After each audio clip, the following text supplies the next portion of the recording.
Veikdamos pagal universalaus dizaino principus ir šalindamos kliūtis, šalies bibliotekos gali tapti katalizatoriais, skatinančiais atskirtį patiriančių žmonių įsitraukimą į visuomeninį ir kultūrinį gyvenimą. Oksfordo universiteto durys man atviros tapo todėl, kad prieš tai atviros buvo mano gimtojo miesto Panevėžio bibliotekos durys. Dar daugiau nei 500 000 šalies gyventojų galėtų tapti bibliotekos vartotojais. Žmonės su negalia susiduria su informacinė ir kultūrinė skirtimi.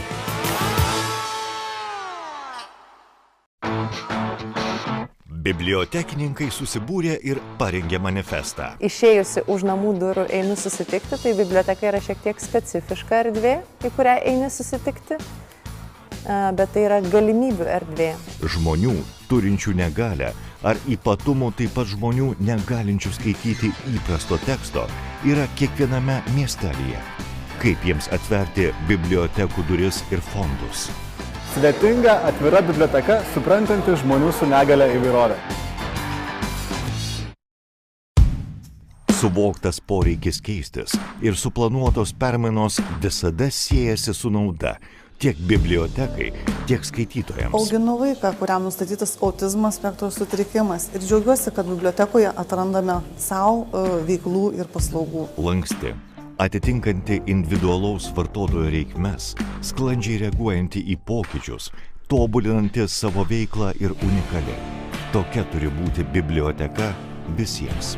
Negalią turintiems žmonėms reikalinga nuolatinė ir kryptinga komunikacija. Reikia siekti nuolatinio bendravimo su vietos neįgaliųjų bendruomenėmis.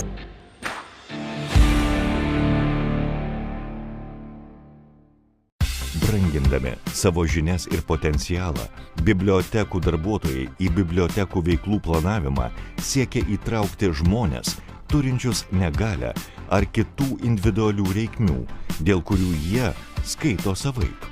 Vadovautis negalios judėjimą apibrėžiančių principų, nieko apie neįgaliuosius be neįgaliųjų. Man ir sūnui labai svarbu bibliotekoje sutikti tokių žmonių kaip mes, nes mums reikia socialinio bendravimo, socialinių įgūdžių. Asmenys turintys negalią ar sutrikimą įtraukiami į bibliotekų veiklų planavimą.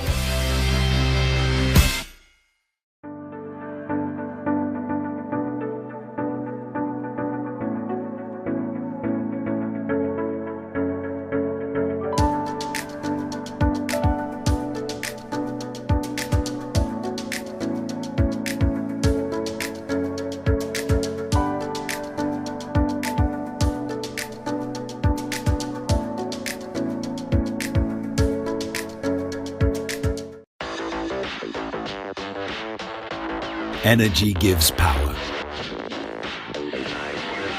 Telecommunications gives connection. Banking gives stability. Big data gives knowledge. Smart city gives new possibilities. Healthcare gives strength. Insurance gives safety. Administration gives support. Defense gives security. IT gives freedom. ASECO, technology for business, solutions for people.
Veikdamos pagal universalaus dizaino principus ir šalindamos kliūtis, šalies bibliotekos gali tapti katalizatoriais, skatinančiais atskirtį patiriančių žmonių įsitraukimą į visuomeninį ir kultūrinį gyvenimą. Oksfordo universiteto durys man atviros tapo todėl, kad prieš tai atviros buvo mano gimtojo miesto Panevėžio bibliotekos durys. Dar daugiau nei 500 000 šalies gyventojų galėtų tapti bibliotekos vartotojais.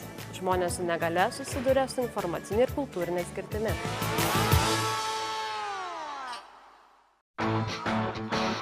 Bibliotekininkai susibūrė ir parengė manifestą. Išėjusi už namų durų einu susitikti, tai biblioteka yra šiek tiek specifiška erdvė, į kurią eini susitikti, bet tai yra galimybių erdvė. Žmonių, turinčių negalę, ar ypatumų taip pat žmonių negalinčių skaityti įprasto teksto, yra kiekviename miestelyje. Kaip jiems atverti bibliotekų duris ir fondus? Sudėtinga, atvira biblioteka, suprantanti žmonių su negale įvairovę. Suvoktas poreikis keistis ir suplanuotos permainos visada siejasi su nauda tiek bibliotekai, tiek skaitytojams. Auginu vaiką, kuriam nustatytas autizmo spektro sutrikimas ir džiaugiuosi, kad bibliotekoje atrandame savo veiklų ir paslaugų. Lanksti, atitinkanti individualaus vartotojo reikmes, sklandžiai reaguojanti į pokyčius, tobulinanti savo veiklą ir unikali. Tokia turi būti biblioteka visiems. Negalią turintiems žmonėms reikalinga nuolatinė ir kryptinga komunikacija. Reikia siekti nuolatinio bendravimo su vietos neįgaliųjų bendruomenėmis.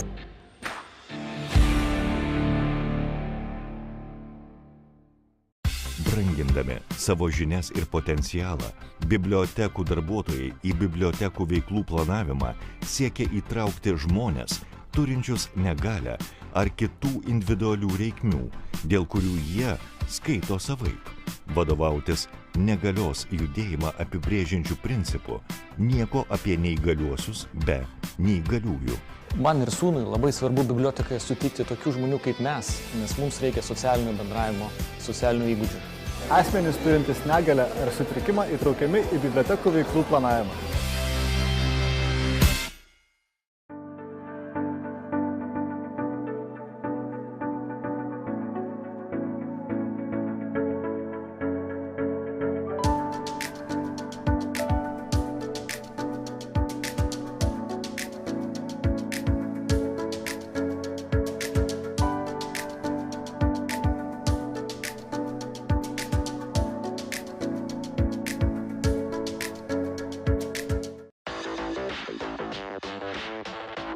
Energy gives power.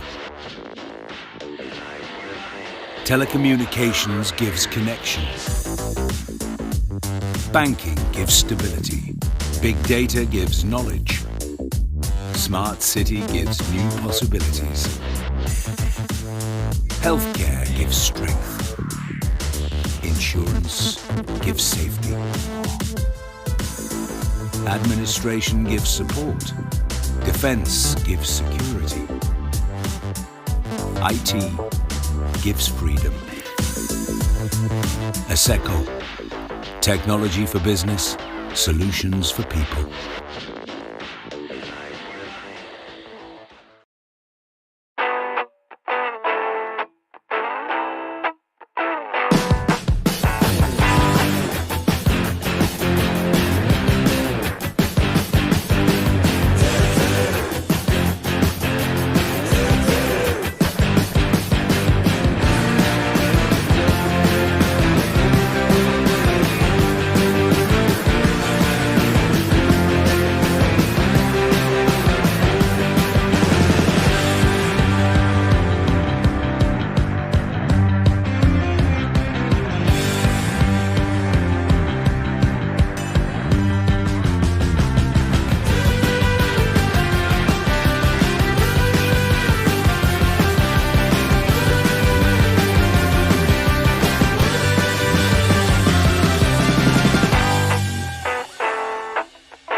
Veikdami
Labas rytas. Sveiki, mėly kolegos, garbus svečiai. Noriu tik paklausti, ar mane Good morning, distinguished guests, colleagues. First of all, I would like to know whether you are hearing me. Welcome to the National Conference Biržiškos Reading. This conference is broadcasting on the internet, therefore I'm now greeting everyone who joined us online. And this year's conference topic is Knowing is Freedom, about information meaning for our world, and how we as librarians can contribute to the media awareness, literacy of people. Today I'm welcoming you in Kaunas, the European cultural capital.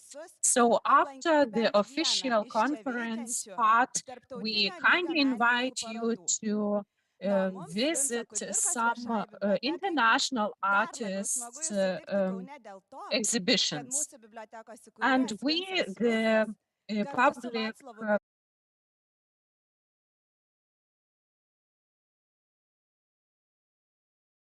extremely glad because Mykolas Biržiška was one of the contributors of establishing our library. But first of all, I would like to thank all the partners and sponsors. This conference is organized by Lithuanian Librarians Association and also Union of Baltic Cities, and this conference is international, viewed by our international colleagues. Sponsors of the conference is company ASECO, the company Nieko, and the partners of the conference is Kaunas Cultural Center, the Public Library of Kaunas, Ukrainian Librarian Association, and the Project Library for All. And now I'm inviting to open the conference Ms. Jolita Steponaitienė, the president of the Lithuanian Librarians Association. Jolita, the floor is yours. Please welcome. Good morning. Facebook has reminded me that last year it was also cold when the Biržiškos conference was held, and it was lots of snow. But anyway, our hearts make these events warmer. I welcome everyone to this conference, both here and online. These Biržiškos readings are the week of librarians. We have our own conference. And they are important for us because we are very sensitively touched upon our profession, its past and present, and its perspectives. The general director of the company where I'm working asked me yesterday what we like to say during this conference. So I was very feminine, talking about we must help people understand in nowadays realities. And today we will welcome very famous communication experts. And finally, the Vice Minister for Culture of the Republic of Lithuania visited us because several years they omitted this conference. And we will listen to all the realities of today's and help us understand these realities. Also, we have partners from Ukraine, the Ukrainian Librarians Association. I'm very glad to welcome Oksana from Kyiv. Please welcome Oksana. She has communicated with me for several days. And everyone can approach Oksana and ask about the realities of Ukraine. Her presentation will be very sensitive, And in the foyer, we have some Ukrainian flag symbols and also reference to the fund to support Ukrainian librarians, and you will be able to contribute. And for the conference, I wish a good time, a good work together.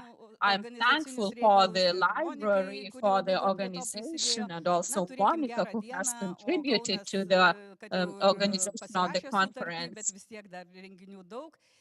And we have still a lot of events and exhibitions in Kaunas. Please visit at least the central Christmas tree. It's really nice to see, and a lot of places can be visited. Thank you, Jolita. I hope that we will have a nice, great day today in Kaunas. And now I'm inviting Vice Minister for Culture of the Republic of Lithuania, Mr. Rimantas Mikaitis.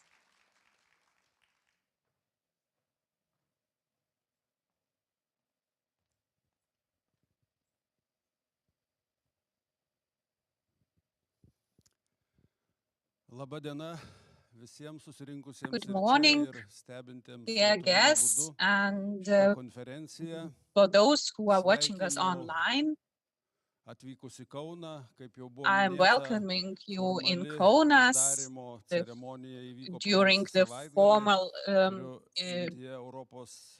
closure of the European cultural capital was last week, but we proceed our communications with different projects and organizations and participants. I was also active participant of this project, and I have a feeling that it was only the beginning, the start of the great events, and most of the activities of this project will be continued. And this is a great success of the project Kaunas European Cultural Capital. Me as a Kaunas citizen, I welcome you in Kaunas and invite you to visit exhibition, to view cultural life of Kaunas. Coming back to the role of libraries, we always highlight, emphasize the contribution of libraries in increasing the information literacy, in developing critical thinking of society and civic society in general. It is very nice that these conferences, the Biržiškos readings conferences, are continuous, and I am thankful, grateful to everyone who has contributed to this tradition and its continuum. The main thing allowing us to maintain this tradition is that they discuss lots of actual and relevant topics. The topic of this year, Knowing is Freedom, is of utmost importance. It has become especially relevant after the war in Ukraine has started. Is the dissemination of brutal lies equal to freedom of words? And I am very glad about the leadership of Minister for Culture of Lithuania in persisting that in the sixth sanction set included the blocking of three Russian broadcasters channel.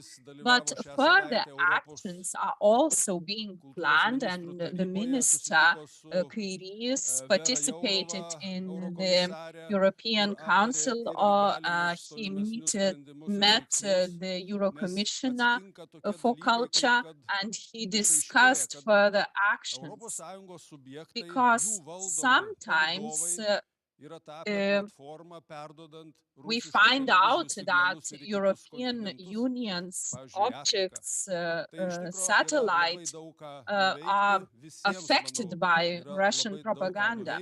So we have a lot to do and a lot to discuss about. Therefore, I wish you great work, a great collaboration. And also in advance, I wish you very hopeful New Year 2023.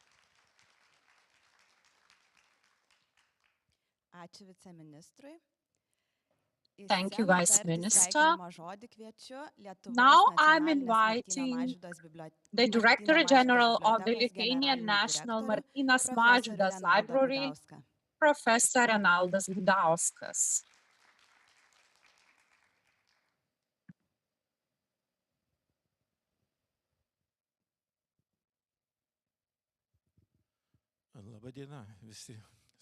Good morning, dear guests. I'm always very glad for the opportunity to participate in this Biržiška Readings Conference. One of the reasons is that I have participated in 1991 in creating this information in this conference, when the Vilnius University departments started this conference. And then later, when we communicated and cooperating with the Librarians Association, we also organized other events. I respect greatly the Librarians Association. It is a very holistic organization, very public organization.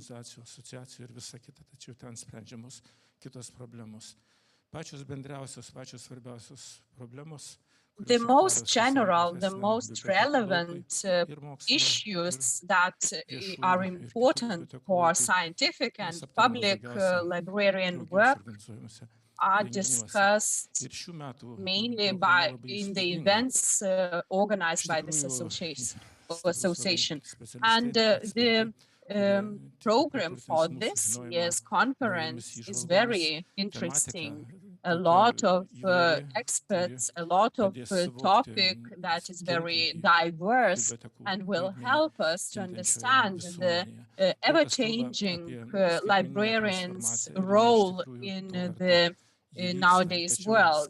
And we are speaking a lot about digitalization, digital transformation, which is a part of the wider transformation in libraries. We must see how public expectations are changing and how we are able to satisfy these expectations, integrating both leisure and work. So I hope that these topics discussed today will help us to discuss all the issues, all the novelties, and step forward to the next year. Have a nice, great day. Thank you. And now I'm inviting the partner and sponsor of Librarians Association, CEO of the company Asseco Lietuva, Albertas Šermokas.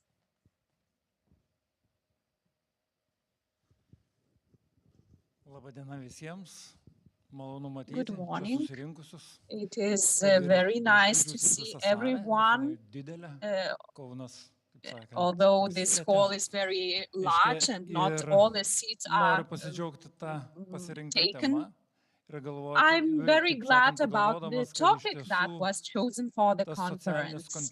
And indeed, the social context which is relevant is much, much wider than the daily activities. Therefore, it's very nice because today we are facing digital world and digitalization, which has created great assumptions that knowing is not a problem anymore. But the problem is what we know.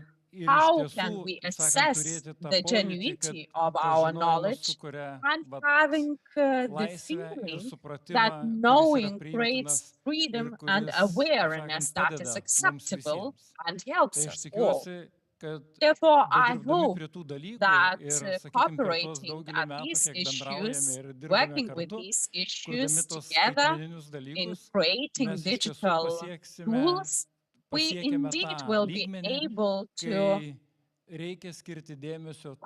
develop that level that we have to assess the content every day to improve our awareness and develop the digital world and its components.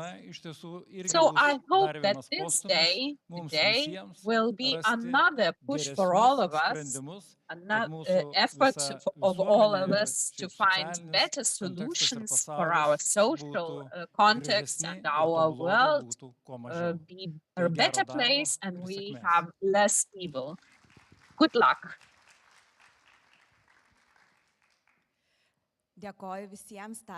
Thank you for all the speakers for their greetings. And today we will be facing very interesting presentations. And the first presenter is the professor of public communication of Vytautas Magnus University, Professor Auksė Balčytienė. And her topic today is All Knowledge a Common Good, Developing Resistance to Disinformation through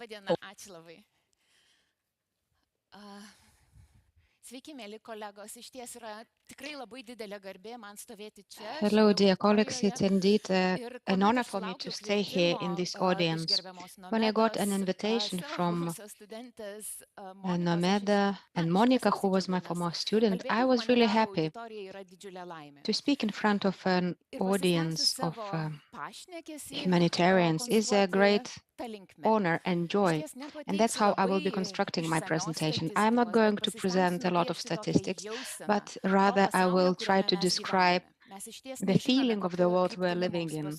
We don't know which direction we should turn to. We're all searching for answers. We have a lot of questions. And we have some kind of feelings. And we have feelings, we are trying to search for nice metaphors and nice names. One of the metaphors is reflected in the name of my presentation, a flowing communication. It's a symbol of water, where water is something that makes us feel sometimes calm, like on this slide. Sometimes it can be flowing and moving really fast. And the metaphor of war, the metaphor of water and flowing water, I borrowed from Zygmunt Bauman. It's a very well-known sociologist, analyst. It's a person who was very precise about the feelings of our society at different points of time. He would offer different metaphors, and the flowing metaphor introduced in the year 2000, when we were turning from one millennium to the other, can be really nicely adapted to our days. Zygmuntas Baumanas would say that Our modern time is divided into short periods. We are as if living in a pointillistic time, and this pointillistic time gives us a lot of new beginnings. Something new happens and we have to change our thinking and look for solutions to problems and questions. And then the situation finishes and we need to reprogram ourselves again and search for new solutions again. We cannot remain in our normal routine life. We cannot stay calm as if everything is clear. And we can just implement the same routine practice. It's not true. And the flowing communication, liquid modernity, liquid communication is something what we use in this over-dense world. Yes, we do have a lot of IT. We can reach many sources of information at any point of the world. We can do everything really fast. We can reach the treasures of the world by clicking a button. However, not everything is as simple. Alongside the very good, quality, rich information, there is something that I may call informational pollution, or disruptions or results of information. I'm talking about disinformation, manipulation, provocation, hate speech, populistic speeches, and other attempts to turn our attention from relevant problems, but offer some solutions which are not beneficial to us, but rather beneficial to something else. So the flowing liquid communication brings up not only something that is good, but also something that is polluting our environment. So we have to understand that we are living in a situation which is hard to focus, hard to manage. To learn something and to remain resilient, to learn to recognize the situation is not a simple task. And this is a task we're working on in groups, in our organizations. Kad būtų dar šiek tiek ta jausena tokia gilesnė, pasitelkiu savo į pagalbą architektūrą. I would like to use architecture as an illustration of what I was speaking.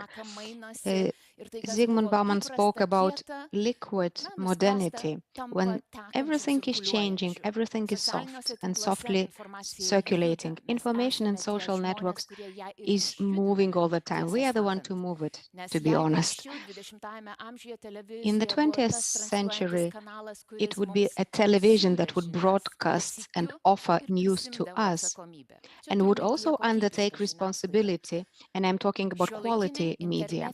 Whereas now, in the age of internet communication, the algorithm do not respond to this. Information and social networking is flowing, circulating, moving all the time, and you cannot stop it. Yes, we can switch off something, but this information will reach us through some other channels, through new technological solutions, which sometimes are not very advanced technologically, but technically and psychologically they can have a lot of impact and reach us. So we have to learn to live in a situation when we cannot stop pollution, but we have to be environmentally oriented and try to figure out how things are in this ocean of information. So going back to Zygmunt Bauman and the concept of liquid modernity, we can say that we used to live in a solid modernity with very clear structure, clear lines, just like in this slide, where we see Le Corbusier product. He was Swiss architect who designed this villa not far from Paris. So this is something that we miss, this illusion of space, air, quality, elegance. This is something we are missing, something we are searching for. Now we live in a different modernity, which is not solid, but rather liquid or flowing. It's not only flowing, but it's actually overflowing. It's flooding. And this is a slide which illustrates a performance of Asmund Hafstein Mikkelsen. It's a performance where his work is floating. And it's like us who are floating in the information of social networking. And this is what happened to his creative work. This is the feeling we have when we live in flooded modernity. So what should we do if we have everything in our informational space? Yes, there is good content, but research shows that there is also a lot of low quality and harming information. It's much more of that sort of information as compared to the quality content. All of us can be impacted, all of us can be tired or lacking attention. And we can be influenced by that kind of information. We can be manipulated. So we are at a point when we know what narratives are there floating around. We know what the harmful content is about. We know that it can be aggressive, it can be attacking, it can be neglecting something that is obvious. And when you do it for a long time, when someone does it for a long time, we get tired. We are all psychologically and mentally resilient, but not enough to say that this information will not impact us. We have to understand that we are simply people who have to strengthen our resilience, and we need mentors for that. We need helpers. Yes, we can feel quite secure and say that I can recognize this information, but this feeling is something I have to work on. So I wouldn't be able to say today that I can clearly recognize this information. What I can say is that to know is freedom, but to come to this knowledge is a huge effort, which requires your own motivation and also help and assistance. The world is too complicated for us to be able to understand it only from the perspective of our own discipline of interest. Information is a phenomenon which can only be understood on the background of various expert knowledge from many disciplines: media, communication, political sciences, psychology, anthropology, history, and of course new informational technologies and so on. So we know that there are very many groups in Lithuania, very many different organizations who are working in this field, which is rather broad. And the top wave is about the macro level. I'm talking about different ministries, international, global organizations, which offer us strategic directions to solve the problem. The second wave, the middle wave, is where we are. We are libraries, universities, medias, non-governmental organizations, youth organizations, creative industries. Those who participate in solving of different questions, scientists do their researches, media educators go to organizations and schools and groups, they train about new technologies and new solutions. And the central level is about the micro level. It's about people, activists, every person. We understand that living in a modern world, all of us shall not necessarily be brave and firm in every situation. We need to stay in touch. We need to communicate. So how should we solve very complex problems? Well, as I said, we don't know. But in this context, I would like to draw back to the metaphor of nature. We undergo a lot of crises.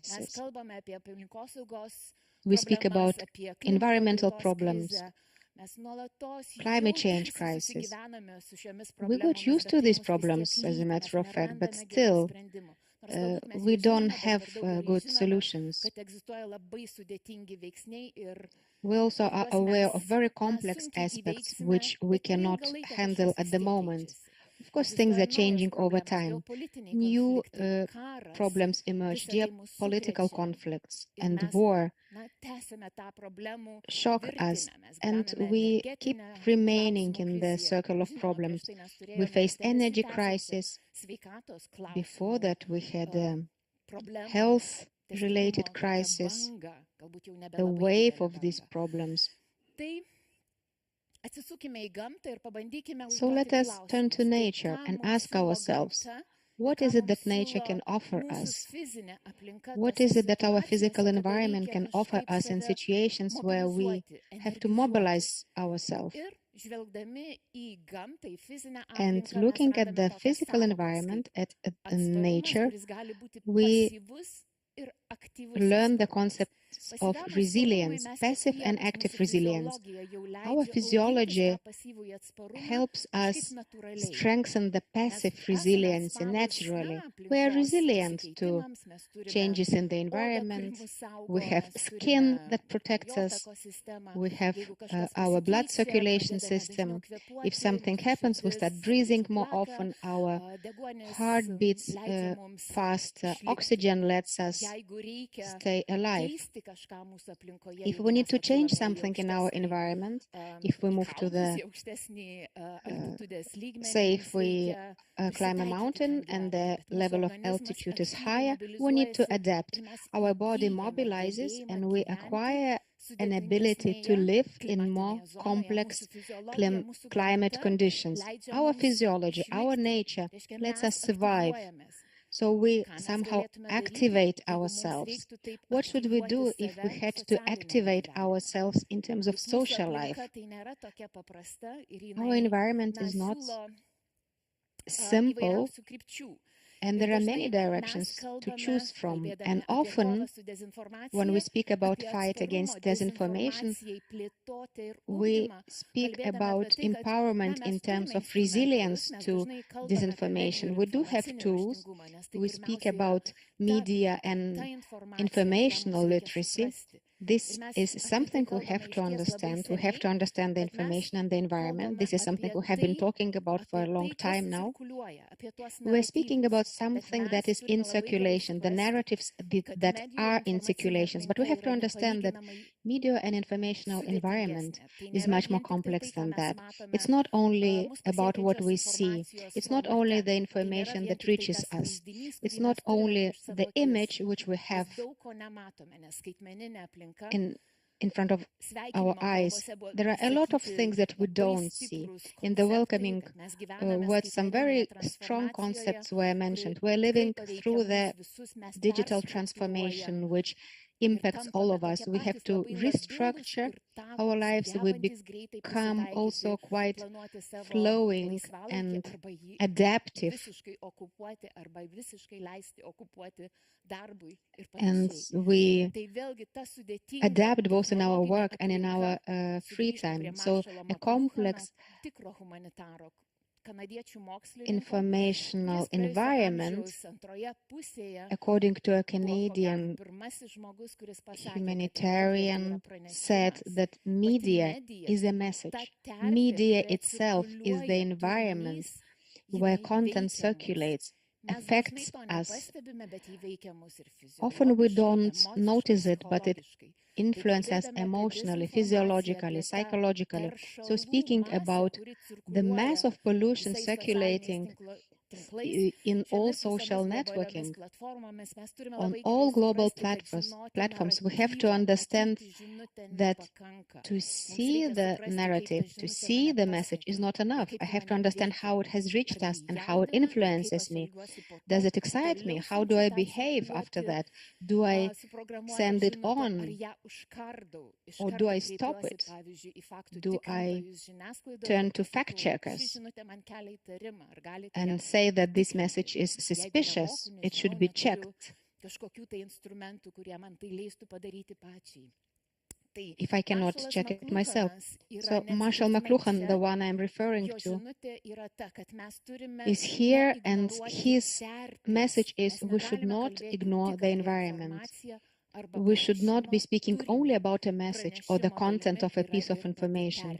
The environment itself is part of the message. The scheme is rather complicated, actually. I just want to show that when we speak about media and information literacy, this pie or this picture can be developed.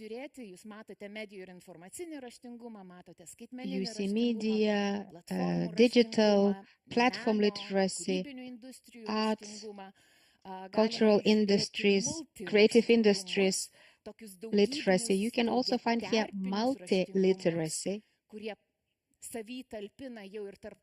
which include intercultural communication and other aspects. So living in the environment of social media now, during this period of time, it's very difficult to say what environment we're going to have in several decades, or even maybe sooner. It's very difficult to say, but we can make some assumptions that literacies will have to be developed. Some will remain, like critical thinking is the most important need, the most important ability, not only to think about what I see, but to think of how I react to this, how do I understand all of this. I will not go into detail anymore. I will go back to the same topic. You cannot survive in this complex environment alone. Well, it's difficult. It's possible, but it's difficult. I can learn to check the information, look for a reliable source of information in the vast of information which I encounter when I browse internet. But if I have no mentor, since I'm little, if I don't have a coach, a librarian who could help me, it would take me much more longer, and it would cost me more effort. It's like training of an athlete.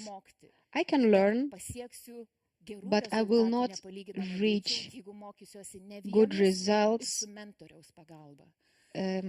fast if I'm training on my own. I need a coach. So our research shows that people, 66% of people say that they can recognize truth. They can tell the truth from lies. I think these figures are quite inspiring. Like two-thirds say that they are confident, but I think it's about lack of experience. Another question which we asked to our respondents: have you shared disinformation and why? 40% of those who shared disinformation said part of the information was wrong, but a huge part was still flowing further because it was a clickbait thing.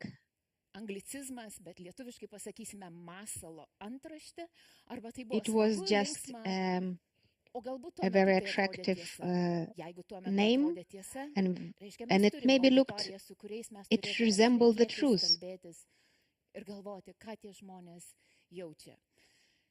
So we have to speak talking to the audience. We have to know what people are feeling. I'm coming to the end of my presentation. I hope you heard something here and you can give us some feedback, but let me give you a message. Disinformation surrounds us, and we are going to live in this environment for a long time. We cannot avoid disinformation. We have to experience it, and we do experience small doses of information and we're getting immune.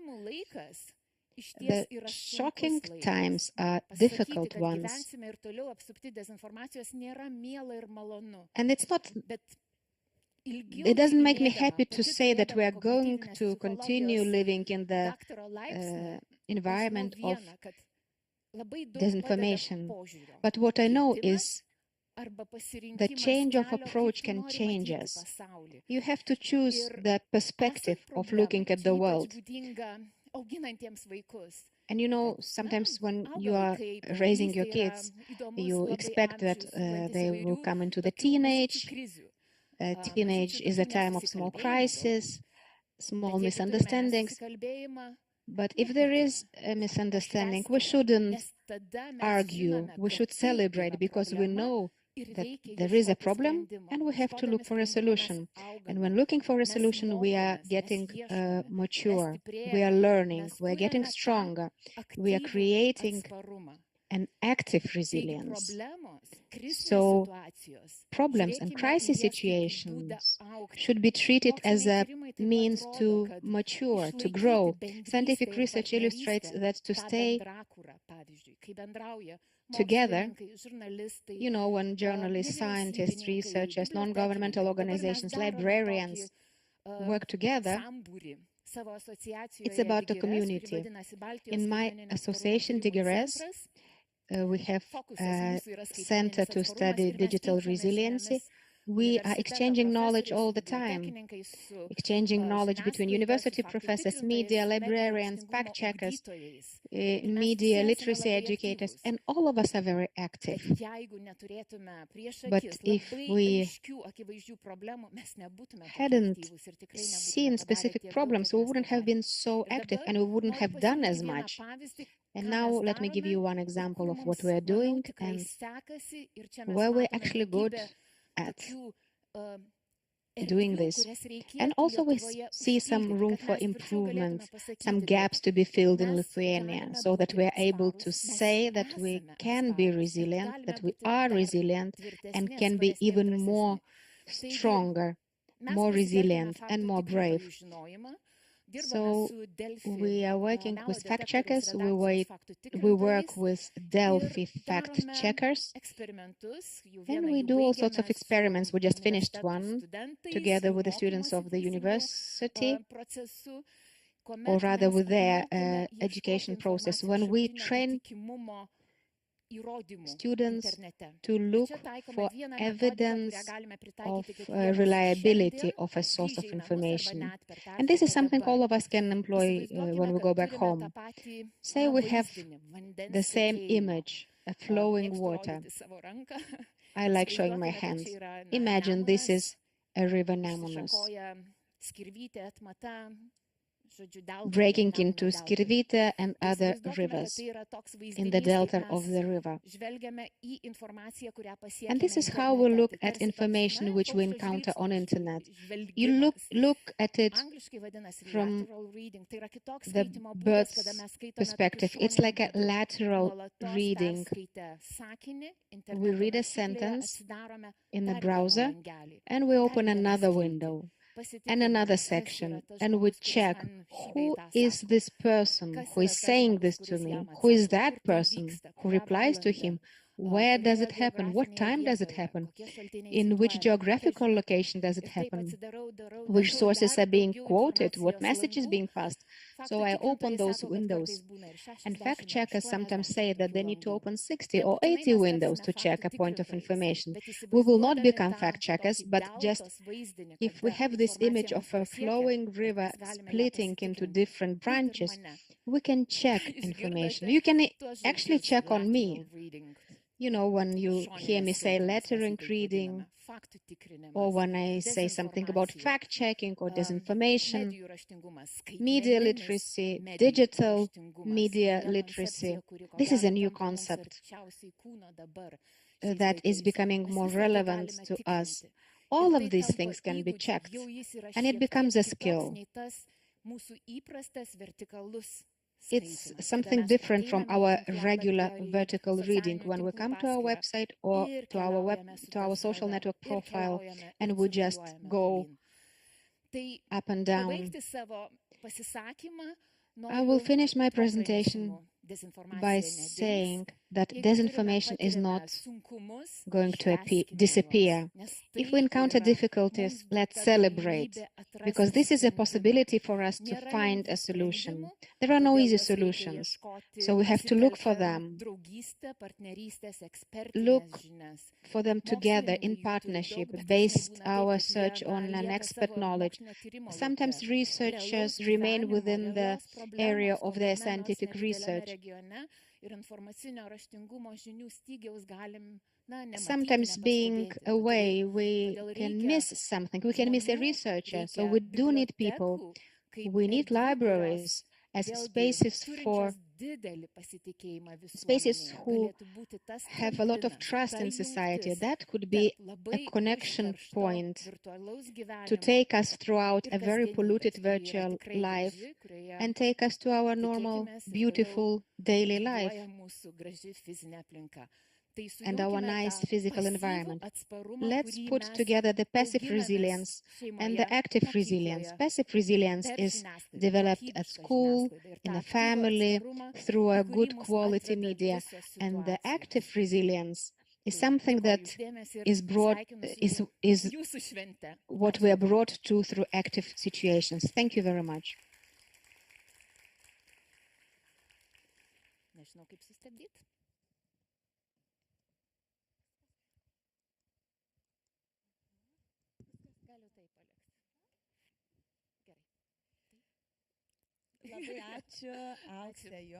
Thank you very much, dear ANGLÅ.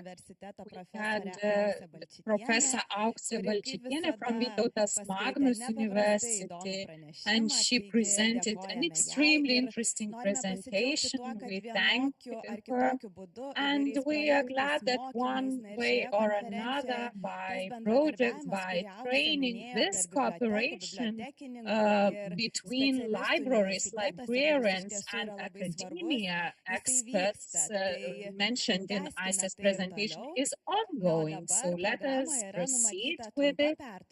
Now we have a short break in the program until 12 o'clock, until the noon. After the break, we will meet here again, and during the break, let's forward to the second floor of the Cultural Center, which exhibits the mythical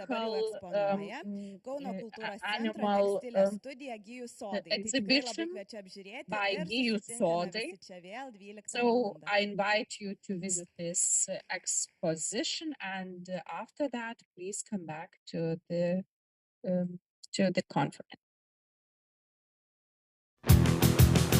Veikdamos pagal universalaus dizaino principus ir šalindamos kliūtis, šalies bibliotekos gali tapti katalizatoriais, skatinančiais atskirtį patiriančių žmonių įsitraukimą į visuomeninį ir kultūrinį gyvenimą. Oksfordo universiteto durys man atviros tapo todėl, kad prieš tai atviros buvo mano gimtojo miesto Panevėžio bibliotekos durys. Dar daugiau nei 500 000 šalies gyventojų galėtų tapti bibliotekos vartotojais. Žmonės su negalia susiduria su informacinė ir kultūrinė skirtimi.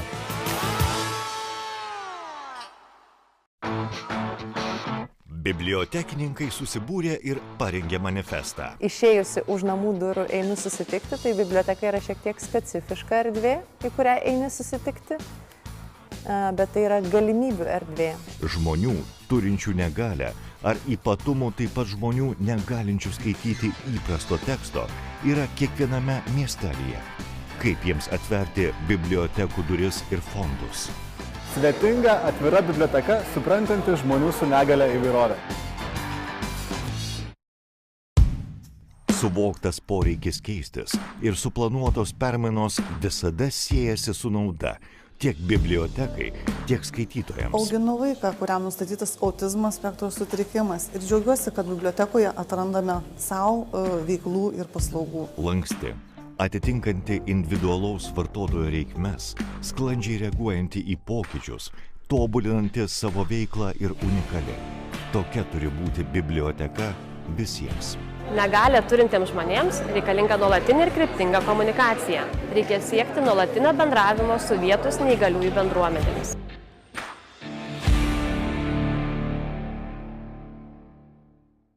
Brangindami savo žinias ir potencialą, bibliotekų darbuotojai į bibliotekų veiklų planavimą siekia įtraukti žmones, turinčius negalią ar kitų individualių reikmių, dėl kurių jie skaito savaip. Vadovautis negalios judėjimą apibrėžiančių principų, nieko apie neįgaliuosius be neįgaliųjų. Man ir sūnui labai svarbu bibliotekoje sutikti tokių žmonių kaip mes, nes mums reikia socialinio bendravimo, socialinių įgūdžių. Asmenys turintys negalią ar sutrikimą įtraukiami į bibliotekų veiklų planavimą.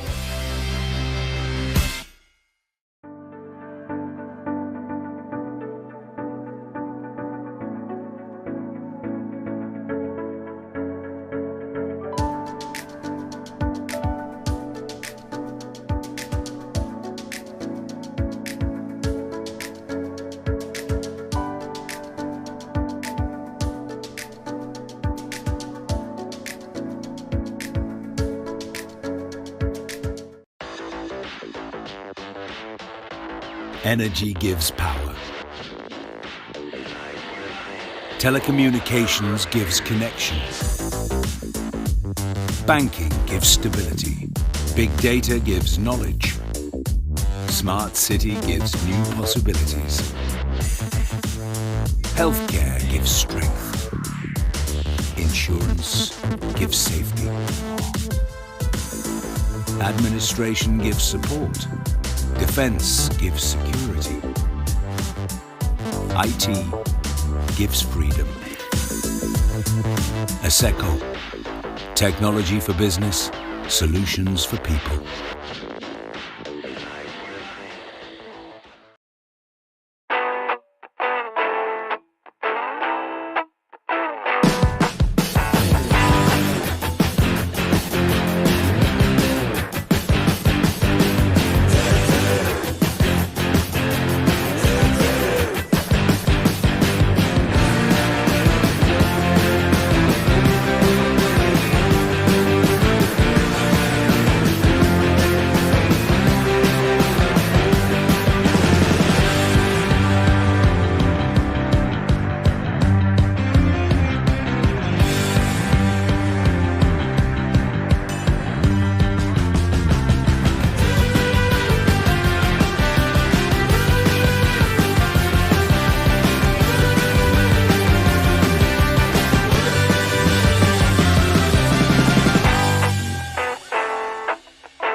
Veikdamos pagal universalaus dizaino principus ir šalindamos kliūtis, šalies bibliotekos gali tapti katalizatoriais, skatinančiais atskirtį patiriančių žmonių įsitraukimą į visuomeninį ir kultūrinį gyvenimą. Oksfordo universiteto durys man atviros tapo todėl, kad prieš tai atviros buvo mano gimtojo miesto Panevėžio bibliotekos durys. Dar daugiau nei 500 000 šalies gyventojų galėtų tapti bibliotekos vartotojais.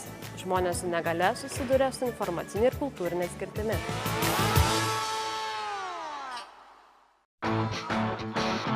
Bibliotekininkai susibūrė ir parengė manifestą. Išėjusi už namų durų einu susitikti, tai biblioteka yra šiek tiek specifiška erdvė, į kurią eini susitikti. Bet tai yra galimybių erdvė. Žmonių turinčių negalią ar ypatumų, taip pat žmonių negalinčių skaityti įprasto teksto yra kiekviename miestelyje. Kaip jiems atverti bibliotekų duris ir fondus? Svetinga, atvira biblioteka, suprantanti žmonių su negalia įvairovę. Suvoktas poreikis keistis ir suplanuotos permainos visada siejasi su nauda.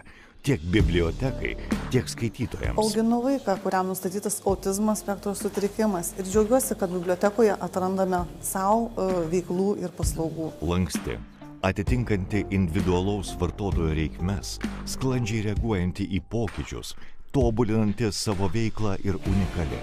Tokia turi būti biblioteka visiems. Negalią turintiems žmonėms reikalinga nuolatinė ir kryptinga komunikacija. Reikia siekti nuolatinio bendravimo su vietos neįgaliųjų bendruomenėmis.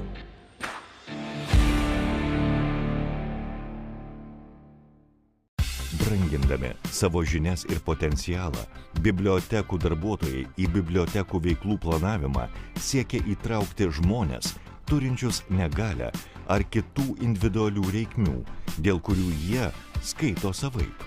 Vadovautis negalios judėjimą apibrėžiančių principų, nieko apie neįgaliuosius be neįgaliųjų. Man ir sūnui labai svarbu bibliotekoje sutikti tokių žmonių kaip mes, nes mums reikia socialinio bendravimo, socialinių įgūdžių. Asmenys turintys negalią ar sutrikimą įtraukiami į bibliotekų veiklų planavimą.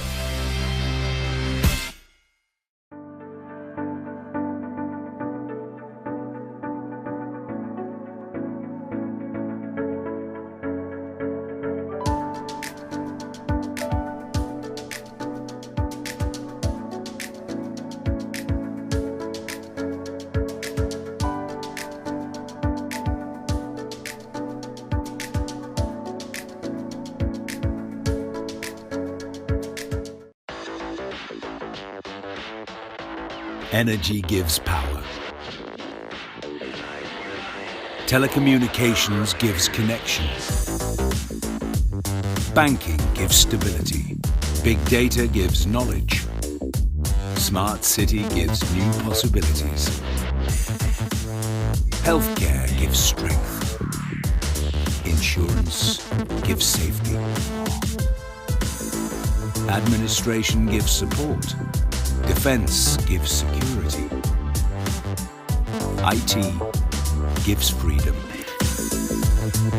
ASECO, technology for business, solutions for people.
Veikdamos pagal universalaus dizaino principus ir šalindamos kliūtis, šalies bibliotekos gali tapti katalizatoriais, skatinančiais atskirtį patiriančių žmonių įsitraukimą į visuomeninį ir kultūrinį gyvenimą. Oksfordo universiteto durys man atviros tapo todėl, kad prieš tai atviros buvo mano gimtojo miesto Panevėžio bibliotekos durys. Dar daugiau nei 500 000 šalies gyventojų galėtų tapti bibliotekos vartotojais.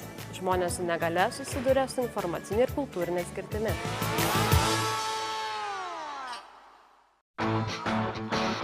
Bibliotekininkai susibūrė ir parengė manifestą. Išėjusi už namų durų einu susitikti, tai biblioteka yra šiek tiek specifiška erdvė, į kurią eini susitikti, bet tai yra galimybių erdvė. Žmonių turinčių negalią ar ypatumų, taip pat žmonių negalinčių skaityti įprasto teksto yra kiekviename miestelyje. Kaip jiems atverti bibliotekų duris ir fondus? Sudėtinga atvira biblioteka, suprantanti žmonių su negale įvairovę. Suvoktas poreikis keistis ir suplanuotos permainos visada siejasi su nauda tiek bibliotekai, tiek skaitytojams. Auginu vaiką, kuriam nustatytas autizmo spektro sutrikimas ir džiaugiuosi, kad bibliotekoje atrandame savo veiklų ir paslaugų. Lanksti, atitinkanti individualaus vartotojo reikmes, sklandžiai reaguojanti į pokyčius, tobulinanti savo veiklą ir unikali. Tokia turi būti biblioteka visiems. Negalią turintiems žmonėms reikalinga nuolatinė ir kryptinga komunikacija. Reikia siekti nuolatinio bendravimo su vietos neįgaliųjų bendruomenėmis.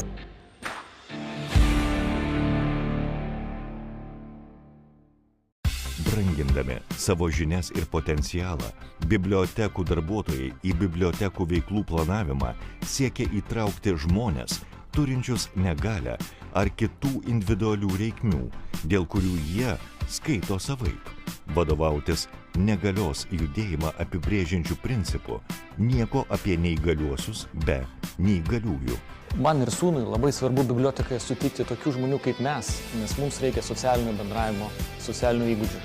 Asmenys turintys negalią ar sutrikimą įtraukiami į bibliotekų veiklų planavimą.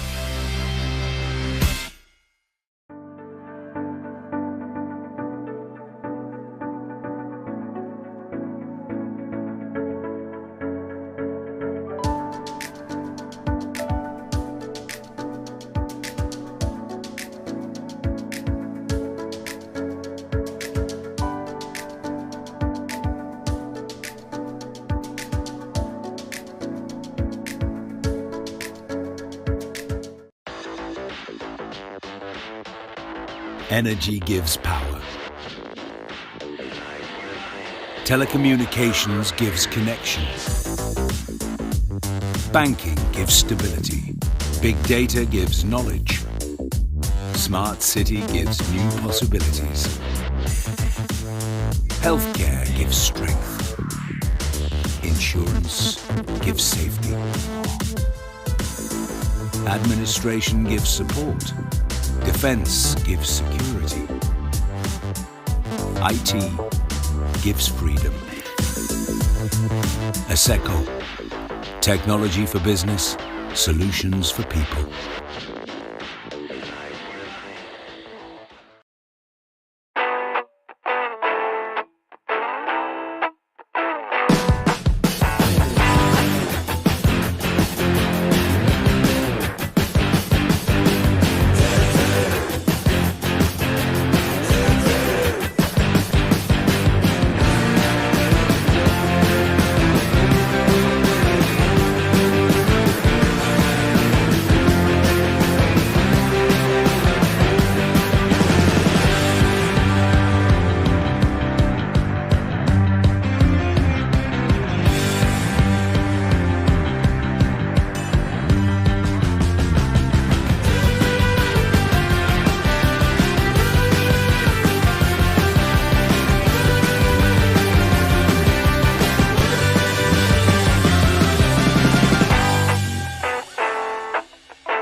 Veikdamos pagal universalaus dizaino principus ir šalindamos kliūtis, šalies bibliotekos gali tapti katalizatoriais, skatinančiais atskirtį patiriančių žmonių įsitraukimą į visuomeninį ir kultūrinį gyvenimą. Oksfordo universiteto durys man atviros tapo todėl, kad prieš tai atviros buvo mano gimtojo miesto Panevėžio bibliotekos durys. Dar daugiau nei 500 000 šalies gyventojų galėtų tapti bibliotekos vartotojais. Žmonės su negalia susiduria su informacinė ir kultūrinė skirtimi.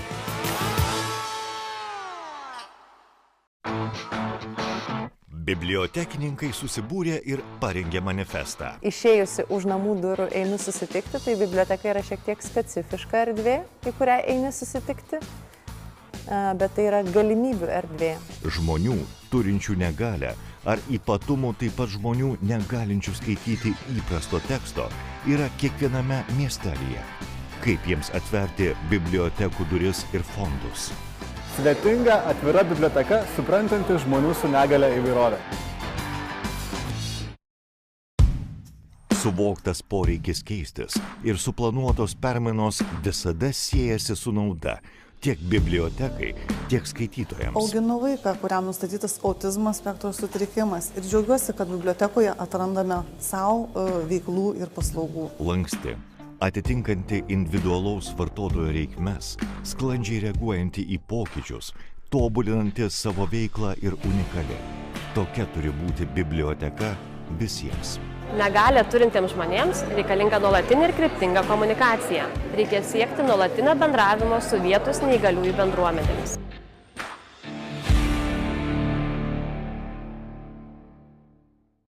Brangindami savo žinias ir potencialą, bibliotekų darbuotojai į bibliotekų veiklų planavimą siekia įtraukti žmones, turinčius negalią ar kitų individualių reikmių, dėl kurių jie skaito savaip. vadovautis negalios judėjimą apibrėžiančių principų, nieko apie neįgaliuosius be neįgaliųjų. Man ir sūnui labai svarbu bibliotekoje sutikti tokių žmonių kaip mes, nes mums reikia socialinio bendravimo, socialinių įgūdžių. Asmenys turintys negalią ar sutrikimą įtraukiami į bibliotekų veiklų planavimą.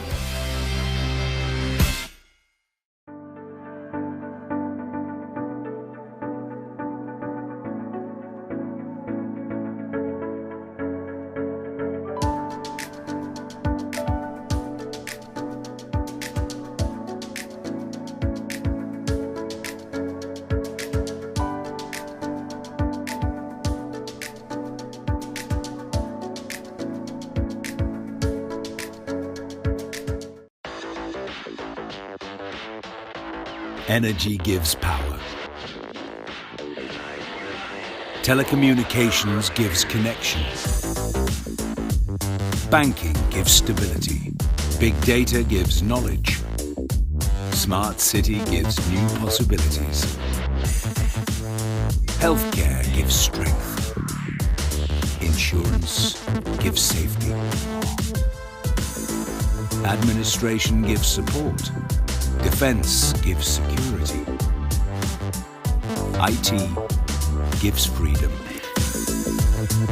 ASECO, technology for business, solutions for people.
Veikdamos pagal universalaus dizaino principus ir šalindamos kliūtis, šalies bibliotekos gali tapti katalizatoriais, skatinančiais atskirtį patiriančių žmonių įsitraukimą į visuomeninį ir kultūrinį gyvenimą. Oksfordo universiteto durys man atviros tapo todėl, kad prieš tai atviros buvo mano gimtojo miesto Panevėžio bibliotekos durys. Dar daugiau nei 500 000 šalies gyventojų galėtų tapti bibliotekos vartotojais. Žmonės su negale susiduria su informacinė ir kultūrinė skirtimi.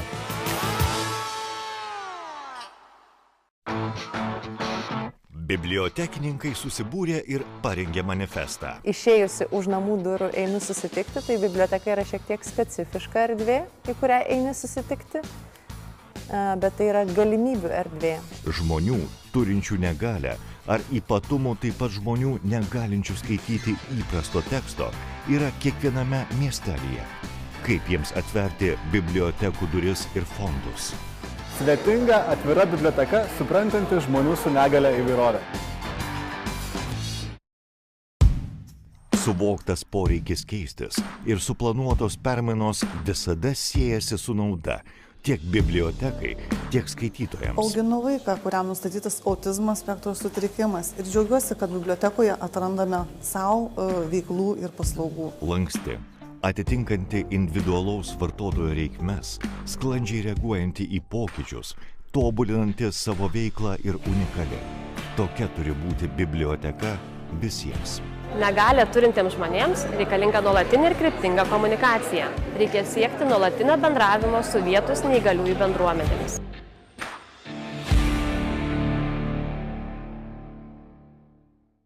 Brangindami savo žinias ir potencialą, bibliotekų darbuotojai į bibliotekų veiklų planavimą siekia įtraukti žmones, turinčius negalią ar kitų individualių reikmių, dėl kurių jie skaito savaip, vadovautis negalios judėjimą apibrėžiančių principų, nieko apie neįgaliuosius be neįgaliųjų. Man ir sūnui labai svarbu bibliotekoje sutikti tokių žmonių kaip mes, nes mums reikia socialinio bendravimo, socialinių įgūdžių. Asmenys turintys negalią ar sutrikimą įtraukiami į bibliotekų veiklų planavimą.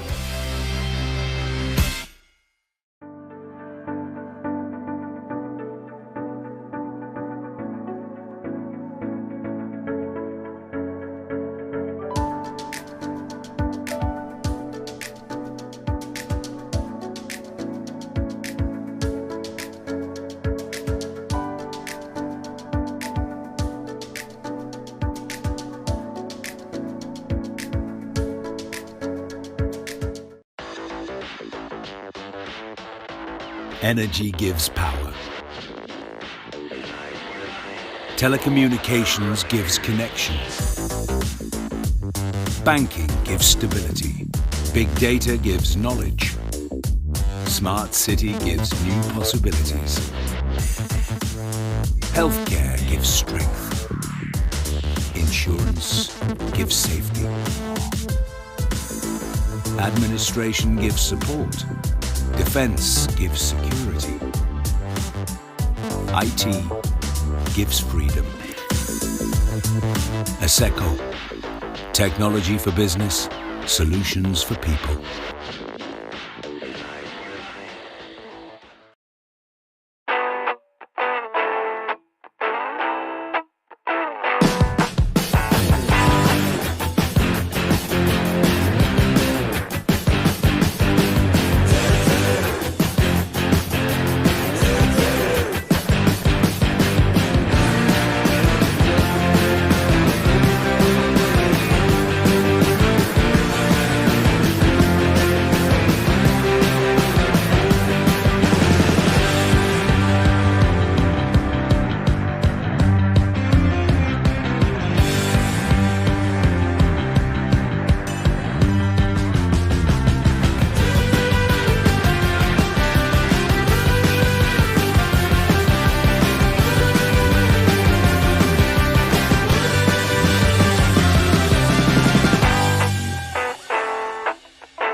Veikdamos pagal universalaus dizaino principus ir šalindamos kliūtis, šalies bibliotekos gali tapti katalizatoriais, skatinančiais atskirtį patiriančių žmonių įsitraukimą į visuomeninį ir kultūrinį gyvenimą. Oksfordo universiteto durys man atviros tapo todėl, kad prieš tai atviros buvo mano gimtojo miesto Panevėžio bibliotekos durys. Dar daugiau nei 500 000 šalies gyventojų galėtų tapti bibliotekos vartotojais. Žmonės su negale susiduria su informacinė ir kultūrinė skirtimi.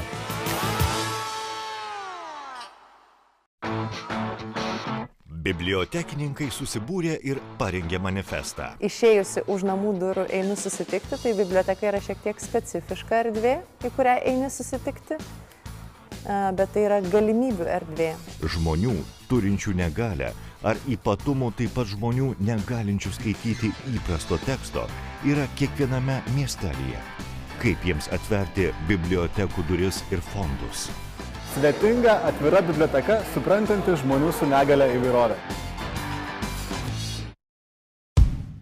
Suvoktas poreikis keistis ir suplanuotos permainos visada siejasi su nauda tiek bibliotekai, tiek skaitytojams. Auginu vaiką, kuriam nustatytas autizmo spektro sutrikimas ir džiaugiuosi, kad bibliotekoje atrandame savo veiklų ir paslaugų. Lanksti, atitinkanti individualaus vartotojo reikmes, sklandžiai reaguojanti į pokyčius, tobulinanti savo veiklą ir unikali.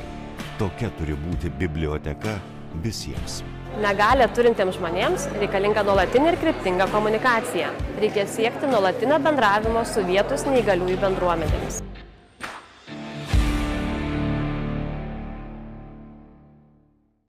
Brangindami savo žinias ir potencialą, bibliotekų darbuotojai į bibliotekų veiklų planavimą siekia įtraukti žmones, turinčius negalią ar kitų individualių reikmių, dėl kurių jie skaito savaip, vadovautis negalios judėjimą apibrėžiančių principų, nieko apie neįgaliuosius be neįgaliųjų. Man ir sūnui labai svarbu bibliotekoje sutikti tokių žmonių kaip mes, nes mums reikia socialinio bendravimo, socialinių įgūdžių. Asmenys turintys negalią ar sutrikimą įtraukiami į bibliotekų veiklų planavimą.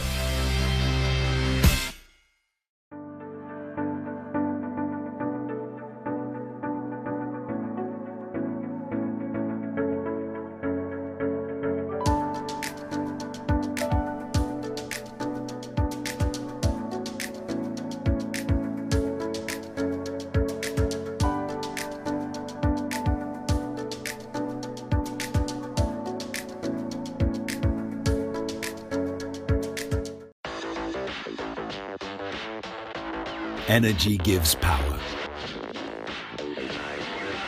Telecommunications gives connection. Banking gives stability. Big data gives knowledge. Smart city gives new possibilities. Healthcare gives strength. Insurance gives safety. Administration gives support. Defense gives security. IT gives freedom. ASECO, technology for business, solutions for people.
Veikdamos pagal universalaus dizaino principus ir šalindamos kliūtis, šalies bibliotekos gali tapti katalizatoriais, skatinančiais atskirtį patiriančių žmonių įsitraukimą į visuomeninį ir kultūrinį gyvenimą. Oksfordo universiteto durys man atviros tapo todėl, kad prieš tai atviros buvo mano gimtojo miesto Panevėžio bibliotekos durys. Dar daugiau nei 500 000 šalies gyventojų galėtų tapti bibliotekos vartotojais.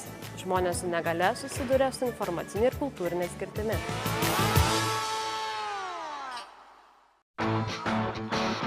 Bibliotekininkai susibūrė ir parengė manifestą. Išėjusi už namų durų einu susitikti, tai biblioteka yra šiek tiek specifiška erdvė, į kurią eini susitikti, bet tai yra galimybių erdvė.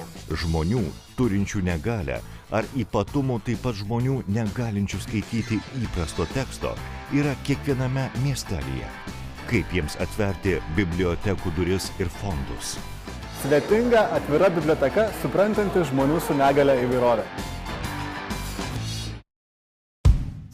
Suvoktas poreikis keistis ir suplanuotos permainos visada siejasi su nauda tiek bibliotekai, tiek skaitytojams. Auginu vaiką, kuriam nustatytas autizmo spektro sutrikimas ir džiaugiuosi, kad bibliotekoje atrandame savo veiklų ir paslaugų. Lanksti, atitinkanti individualaus vartotojo reikmes, sklandžiai reaguojanti į pokyčius, tobulinanti savo veiklą ir unikali. Tokia turi būti biblioteka visiems. Negalią turintiems žmonėms reikalinga nuolatinė ir kryptinga komunikacija. Reikia siekti nuolatinio bendravimo su vietos neįgaliųjų bendruomenėmis.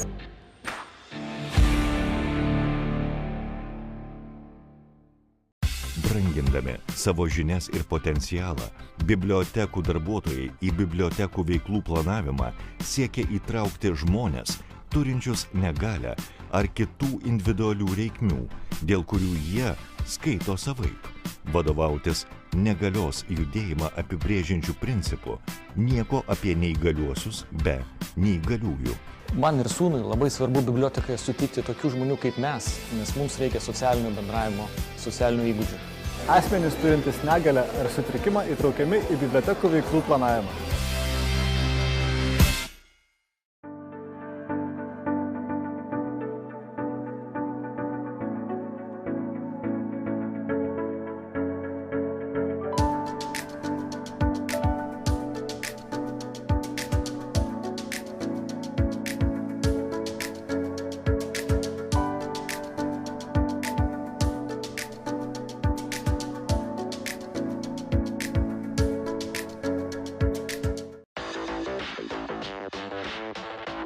Energy gives power. Telecommunications gives connection. Banking gives stability. Big data gives knowledge. Smart city gives new possibilities. Healthcare gives strength. Insurance gives safety. Administration gives support. Defense gives security. IT gives freedom. ASECO, technology for business, solutions for people.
Veikdamos pagal universalaus dizaino principus ir šalindamos kliūtis, šalies bibliotekos gali tapti katalizatoriais, skatinančiais atskirtį patiriančių žmonių įsitraukimą į visuomeninį ir kultūrinį gyvenimą. Oksfordo universiteto durys man atviros tapo todėl, kad prieš tai atviros buvo mano gimtojo miesto Panevėžio bibliotekos durys. Dar daugiau nei 500 000 šalies gyventojų galėtų tapti bibliotekos vartotojais. Žmonės su negale susiduria su informacinė ir kultūrinė skirtimi.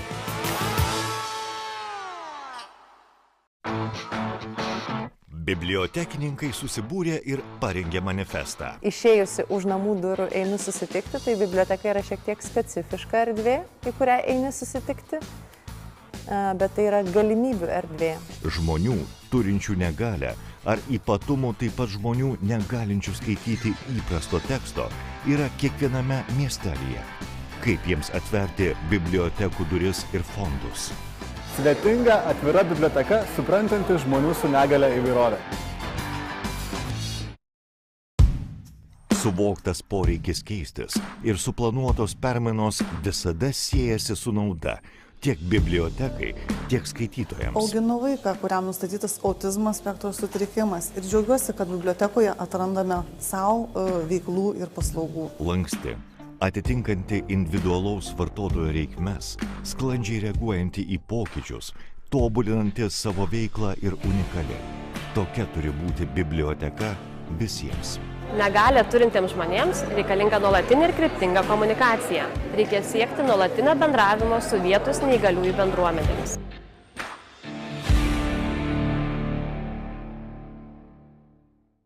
Brangindami savo žinias ir potencialą, bibliotekų darbuotojai į bibliotekų veiklų planavimą siekia įtraukti žmones, turinčius negalią ar kitų individualių reikmių, dėl kurių jie skaito savaip.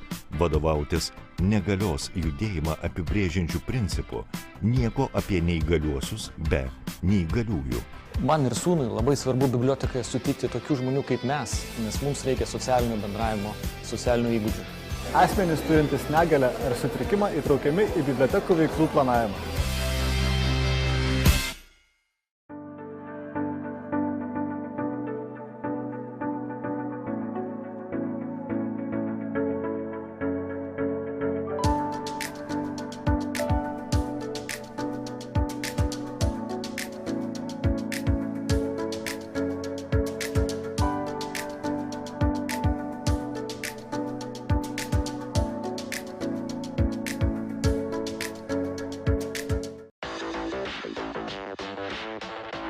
Energy gives power. Telecommunications gives connection. Banking gives stability. Big data gives knowledge. Smart city gives new possibilities.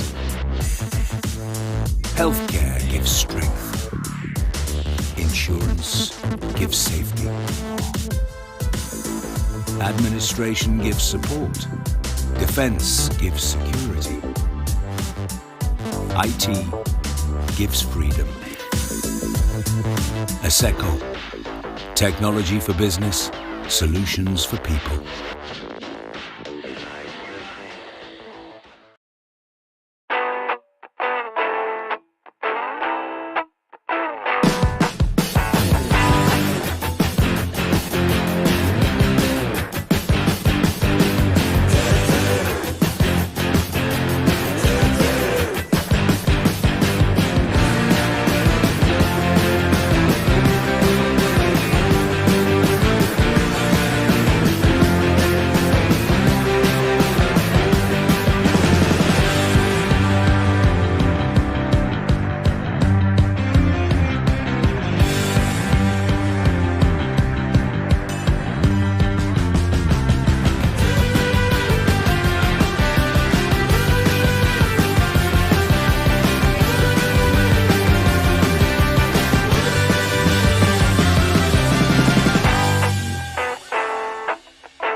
Kolegos, sveiki, sugrįžę po pertraukos.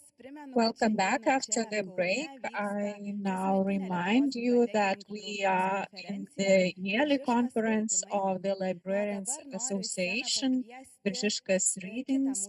And now I'm inviting another presenter, a guest from Ukraine, the member of the Council of the Ukrainian Library Association, Ms. Oksana Boyarinova, who will present us the presentation on resistance of the Ukrainian librarian community to Russian aggression.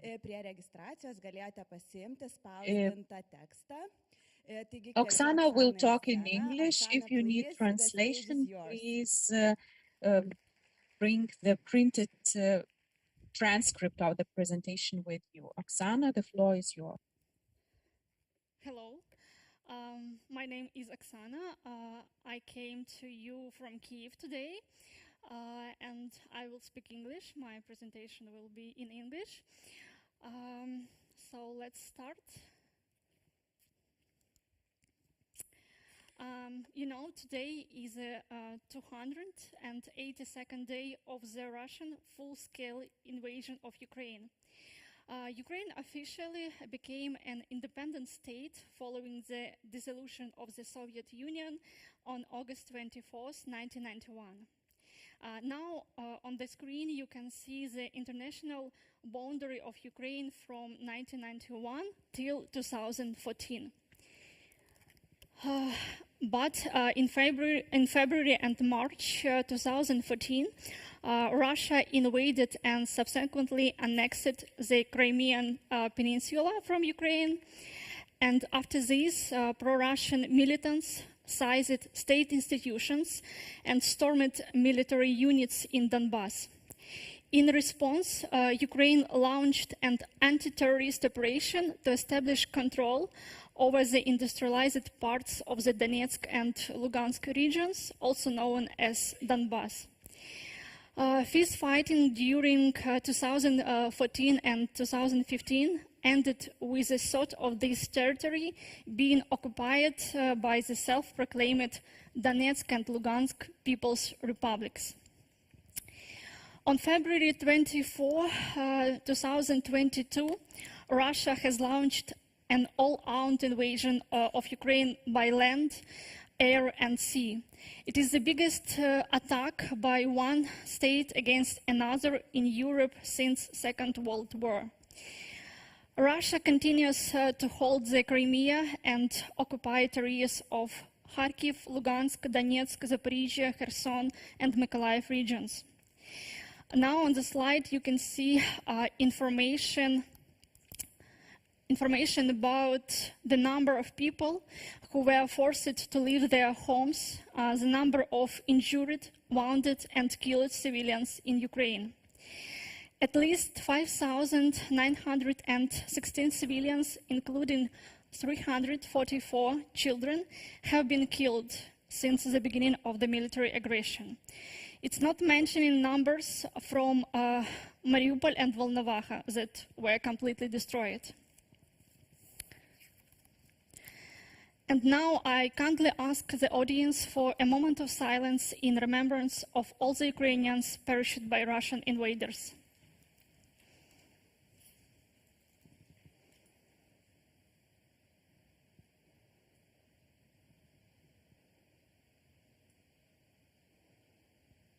Thank you. Since February 24, Ukraine suffered more than 4,500 attacks of various range missiles. On the screen, you can see the picture from our interactive website under attack, what and where Russia shelled in Ukraine, these points. And also you can see how the map of Ukraine looks like several times a day. It's information about air alerts. And now I want to play the video that I have. On the screen you can see how the president of our library association and director of university library go to the library during air alert.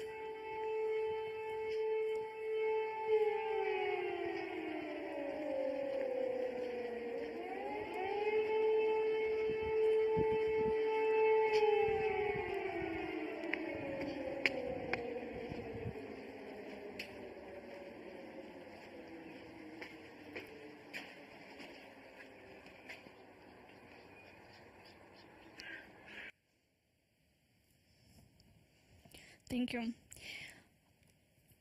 So the invaders are shelling and destroying not only military infrastructure, but schools, museums, libraries, hospitals, and also residential buildings as well. According to preliminary estimates, to date, more than 529 Different cultural monuments and objects have been destroyed as a result of Russian full-scale military invasion of the territory of Ukraine. But destruction of cultural heritage sites is a war crime under a ANGLÅ Convention. We know of over 60 libraries were destroyed, but this does not entail libraries of those cities that were completely wiped out, as Mariupol and Volnovakha and others. And I want to show you some of them. It is Chernihiv Regional Library for Youth, Kharkiv Central Library for Children, Chernihiv City Library, Borodyanka Central Library, it's in Kyiv region. And also the Russian army shelled the children's library in Nikopol, which celebrated its 75th anniversary last year. And now you can see photos before Russian invasion and after. Also, in Kherson, the occupiers broke down the front door and seized the premises of the regional children's library. The entire library stock, furniture, computers, and office equipment came under the control of the occupiers. However, when the occupiers were flying from Kherson, they made a list of what should be taken from Kherson to Russia. These are monuments, valuable museum exhibits, as well as valuable books of Kherson libraries. The network of public libraries also changed, and due to the Russian invasion of Ukraine, the number of libraries decreased by 2,475. Open Russian armed aggression has made significant changes and adjustments to the work of libraries, and some of them don't work due to the destructions of buildings, yes, or conducting combat operations in close proximity to populated areas. Another part of the libraries doesn't provide services since all the staff, library staff, is on idle time or unpaid leave. The material and technical base of libraries also suffered losses. As of the end of May, information was available about on 19 completely destroyed library buildings. And in particular, we know that 101 libraries have lost part of their collections, and in 21 libraries, not a single document has been preserved. Many librarians were forced not only to leave their jobs and libraries, but also to abandon their homes and hometowns. And some of librarians have also perished, in particular during the shelling at the Kramatorsk railway station, resulting in the death of 62 people, encompassing 2 librarians. The Ukrainian Library Association responded almost immediately to this situation, and together with the Library Country Charitable Foundation, we have established a special fund to provide financial aid to librarians from battlefield regions. The funds are used for temporary apartment rent, medicine, clothes, food, and we have collected more than $10,000 and transferred this money to 150 librarians affected by the Russian invasion. If you want, you also can support this fund. Information about the relevant transfer you can ask in your librarian association.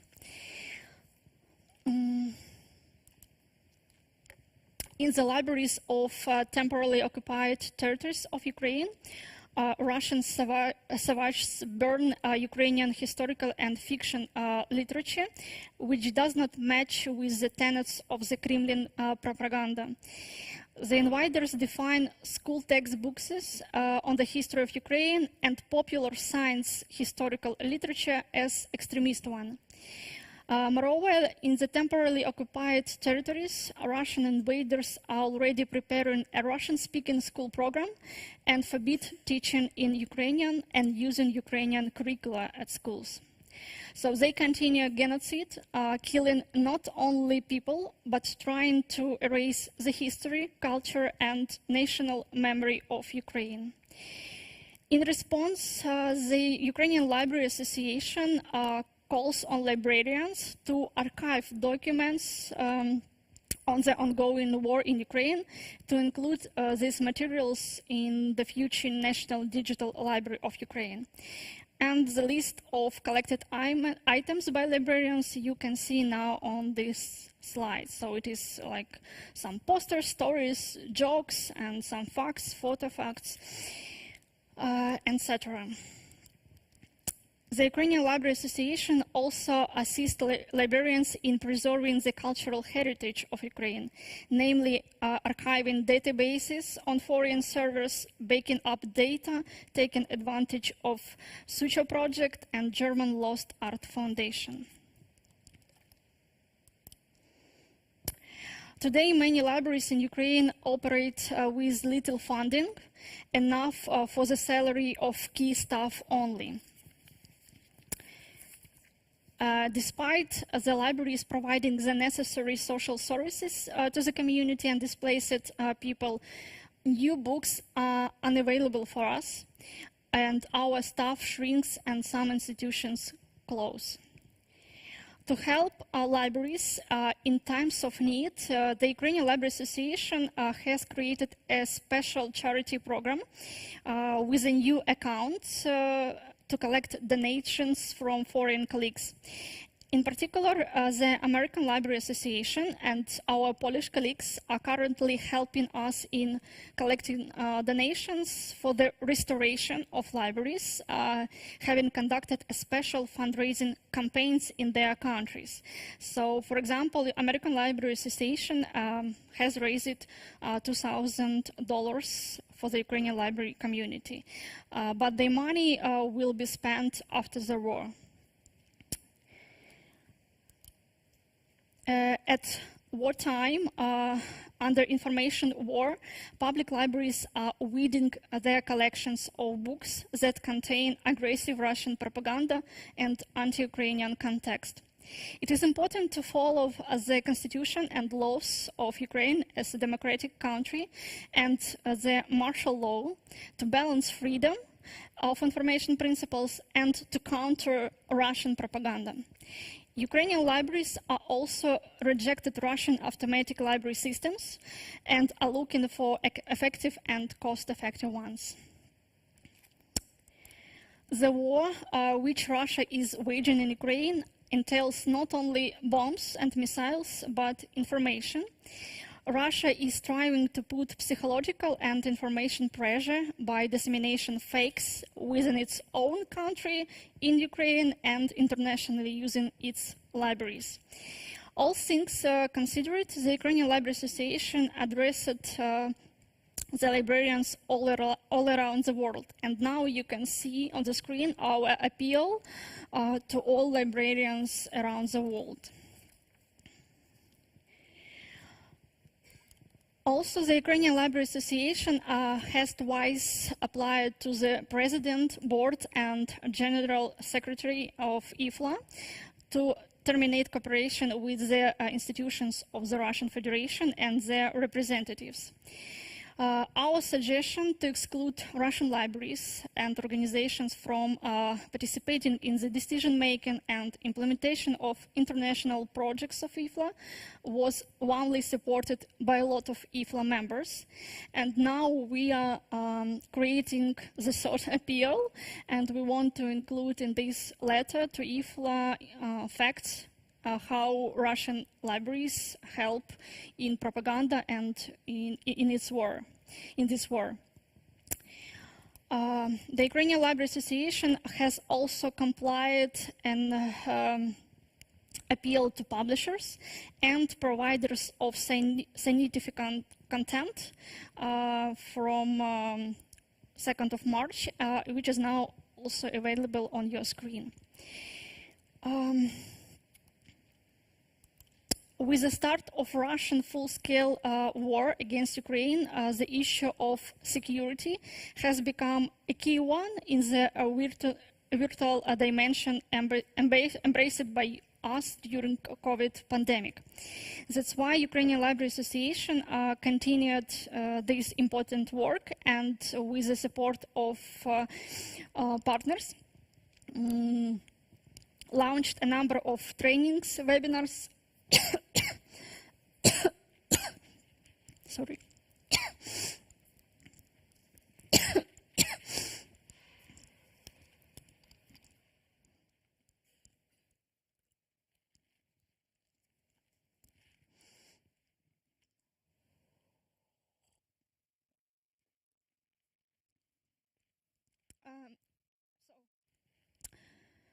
We continue this important work and with the support of UNDP Ukraine and also our other partners, we launched a number of training webinars on information cybersecurity for library users. So you can see also information like the topics of our webinars. In order to preserve accurate information about events in Ukraine, Ukrainian Library Association encourages librarians to become active members and moderators of the international platform MyWar. So to collect oral stories of eyewitnesses on the war in Ukraine, and librarians post these stories on this platform. Also, Ukrainian Library Association has been cooperating with the Ukrainian Institute of National Memory for several years, involving librarians in creating collections of these oral stories, oral history. And, you know, also our librarians from the occupied territories record and disseminate their own stories, how to live under occupation. And now I would like to tell you what services Ukrainian libraries provide after February 24. So Ukrainian libraries today not only serve users, hold events,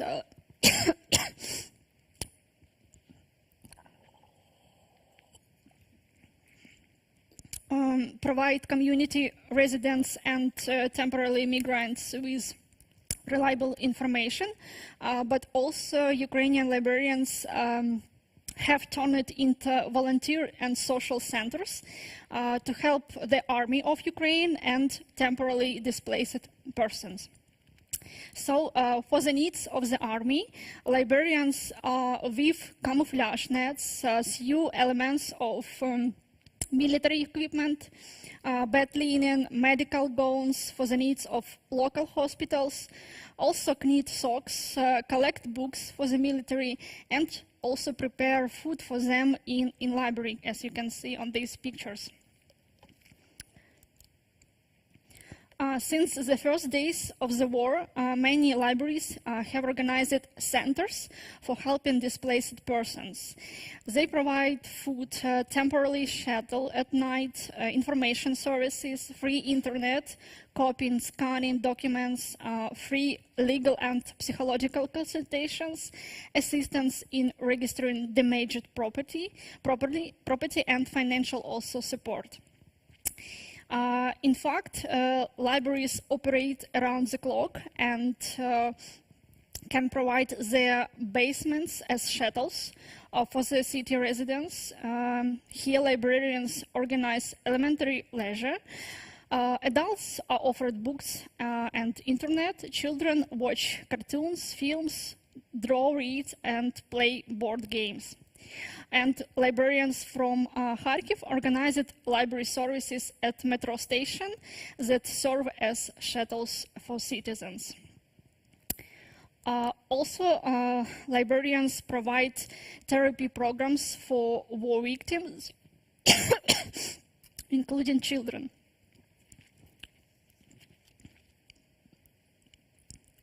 Sorry.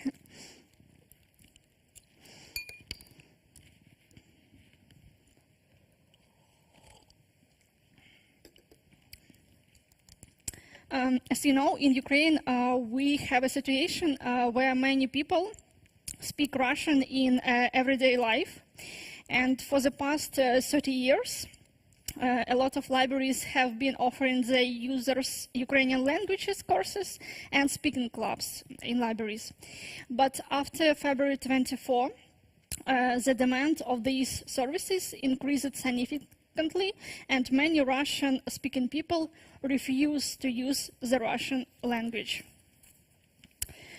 So more and more libraries are expanding their services, specifically in the study of the Ukrainian language. Also, librarians are active in collecting of Ukrainian language books for children and families who had to temporarily leave Ukraine to be safe and currently living in neighboring European Union and other countries. This is only a tiny part of what our association and libraries have already conducted in these days of war, but there is still so much work to be done here. And we know that we are not alone in this struggle, and in this dark and difficult time, the whole civilized world stands with Ukraine. We have received lots of letters of support from international organizations and companies, library associations, librarians from different countries. All the media assist us in spreading a true word on Russian war against Ukraine. Also, we are offered assistance in accommodating Ukrainian refugees. Libraries around abroad create special programs to propose the Ukrainian literature for those users who have temporarily left Ukraine. And I internally grateful for everything done for Ukraine here in Lithuania. And I'm proud to be Ukrainian. I'm proud to be a Ukrainian librarian. And I believe that we will survive and we will win. Glory to Ukraine. Thank you.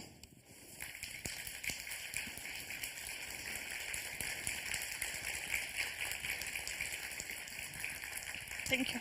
Thank you, Оксана. Дякую. Дякую.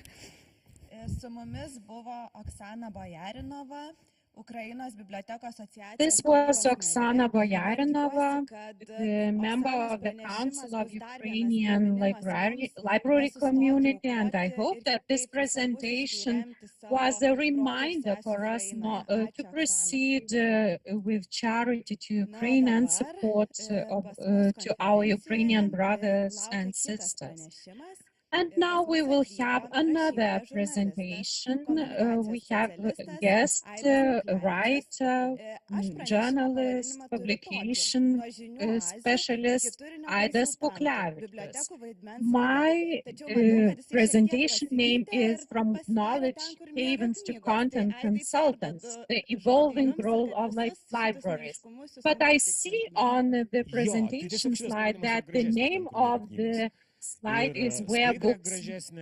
It is because the slide looks better and the name is more attractive. It is not a library, it is a bookshop in China where architects used mirror floors to reflect the books.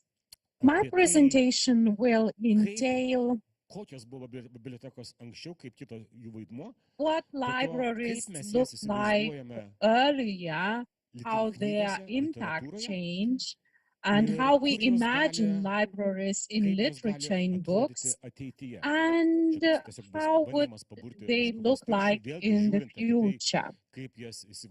I will try to play on the sci-fi writers' imagination, on ancient writers, and what fantasies already came true and what not. Čia užrašyta Aleksandro dovana, tačiau negalvokime, kad tai yra visiška teisybė. You see the Alexander's gift written here, but it is not very true. In fact, the Alexander the Great had nothing in common with the Great Library of Alexandria. We have to thank for this gift. It was a beacon of ancient culture, and it was founded by Ptolemaios, and the most prominent representative of his dynasty was Cleopatra. The library was called Museum. It was devoted to the muses, and it was the storage of all possible knowledge. But in fact, it was the home of artists, writers, architects, where they met and produced new works of art and knowledge. The Romanian historian Helenas already refers to this library as being a very original creator of new books, because every ship that came into Alexandria and contained any manuscript had to hand this manuscript to the Great Library of Alexandria. Then it was rewritten and kept in the Great Library of Alexandria. It was a very great way. You can imagine that if we stop every car entering Kaunas and ask for the books to complement the public library of Kaunas, for example. However, the reality is quite prosaic. This library was destroyed not by external forces.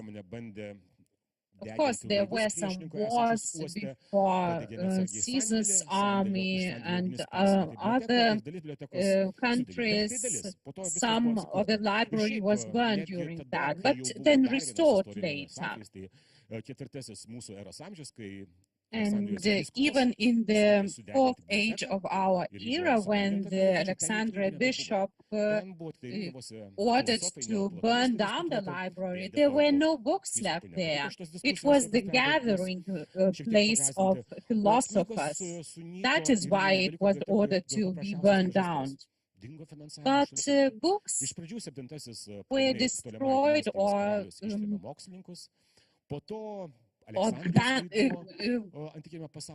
taken from the library because of lack of funds. The money was lacking and the library was diminishing. Another myth is about the ancient Omar Khalif, who ordered to burn down the library books because they either complement the Muhammad's teaching, which is not necessary anymore, or contradict with it. But many historians now doubt this myth and state that the reality was quite prosaic, because the libraries are sometimes destroyed by wars or natural disasters, but most often they are destroyed because of urban disturbances. In reality, the library as the house of books became such in the medieval ages. It was not as dark as we imagine, because it was called Dark Ages by Renaissance humanists, feeling that they were recovering from long sleep of cultural death and rediscovered the ancient culture. But In fact, medieval ages were quite interesting era, where a lot of knowledge was created and stored, especially by church and monasteries. They stored books and documents during all the historical wars, traveling and migration of nations. Monasteries were those places where knowledge was taught, rewritten, and disseminated. And now we are traveling from history to fiction. I think that all of you have read the book by Umberto Eco, The Name of the Rose, or maybe you saw the film with Sean Connery. The action of the book and the movie takes place in the monastery, in the monasterial library, and is focused on the book. And Umberto Eco discovers or shows the library not only as the storage of books, but also as the cemetery of books. I apologize to those who haven't read the book. I will now reveal some information. There is Jorge, librarian, who had hidden the Aristotle's book, the second part of Poetica. The first part is very well known and taught in schools. And the three-part composition leads us from ancient literature to the future. Our brain reveals the storytelling as such. But the second part of Aristotle's Poetica, allegedly, because no one has seen it, speaks about the comedy, and we know that Aristotle treasured the tragedy more than comedy. Maybe because the comedies of that time were very dirty.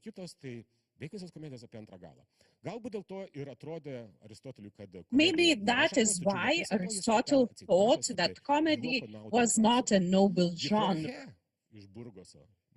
And Jorge, from the Name of the Rose by Umberto Eco,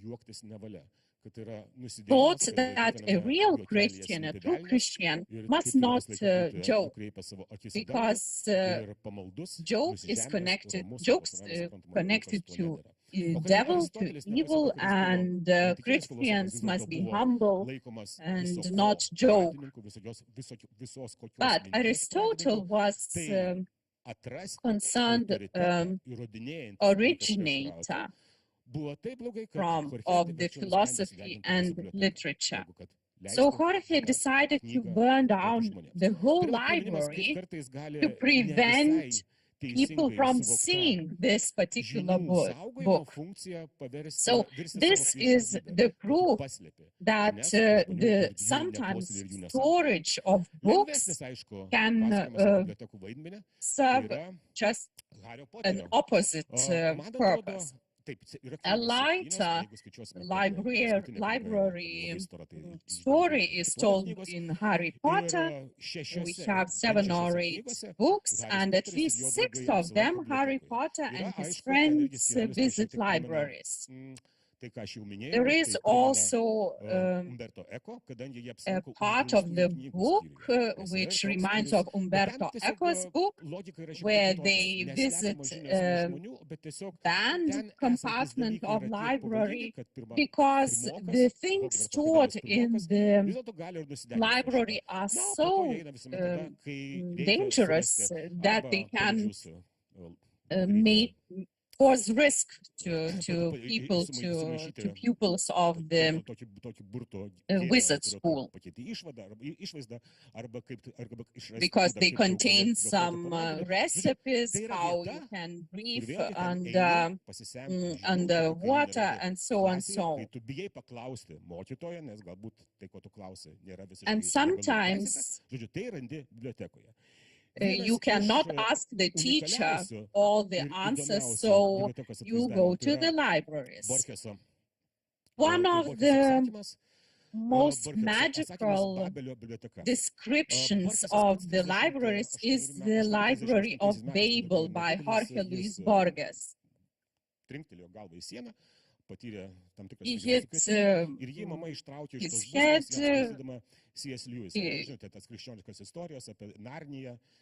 and he recovered by stories, by mystical stories.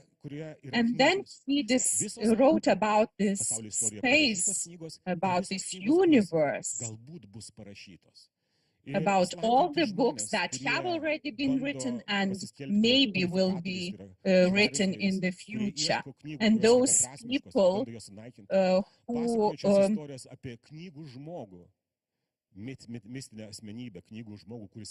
tell about the mystical personality of who have read all the books. And our universe is presented by the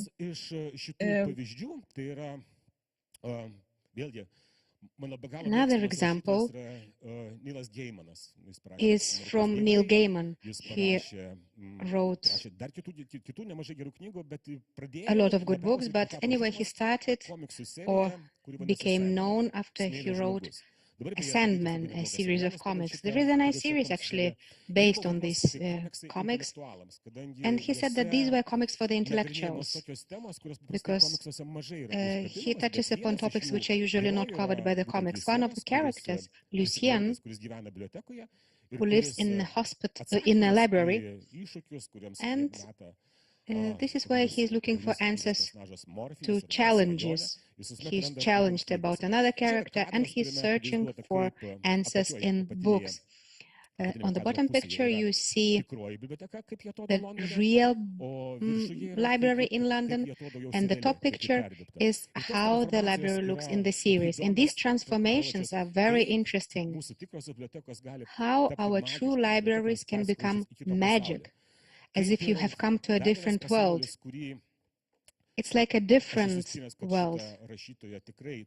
And I'm sure you see people borrowing books of this writer from the library, Carlos Luis Zafón. He is a very popular writer, and in his one very famous books,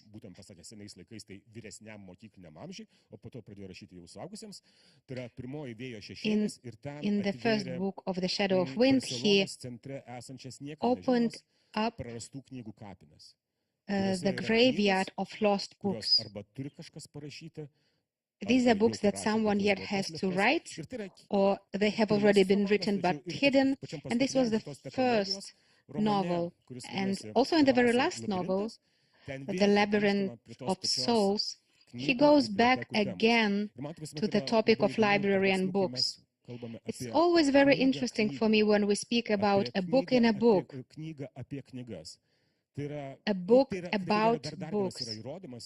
It's just one more piece of evidence and witnessing of the fact that we are inclined to see an additional significance in a book.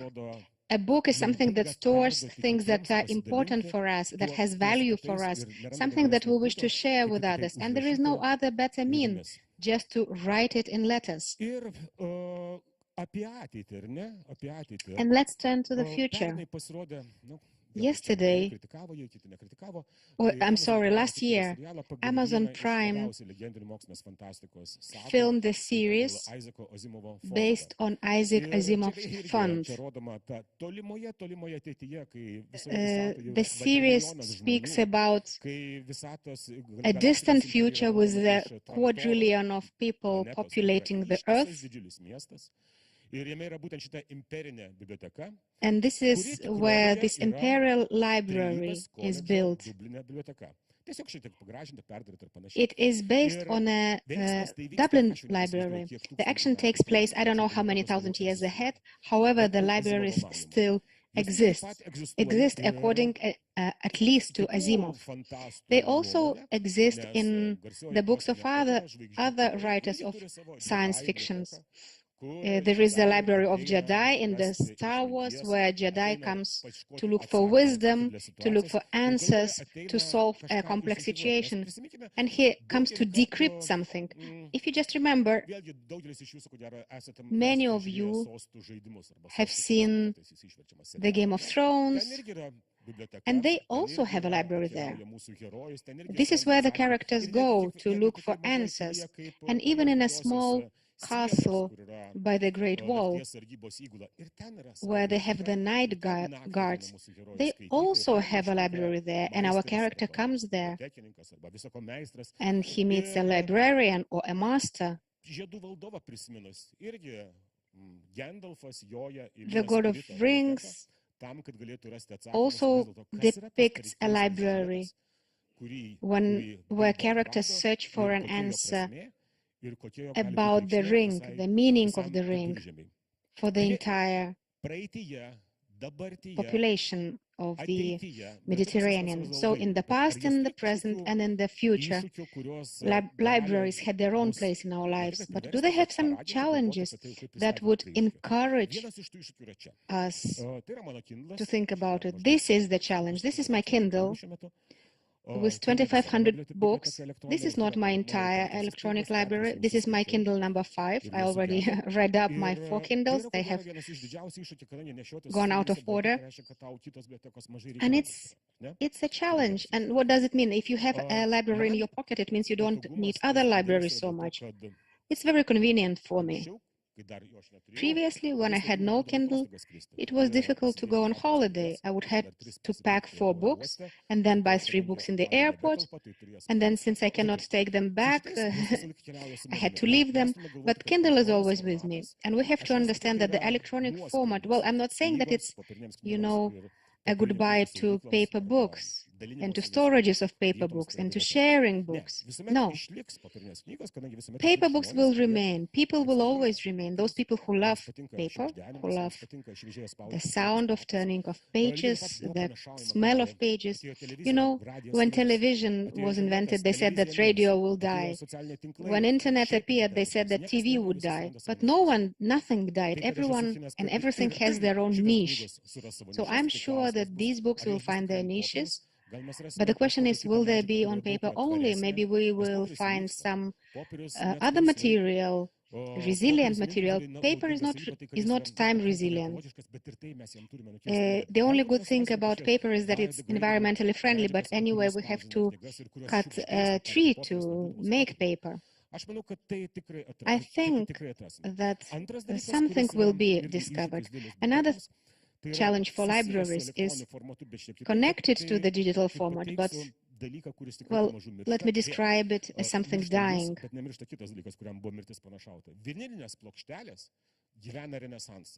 Vinyl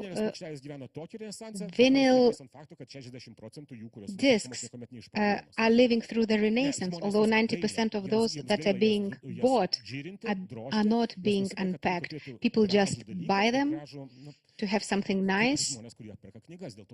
Well, like people who buy books for decorative purposes, they like how books look on shelves and witness about their education or a possibility to match a book against a wallpaper. But CDs are dying out.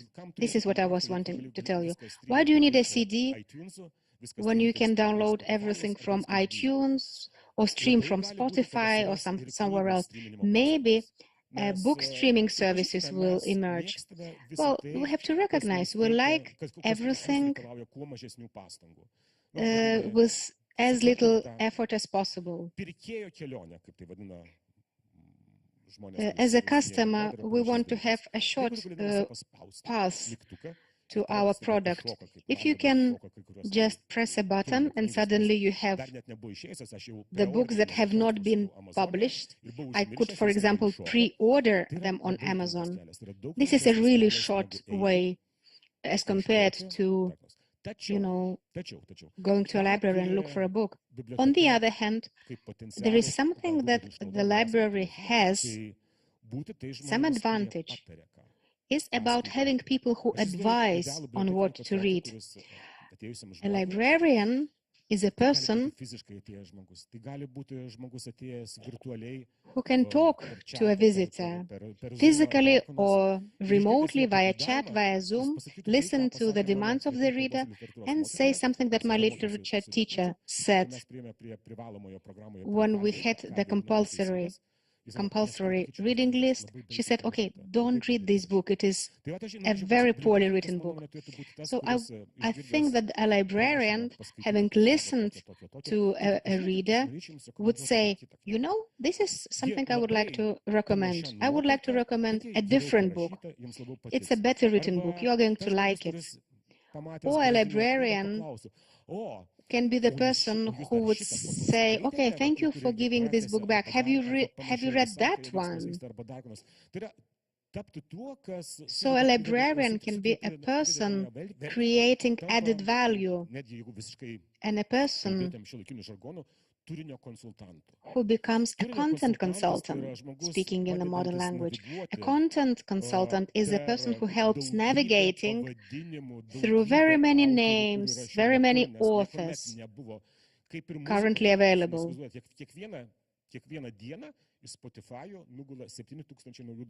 You know, 7,000 new songs appear on Spotify every day. It's not as much with the books, but anyway, there are more and more titles and authors every day, and it's very difficult to navigate through. Well, you can do like I do. I read recommendations on Amazon.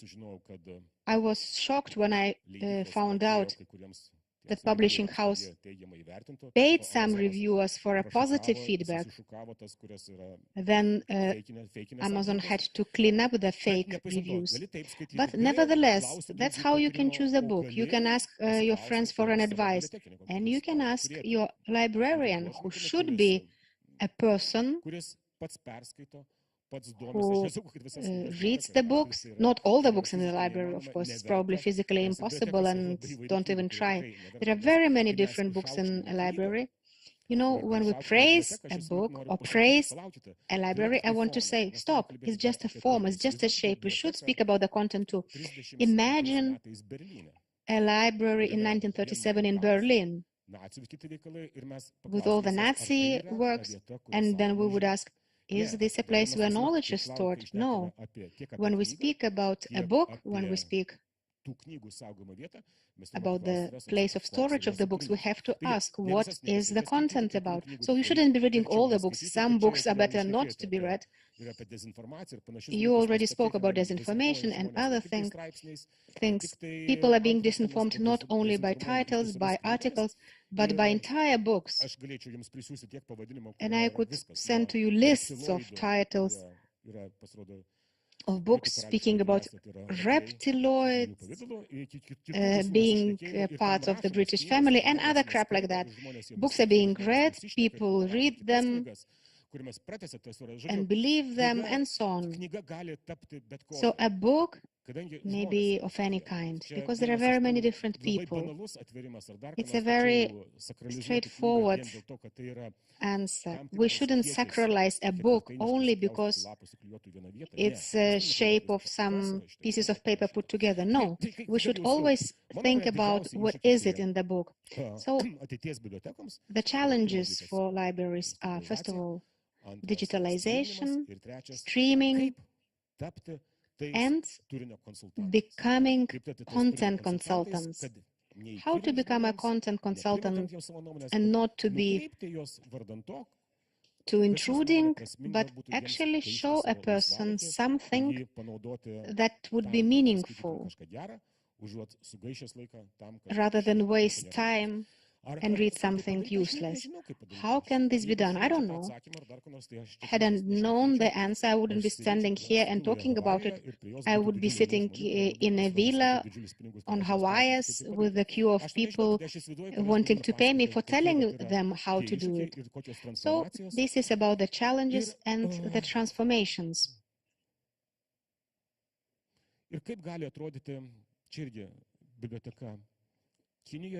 And this is one more picture of a library in China. It looks impressive, but the question is, perhaps it's a place which you would visit for the architecture. But if you come and you only find books about socialism with Chinese perspective or books of Marx and Engels, then it only is treated as a monument of architecture. Architecture is beautiful. It's a good place to have a cup of coffee, but nevertheless, a library is alive as long as good books are written. And as Ray Bradbury said in his dystopia, sometimes there are live libraries. It's people who remember books when the books don't longer exist. And this is something I would like not to see in our future. That's all. If you have any questions, I'm ready to answer.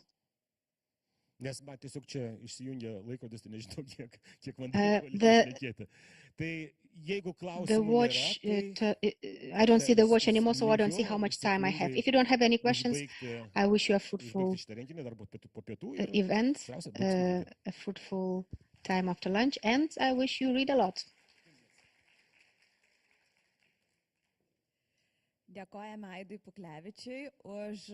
Thank you, Aidas Puklevičius, for an interesting review of the development and history of libraries and for emphasizing what all of us know.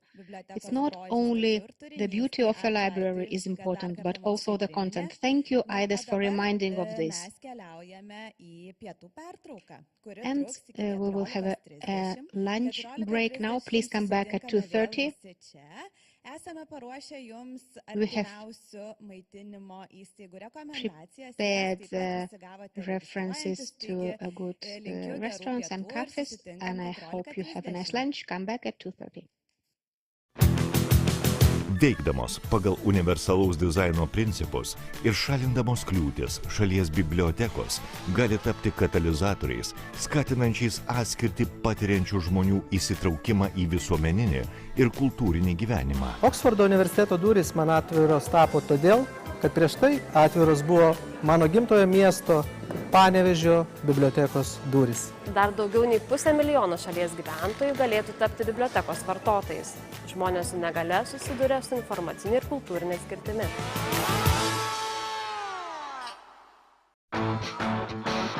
Bibliotekininkai susibūrė ir parengė manifestą. Išėjusi už namų durų einu susitikti, tai biblioteka yra šiek tiek specifiška erdvė, į kurią eini susitikti, bet tai yra galimybių erdvė. Žmonių, turinčių negalią, ar ypatumų taip pat žmonių negalinčių skaityti įprasto teksto, yra kiekviename miestelyje. Kaip jiems atverti bibliotekų duris ir fondus? Svetinga, atvira biblioteka, suprantanti žmonių su negalia įvairovę. Suvoktas poreikis keistis ir suplanuotos permainos visada siejasi su nauda tiek bibliotekai, tiek skaitytojams. Auginu vaiką, kuriam nustatytas autizmo spektro sutrikimas ir džiaugiuosi, kad bibliotekoje atrandame savo veiklų ir paslaugų. Lanksti, atitinkanti individualaus vartotojo reikmes, sklandžiai reaguojanti į pokyčius, tobulinanti savo veiklą ir unikali. Tokia turi būti biblioteka visiems.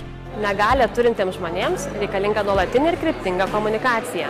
Reikia siekti nuolatinio bendravimo su vietos neįgaliųjų bendruomenėmis.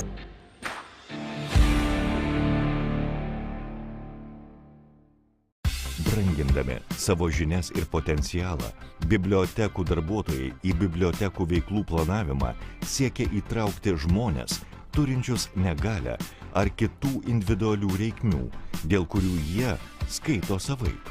Vadovautis negalios judėjimą apibrėžiančių principų, nieko apie neįgaliuosius be neįgaliųjų. Man ir sūnui labai svarbu bibliotekoje sutikti tokių žmonių kaip mes, nes mums reikia socialinio bendravimo, socialinių įgūdžių. Asmenys turintys negalią ar sutrikimą įtraukiami į bibliotekų veiklų planavimą.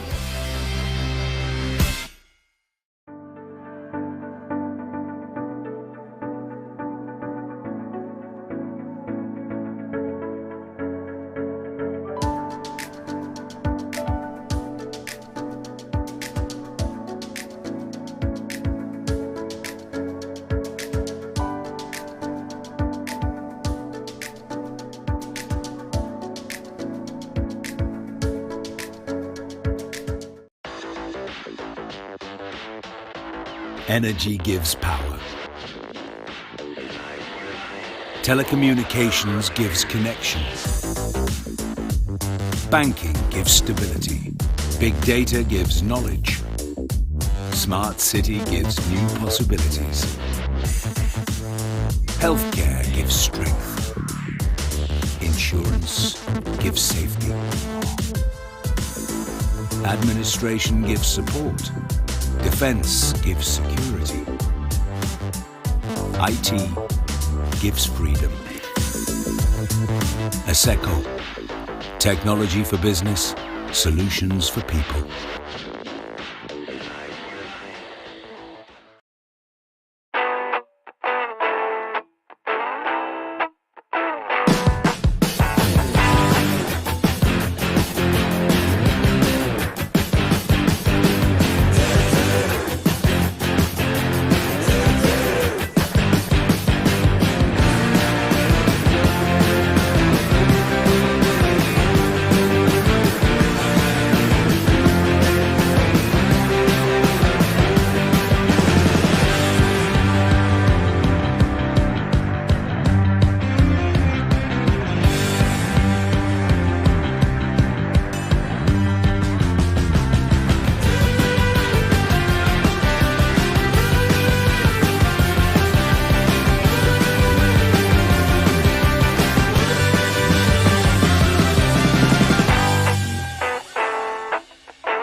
Veikdamos pagal universalaus dizaino principus ir šalindamos kliūtis, šalies bibliotekos gali tapti katalizatoriais, skatinančiais atskirtį patiriančių žmonių įsitraukimą į visuomeninį ir kultūrinį gyvenimą. Oksfordo universiteto durys man atviros tapo todėl, kad prieš tai atviros buvo mano gimtojo miesto Panevėžio bibliotekos durys. Dar daugiau nei 500 000 šalies gyventojų galėtų tapti bibliotekos vartotojais.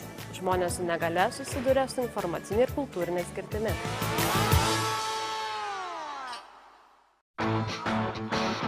Bibliotekininkai susibūrė ir parengė manifestą. Išėjusi už namų durų einu susitikti, tai biblioteka yra šiek tiek specifiška erdvė, į kurią eini susitikti, bet tai yra galimybių erdvė. Žmonių turinčių negalią ar ypatumų taip pat žmonių negalinčių skaityti įprasto teksto yra kiekviename miestelyje. Kaip jiems atverti bibliotekų duris ir fondus? Svetinga, atvira biblioteka, suprantanti žmonių su negalia įvairovę. Suvoktas poreikis keistis ir suplanuotos permainos visada siejasi su nauda tiek bibliotekai, tiek skaitytojams. Auginu vaiką, kuriam nustatytas autizmo spektro sutrikimas ir džiaugiuosi, kad bibliotekoje atrandame savo veiklų ir paslaugų. Lanksti, atitinkanti individualaus vartotojo reikmes, sklandžiai reaguojanti į pokyčius, tobulinanti savo veiklą ir unikali. Tokia turi būti biblioteka visiems. Negalią turintiems žmonėms reikalinga nuolatinė ir kryptinga komunikacija. Reikia siekti nuolatinio bendravimo su vietos neįgaliųjų bendruomenėmis.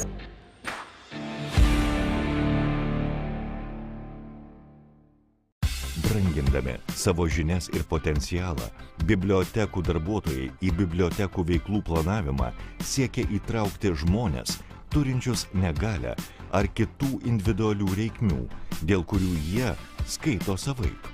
vadovautis negalios judėjimą apibrėžiančių principų, nieko apie neįgaliuosius be neįgaliųjų. Man ir sūnui labai svarbu bibliotekoje sutikti tokių žmonių kaip mes, nes mums reikia socialinio bendravimo, socialinių įgūdžių. Asmenys turintys negalią ar sutrikimą įtraukiami į bibliotekų veiklų planavimą.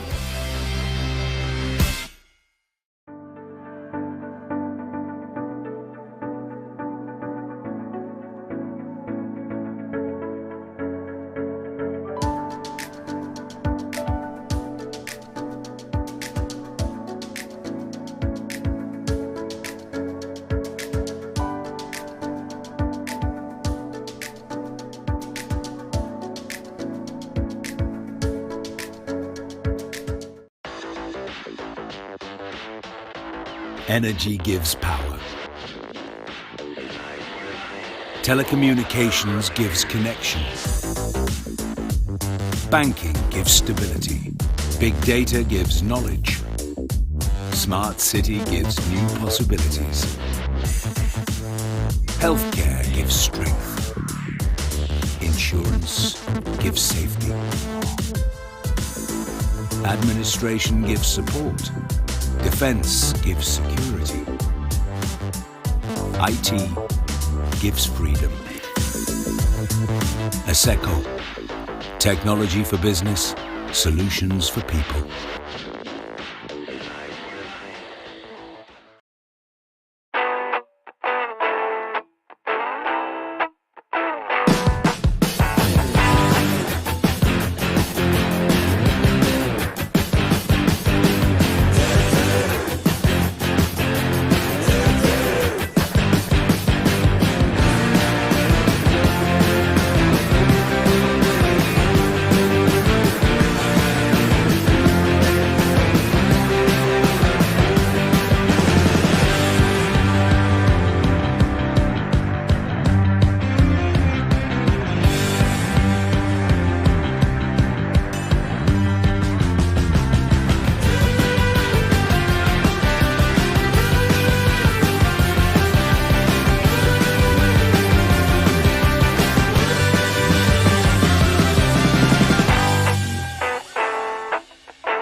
Veikdamos pagal universalaus dizaino principus ir šalindamos kliūtis, šalies bibliotekos gali tapti katalizatoriais, skatinančiais atskirtį patiriančių žmonių įsitraukimą į visuomeninį ir kultūrinį gyvenimą. Oksfordo universiteto durys man atviros tapo todėl, kad prieš tai atviros buvo mano gimtojo miesto Panevėžio bibliotekos durys. Dar daugiau nei 500 000 šalies gyventojų galėtų tapti bibliotekos vartotojais. Žmonės su negale susiduria su informacinė ir kultūrinė skirtimi.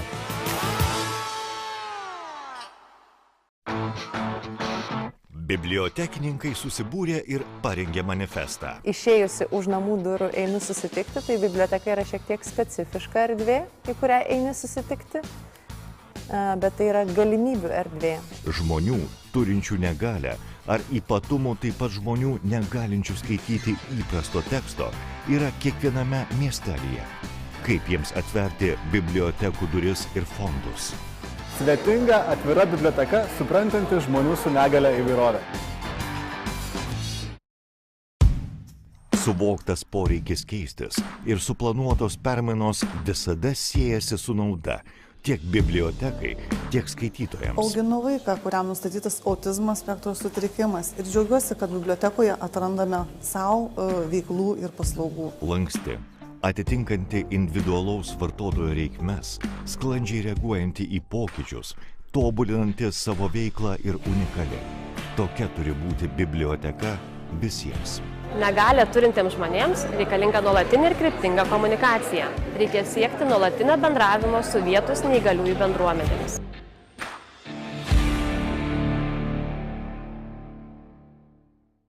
Brangindami savo žinias ir potencialą, bibliotekų darbuotojai į bibliotekų veiklų planavimą siekia įtraukti žmones, turinčius negalią ar kitų individualių reikmių, dėl kurių jie skaito savaip. vadovautis negalios judėjimą apibrėžiančių principų, nieko apie neįgaliuosius be neįgaliųjų.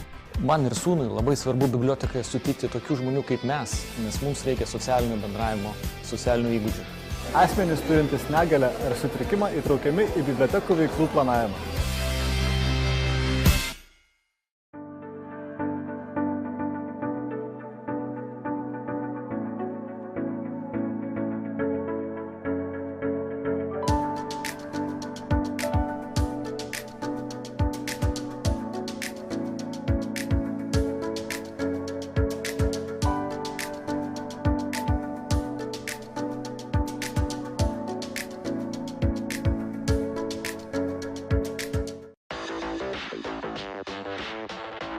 Energy gives power.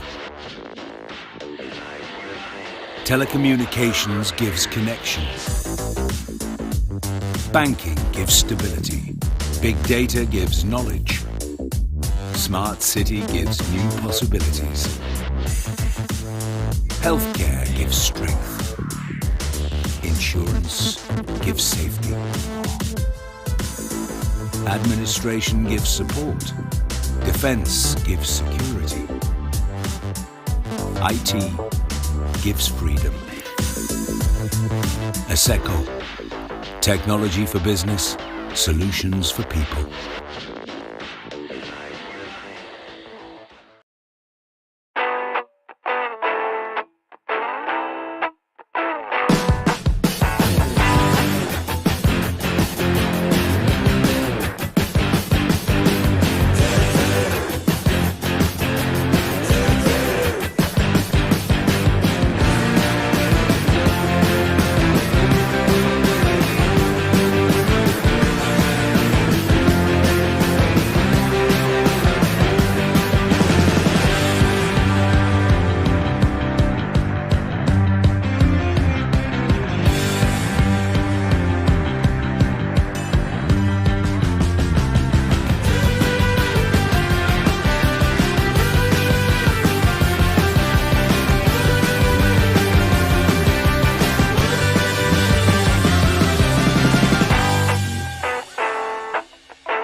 Veikdamos pagal universalaus dizaino principus ir šalindamos kliūtis, šalies bibliotekos gali tapti katalizatoriais, skatinančiais atskirtį patiriančių žmonių įsitraukimą į visuomeninį ir kultūrinį gyvenimą. Oksfordo universiteto durys man atviros tapo todėl, kad prieš tai atviros buvo mano gimtojo miesto Panevėžio bibliotekos durys. Dar daugiau nei 500 000 šalies gyventojų galėtų tapti bibliotekos vartotojais.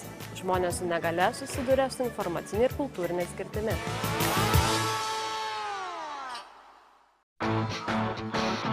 Bibliotekininkai susibūrė ir parengė manifestą. Išėjusi už namų durų einu susitikti, tai biblioteka yra šiek tiek specifiška erdvė, į kurią eini susitikti, bet tai yra galimybių erdvė.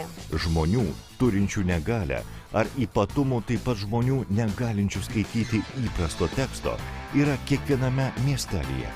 Kaip jiems atverti bibliotekų duris ir fondus? Svetinga, atvira biblioteka, suprantanti žmonių su negalia įvairovę. Suvoktas poreikis keistis ir suplanuotos permainos visada siejasi su nauda tiek bibliotekai, tiek skaitytojams. Auginu vaiką, kuriam nustatytas autizmo spektro sutrikimas ir džiaugiuosi, kad bibliotekoje atrandame savo veiklų ir paslaugų. Lanksti, atitinkanti individualaus vartotojo reikmes, sklandžiai reaguojanti į pokyčius, tobulinanti savo veiklą ir unikali. Tokia turi būti biblioteka visiems. Negalią turintiems žmonėms reikalinga nuolatinė ir kryptinga komunikacija.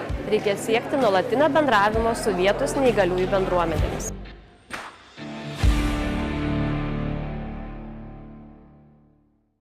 Brangindami savo žinias ir potencialą, bibliotekų darbuotojai į bibliotekų veiklų planavimą siekia įtraukti žmones, turinčius negalią ar kitų individualių reikmių, dėl kurių jie skaito savaip.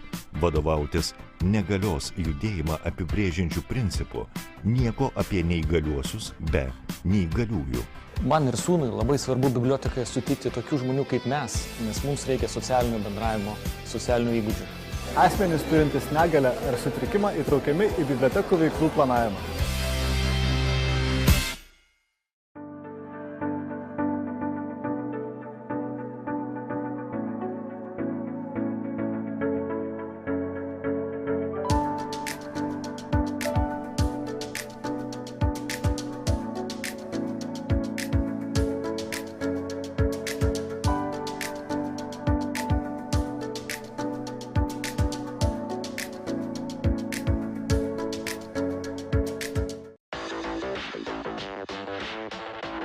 Energy gives power. Telecommunications gives connection. Banking gives stability. Big data gives knowledge. Smart city gives new possibilities. Healthcare gives strength. Insurance gives safety. Administration gives support. Defense gives security. IT gives freedom. ASECO, technology for business, solutions for people.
Veikdamos pagal universalaus dizaino principus ir šalindamos kliūtis, šalies bibliotekos gali tapti katalizatoriais, skatinančiais atskirtį patiriančių žmonių įsitraukimą į visuomeninį ir kultūrinį gyvenimą. Oksfordo universiteto durys man atviros tapo todėl, kad prieš tai atviros buvo mano gimtojo miesto Panevėžio bibliotekos durys. Dar daugiau nei 500 000 šalies gyventojų galėtų tapti bibliotekos vartotojais. Žmonės su negale susiduria su informacinė ir kultūrinė skirtimi.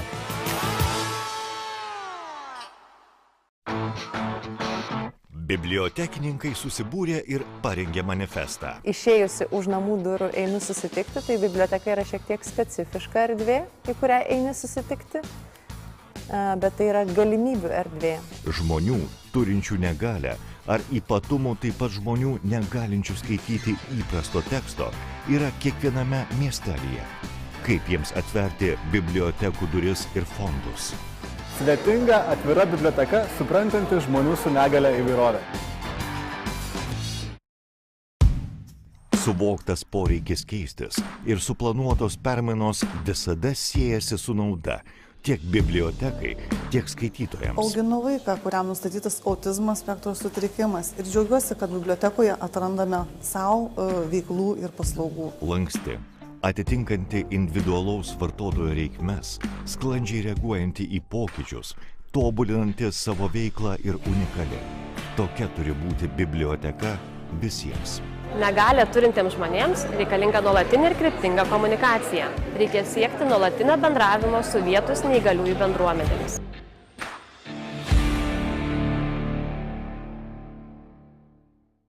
Brangindami savo žinias ir potencialą, bibliotekų darbuotojai į bibliotekų veiklų planavimą siekia įtraukti žmones, turinčius negalią ar kitų individualių reikmių, dėl kurių jie skaito savaip. Vadovautis negalios judėjimą apibrėžiančių principų, nieko apie neįgaliuosius be neįgaliųjų. Man ir sūnui labai svarbu bibliotekoje sutikti tokių žmonių kaip mes, nes mums reikia socialinio bendravimo, socialinių įgūdžių. Asmenys turintys negalią ar sutrikimą įtraukiami į bibliotekų veiklų planavimą.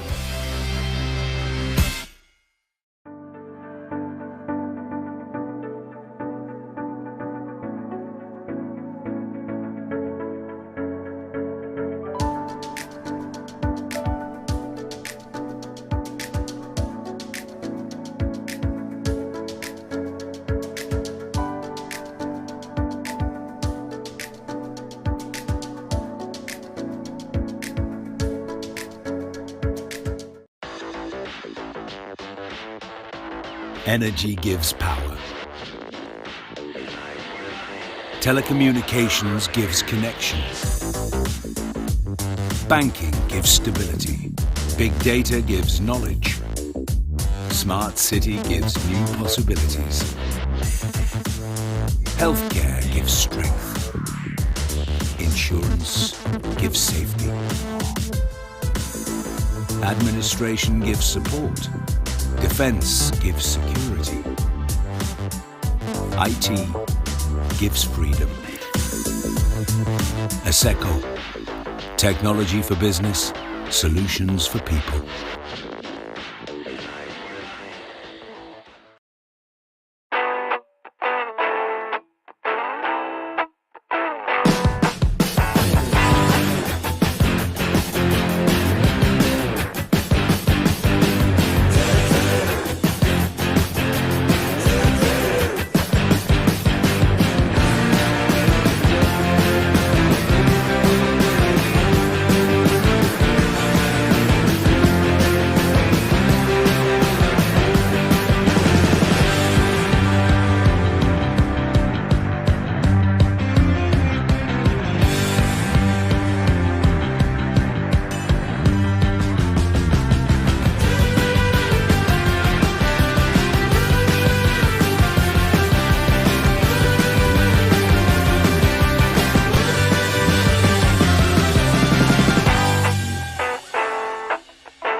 Veikdamos pagal universalaus dizaino principus ir šalindamos kliūtis, šalies bibliotekos gali tapti katalizatoriais, skatinančiais atskirtį patiriančių žmonių įsitraukimą į visuomeninį ir kultūrinį gyvenimą. Oksfordo universiteto durys man atviros tapo todėl, kad prieš tai atviros buvo mano gimtojo miesto Panevėžio bibliotekos durys. Dar daugiau nei 500 000 šalies gyventojų galėtų tapti bibliotekos vartotojais.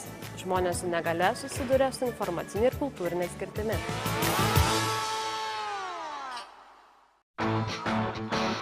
Bibliotekininkai susibūrė ir parengė manifestą. Išėjusi už namų durų einu susitikti, tai biblioteka yra šiek tiek specifiška erdvė, į kurią eini susitikti, bet tai yra galimybių erdvė.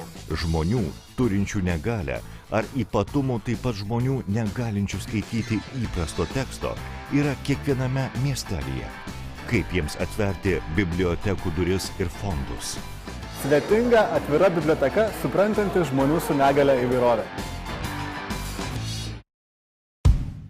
Suvoktas poreikis keistis ir suplanuotos permainos visada siejasi su nauda tiek bibliotekai, tiek skaitytojams. Auginu vaiką, kuriam nustatytas autizmo spektro sutrikimas ir džiaugiuosi, kad bibliotekoje atrandame savo veiklų ir paslaugų. Lanksti, atitinkanti individualaus vartotojo reikmes, sklandžiai reaguojanti į pokyčius, tobulinanti savo veiklą ir unikali. Tokia turi būti biblioteka visiems. Negalią turintiems žmonėms reikalinga nuolatinė ir kryptinga komunikacija. Reikia siekti nuolatinio bendravimo su vietos neįgaliųjų bendruomenėmis.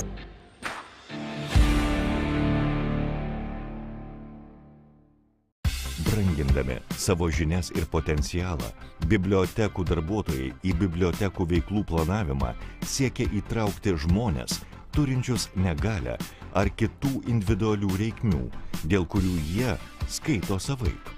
Vadovautis negalios judėjimą apibrėžiančių principų, nieko apie neįgaliuosius be neįgaliųjų. Man ir sūnui labai svarbu bibliotekoje sutikti tokių žmonių kaip mes, nes mums reikia socialinio bendravimo, socialinių įgūdžių. Asmenys turintys negalią ar sutrikimą įtraukiami į bibliotekų veiklų planavimą.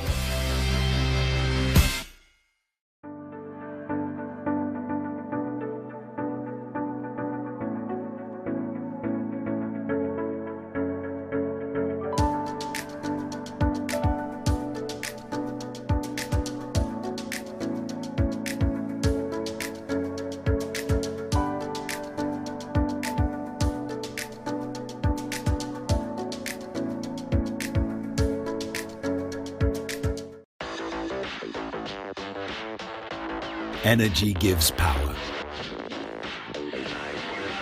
Telecommunications gives connection. Banking gives stability. Big data gives knowledge. Smart city gives new possibilities. Healthcare gives strength. Insurance gives safety.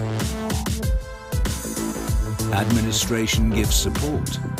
Defense gives security. IT gives freedom.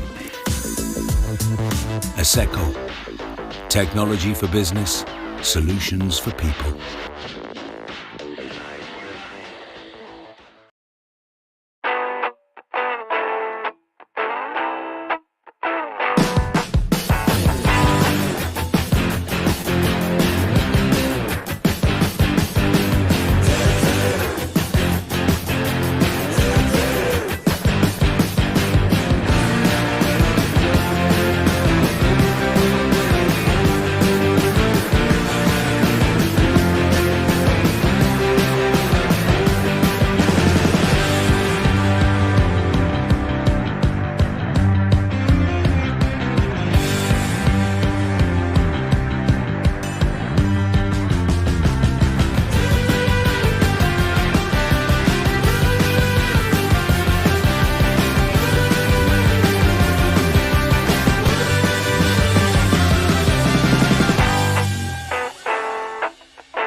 Veikdamos pagal universalaus dizaino principus ir šalindamos kliūtis, šalies bibliotekos gali tapti katalizatoriais, skatinančiais atskirtį patiriančių žmonių įsitraukimą į visuomeninį ir kultūrinį gyvenimą. Oksfordo universiteto durys man atviros tapo todėl, kad prieš tai atviros buvo mano gimtojo miesto Panevėžio bibliotekos durys. Dar daugiau nei 500 000 šalies gyventojų galėtų tapti bibliotekos vartotojais. Žmonės su negale susiduria su informacinė ir kultūrinė skirtimi.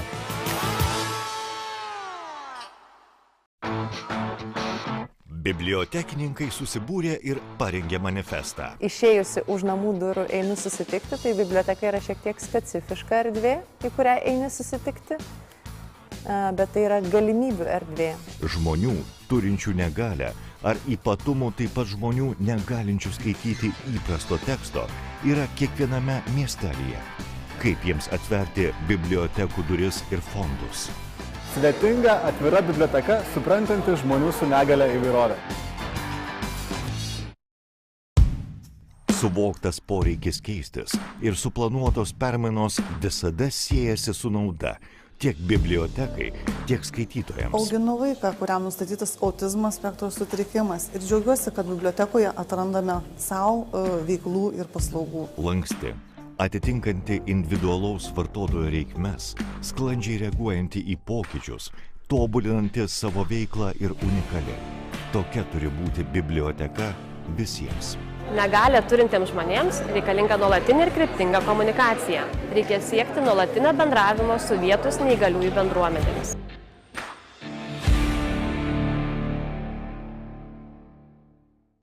Brangindami savo žinias ir potencialą, bibliotekų darbuotojai į bibliotekų veiklų planavimą siekia įtraukti žmones, turinčius negalią ar kitų individualių reikmių, dėl kurių jie skaito savaip. Vadovautis negalios judėjimą apibrėžiančių principų, nieko apie neįgaliuosius be neįgaliųjų. Man ir sūnui labai svarbu bibliotekai sutikti tokių žmonių kaip mes, nes mums reikia socialinio bendravimo, socialinių įgūdžių. Asmenys turintys negalę ar sutrikimą įtraukiami į bibliotekų veiklų planavimą.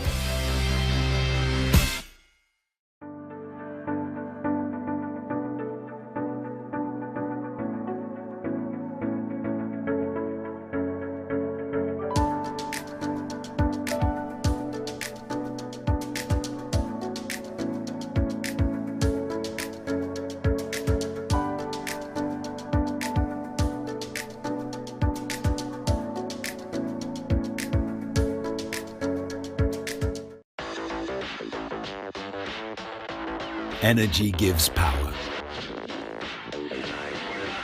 Telecommunications gives connection. Banking gives stability. Big data gives knowledge. Smart city gives new possibilities. Healthcare gives strength. Insurance gives safety. Administration gives support. Defense gives security. IT gives freedom. ASECO. Technology for business, solutions for people.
Veikdamos pagal universalaus dizaino principus ir šalindamos kliūtis, šalies bibliotekos gali tapti katalizatoriais, skatinančiais atskirtį patiriančių žmonių įsitraukimą į visuomeninį ir kultūrinį gyvenimą. Oksfordo universiteto durys man atviros tapo todėl, kad prieš tai atviros buvo mano gimtojo miesto Panevėžio bibliotekos durys. Dar daugiau nei 500 000 šalies gyventojų galėtų tapti bibliotekos vartotojais.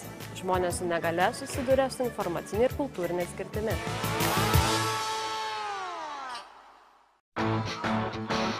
Bibliotekininkai susibūrė ir parengė manifestą. Išėjusi už namų durų einu susitikti, tai biblioteka yra šiek tiek specifiška erdvė, į kurią eini susitikti, bet tai yra galimybių erdvė. Žmonių, turinčių negalę, ar ypatumų taip pat žmonių negalinčių skaityti įprasto teksto, yra kiekviename miestelyje.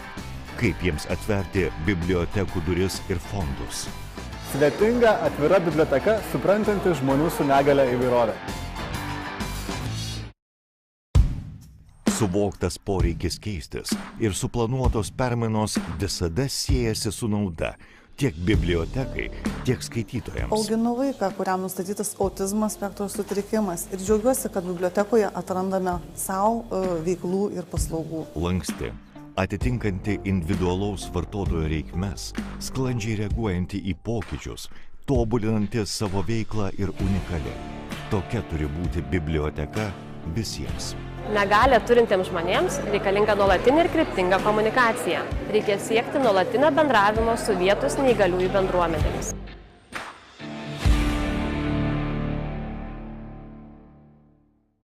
Brangindami savo žinias ir potencialą, bibliotekų darbuotojai į bibliotekų veiklų planavimą siekia įtraukti žmones, turinčius negalę ar kitų individualių reikmių, dėl kurių jie skaito savaip. Vadovautis negalios judėjimą apibrėžiančių principų, nieko apie neįgaliuosius be neįgaliųjų. Man ir sūnui labai svarbu bibliotekoje sutikti tokių žmonių kaip mes, nes mums reikia socialinio bendravimo, socialinių įgūdžių. Asmenys turintys negalę ar sutrikimą įtraukiami į bibliotekų veiklų planavimą.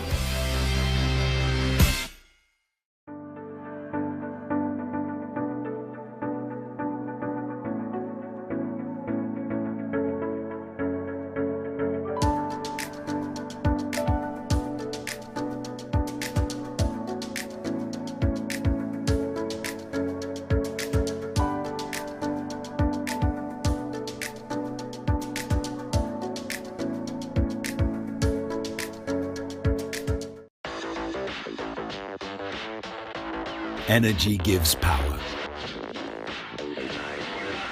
Telecommunications gives connection. Banking gives stability. Big data gives knowledge. Smart city gives new possibilities. Healthcare gives strength. Insurance gives safety. Administration gives support.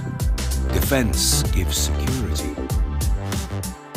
IT gives freedom. ASECO. Technology for business, solutions for people.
Veikdamos pagal universalaus dizaino principus ir šalindamos kliūtis, šalies bibliotekos gali tapti katalizatoriais, skatinančiais atskirtį patiriančių žmonių įsitraukimą į visuomeninį ir kultūrinį gyvenimą. Oksfordo universiteto durys man atviros tapo todėl, kad prieš tai atviros buvo mano gimtojo miesto Panevėžio bibliotekos durys. Dar daugiau nei 500 000 šalies gyventojų galėtų tapti bibliotekos vartotojais.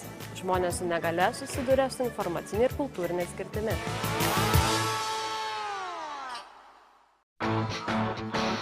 Bibliotekininkai susibūrė ir parengė manifestą. Išėjusi už namų durų einu susitikti, tai biblioteka yra šiek tiek specifiška erdvė, į kurią eini susitikti, bet tai yra galimybių erdvė.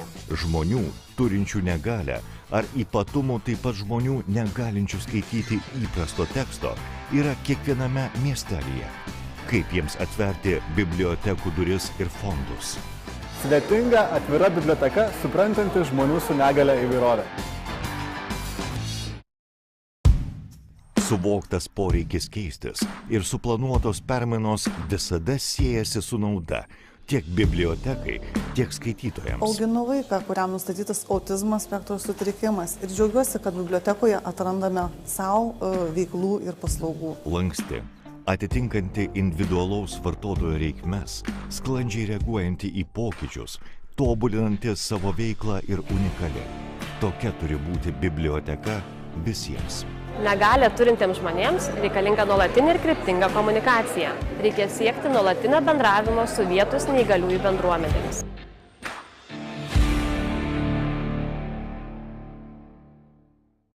Brangindami savo žinias ir potencialą, bibliotekų darbuotojai į bibliotekų veiklų planavimą siekia įtraukti žmones, turinčius negalią ar kitų individualių reikmių, dėl kurių jie skaito savaip. Vadovautis negalios judėjimą apibrėžiančių principų, nieko apie neįgaliuosius be neįgaliųjų. Man ir sūnui labai svarbu bibliotekoje sutikti tokių žmonių kaip mes, nes mums reikia socialinio bendravimo, socialinių įgūdžių. Asmenys turintys negalę ar sutrikimą įtraukiami į bibliotekų veiklų planavimą.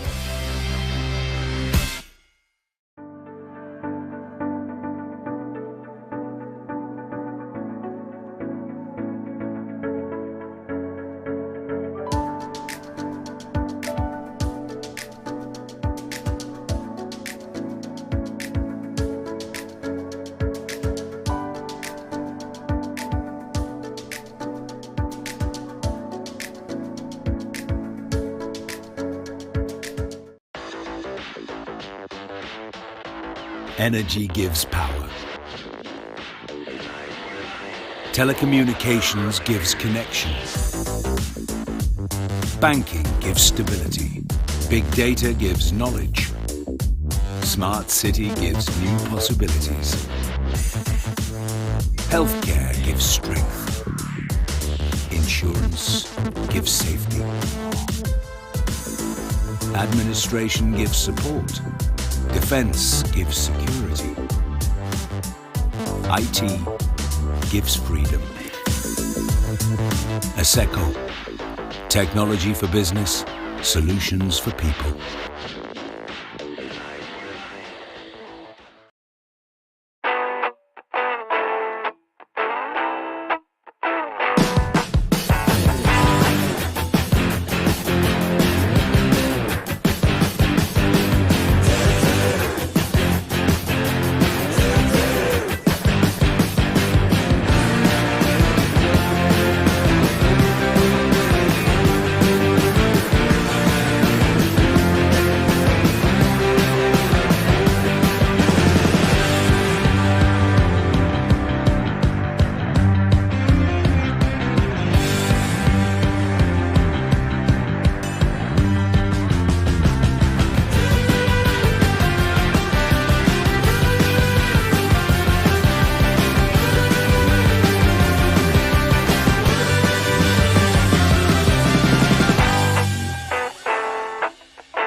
Veikdamos pagal universalaus dizaino principus ir šalindamos kliūtis, šalies bibliotekos gali tapti katalizatoriais, skatinančiais atskirtį patiriančių žmonių įsitraukimą į visuomeninį ir kultūrinį gyvenimą. Oksfordo universiteto durys man atviros tapo todėl, kad prieš tai atviros buvo mano gimtojo miesto Panevėžio bibliotekos durys. Dar daugiau nei 500 000 šalies gyventojų galėtų tapti bibliotekos vartotojais. Žmonės su negale susiduria su informacinė ir kultūrinė skirtimi.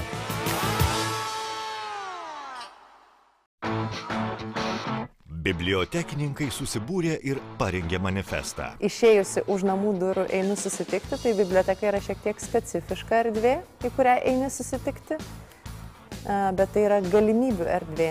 Žmonių, turinčių negalę, ar ypatumų taip pat žmonių negalinčių skaityti įprasto teksto, yra kiekviename miestelyje. Kaip jiems atverti bibliotekų duris ir fondus?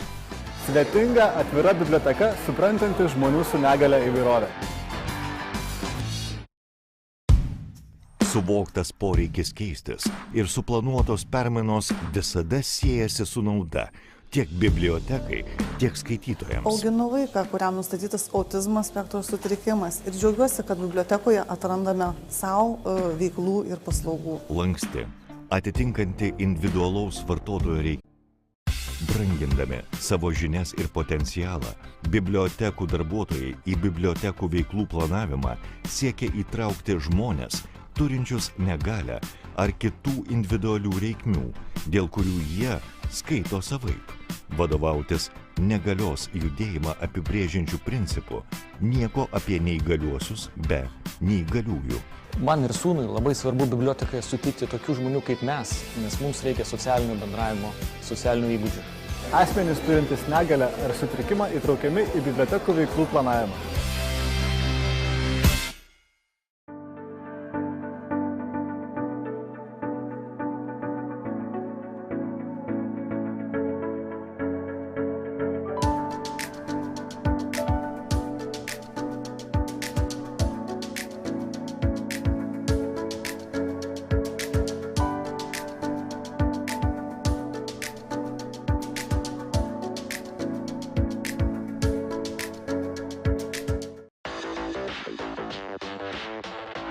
Energy gives power. Telecommunications gives connection. Banking gives stability. Big data gives knowledge. Smart city gives new possibilities.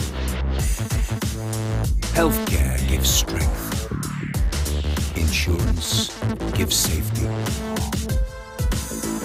Administration gives support. Defense gives security. IT gives freedom. ASECO, technology for business, solutions for people.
Veikdamos pagal universalaus dizaino principus ir šalindamos kliūtis, šalies bibliotekos gali tapti katalizatoriais, skatinančiais atskirtį patiriančių žmonių įsitraukimą į visuomeninį ir kultūrinį gyvenimą. Oksfordo universiteto durys man atviros tapo todėl, kad prieš tai atviros buvo mano gimtojo miesto Panevėžio bibliotekos durys. Dar daugiau nei 500 000 šalies gyventojų galėtų tapti bibliotekos vartotojais. Žmonės su negale susiduria su informacinė ir kultūrinė skirtimi.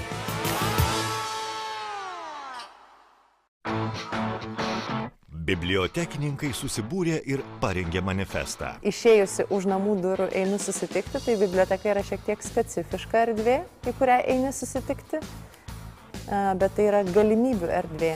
Žmonių, turinčių negalę, ar ypatumų taip pat žmonių negalinčių skaityti įprasto teksto, yra kiekviename miestelyje.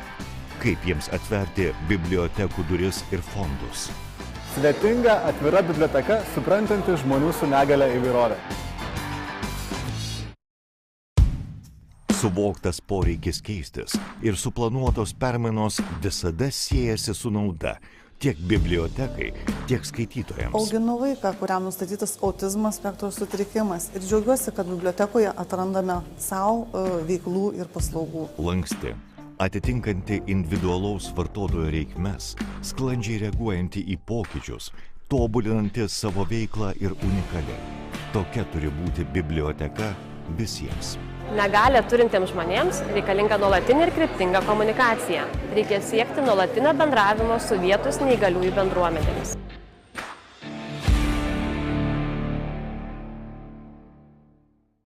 Brangindami savo žinias ir potencialą, bibliotekų darbuotojai į bibliotekų veiklų planavimą siekia įtraukti žmones, turinčius negalę ar kitų individualių reikmių, dėl kurių jie skaito savaip. Vadovautis negalios judėjimą apibrėžiančių principų, nieko apie neįgaliuosius be neįgaliųjų. Man ir sūnui labai svarbu bibliotekoje sutikti tokių žmonių kaip mes, nes mums reikia socialinio bendravimo, socialinių įgūdžių. Asmenys turintys negalę ar sutrikimą įtraukiami į bibliotekų veiklų planavimą.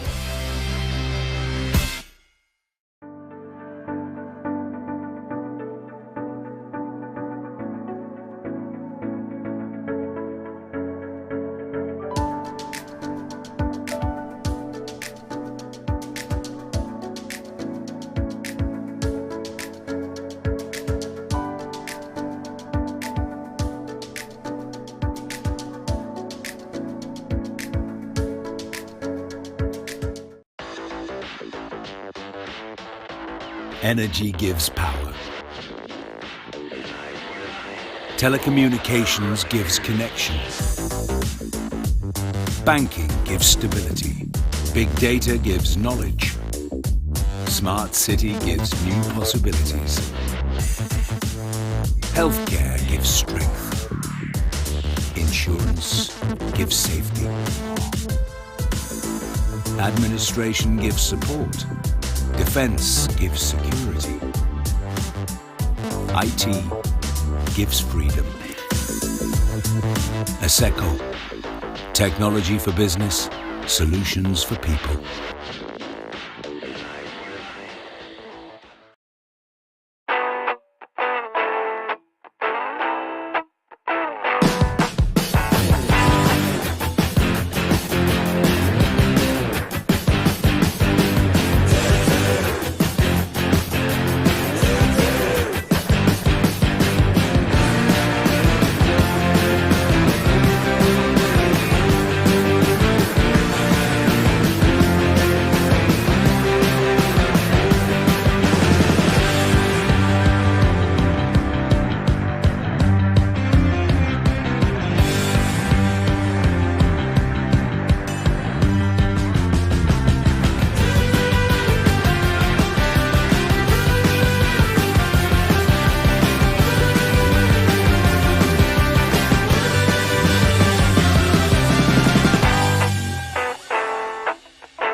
Veikdamos pagal universalaus dizaino principus ir šalindamos kliūtis, šalies bibliotekos gali tapti katalizatoriais, skatinančiais atskirtį patiriančių žmonių įsitraukimą į visuomeninį ir kultūrinį gyvenimą. Oksfordo universiteto durys man atviros tapo todėl, kad prieš tai atviros buvo mano gimtojo miesto Panevėžio bibliotekos durys. Dar daugiau nei 500 000 šalies gyventojų galėtų tapti bibliotekos vartotojais. Žmonės su negale susiduria su informacinė ir kultūrinė skirtimi.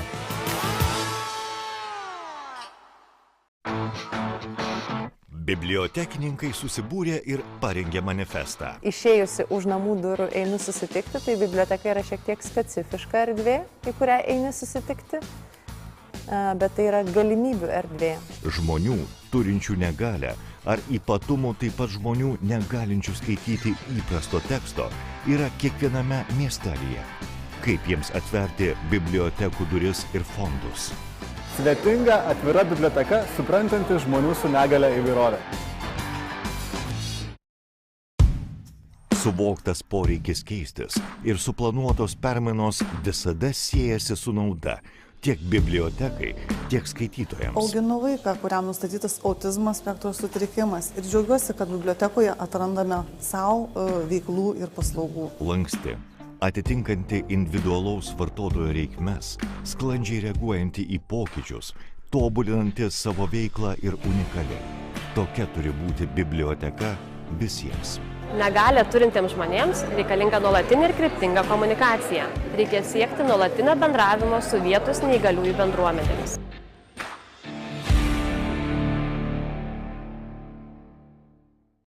Brangindami savo žinias ir potencialą, bibliotekų darbuotojai į bibliotekų veiklų planavimą siekia įtraukti žmones, turinčius negalę ar kitų individualių reikmių, dėl kurių jie skaito savaip. Vadovautis negalios judėjimą apibrėžiančių principų, nieko apie neįgaliuosius be neįgaliųjų. Man ir sūnui labai svarbu bibliotekoje sutikti tokių žmonių kaip mes, nes mums reikia socialinio bendravimo, socialinių įgūdžių. Asmenys turintys negalę ar sutrikimą įtraukiami į bibliotekų veiklų planavimą.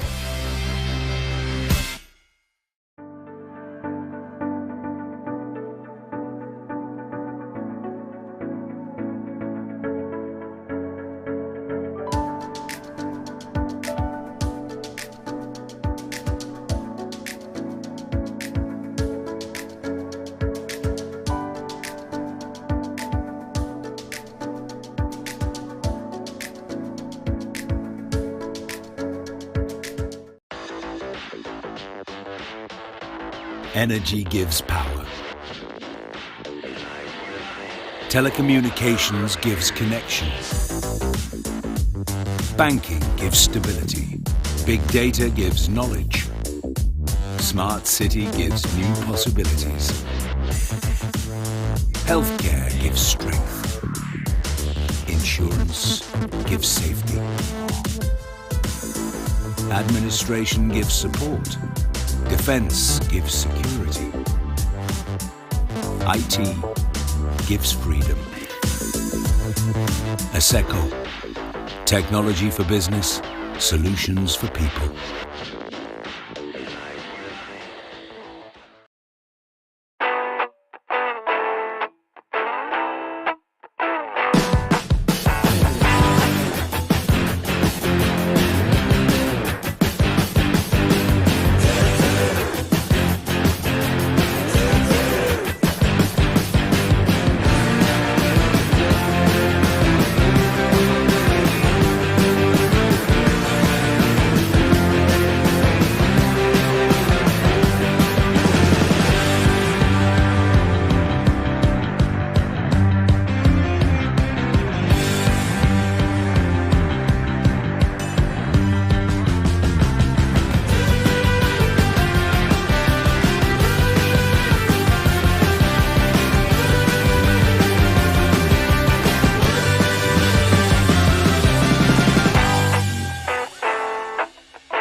Veikdamos pagal universalaus dizaino principus ir šalindamos kliūtis, šalies bibliotekos gali tapti katalizatoriais, skatinančiais atskirtį patiriančių žmonių įsitraukimą į visuomeninį ir kultūrinį gyvenimą. Oksfordo universiteto durys man atviros tapo todėl, kad prieš tai atviros buvo mano gimtojo miesto Panevėžio bibliotekos durys. Dar daugiau nei 500 000 šalies gyventojų galėtų tapti bibliotekos vartotojais.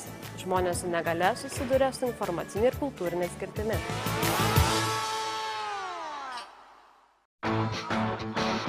Bibliotekininkai susibūrė ir parengė manifestą. Išėjusi už namų durų einu susitikti, tai biblioteka yra šiek tiek specifiška erdvė, į kurią eini susitikti, bet tai yra galimybių erdvė. Žmonių, turinčių negalę, ar ypatumų taip pat žmonių negalinčių skaityti įprasto teksto, yra kiekviename miestelyje. Kaip jiems atverti bibliotekų duris ir fondus? Svetinga, atvira biblioteka, suprantanti žmonių su negale įvairovę.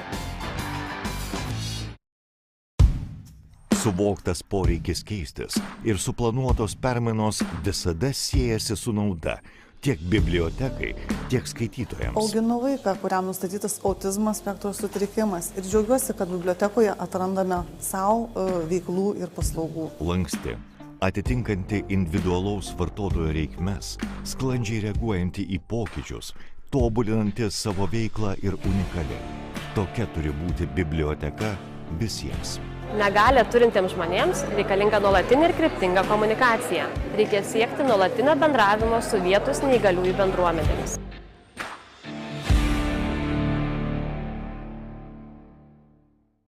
Brangindami savo žinias ir potencialą, bibliotekų darbuotojai į bibliotekų veiklų planavimą siekia įtraukti žmones, turinčius negalę ar kitų individualių reikmių, dėl kurių jie skaito savaip. Vadovautis negalios judėjimą apibrėžiančių principų, nieko apie neįgaliuosius be neįgaliųjų. Man ir sūnui labai svarbu bibliotekoje sutikti tokių žmonių kaip mes, nes mums reikia socialinio bendravimo, socialinių įgūdžių. Asmenys turintys negalę ar sutrikimą įtraukiami į bibliotekų veiklų planavimą.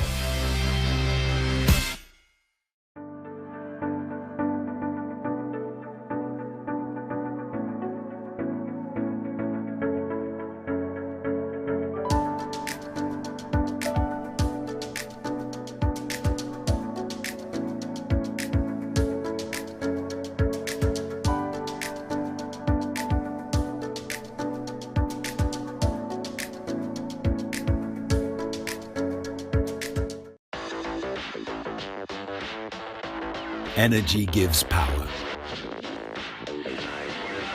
Telecommunications gives connection. Banking gives stability. Big data gives knowledge. Smart city gives new possibilities. Healthcare gives strength. Insurance gives safety. Administration gives support. Defense gives security. IT gives freedom. ASECO, technology for business, solutions for people.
Veikdamos pagal universalaus dizaino principus ir šalindamos kliūtis, šalies bibliotekos gali tapti katalizatoriais, skatinančiais atskirtį patiriančių žmonių įsitraukimą į visuomeninį ir kultūrinį gyvenimą. Oksfordo universiteto durys man atviros tapo todėl, kad prieš tai atviros buvo mano gimtojo miesto Panevėžio bibliotekos durys. Dar daugiau nei 500 000 šalies gyventojų galėtų tapti bibliotekos vartotojais. Žmonės su negale susiduria su informacinė ir kultūrinė skirtimi.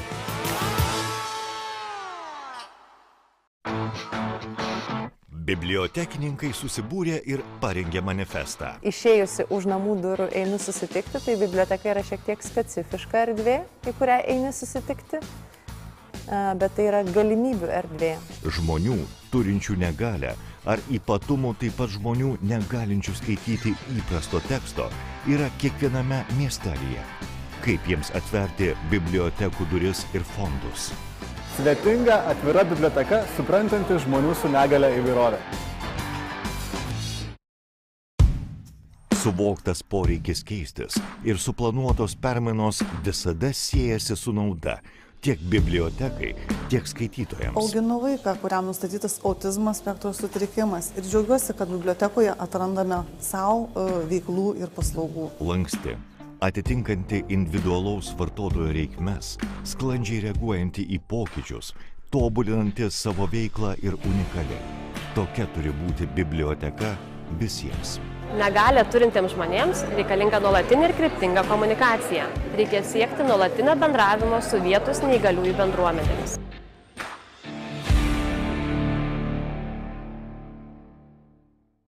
Brangindami savo žinias ir potencialą, bibliotekų darbuotojai į bibliotekų veiklų planavimą siekia įtraukti žmones, turinčius negalę ar kitų individualių reikmių, dėl kurių jie skaito savaip. Vadovautis negalios judėjimą apibrėžiančių principų, nieko apie neįgaliuosius be neįgaliųjų. Man ir sūnui labai svarbu bibliotekoje sutikti tokių žmonių kaip mes, nes mums reikia socialinio bendravimo, socialinių įgūdžių. Asmenys turintys negalę ar sutrikimą įtraukiami į bibliotekų veiklų planavimą.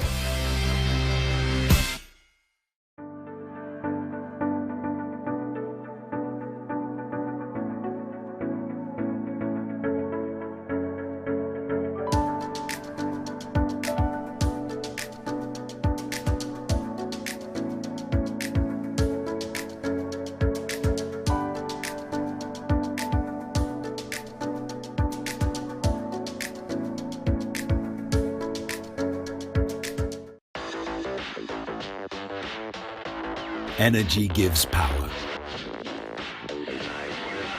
Telecommunications gives connection. Banking gives stability. Big data gives knowledge. Smart city gives new possibilities. Healthcare gives strength. Insurance gives safety. Administration gives support. Defense gives security. IT gives freedom. ASECO, technology for business, solutions for people.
Veikdamos pagal universalaus dizaino principus ir šalindamos kliūtis, šalies bibliotekos gali tapti katalizatoriais, skatinančiais atskirtį patiriančių žmonių įsitraukimą į visuomeninį ir kultūrinį gyvenimą. Oksfordo universiteto durys man atviros tapo todėl, kad prieš tai atviros buvo mano gimtojo miesto Panevėžio bibliotekos durys. Dar daugiau nei 500 000 šalies gyventojų galėtų tapti bibliotekos vartotojais. Žmonės su negale susiduria su informacinė ir kultūrinė skirtimi.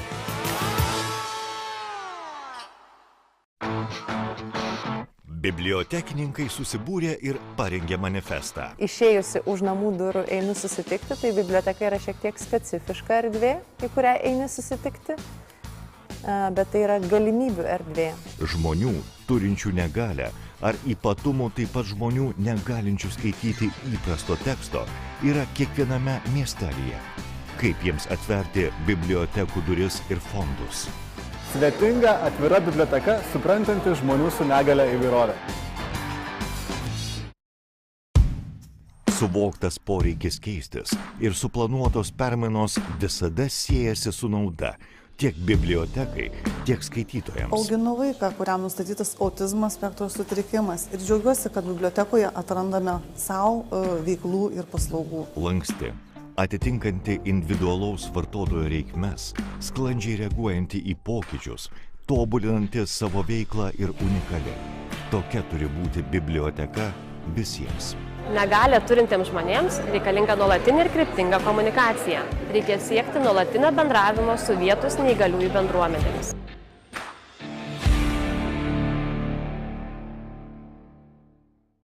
Brangindami savo žinias ir potencialą, bibliotekų darbuotojai į bibliotekų veiklų planavimą siekia įtraukti žmones, turinčius negalę ar kitų individualių reikmių, dėl kurių jie skaito savaip.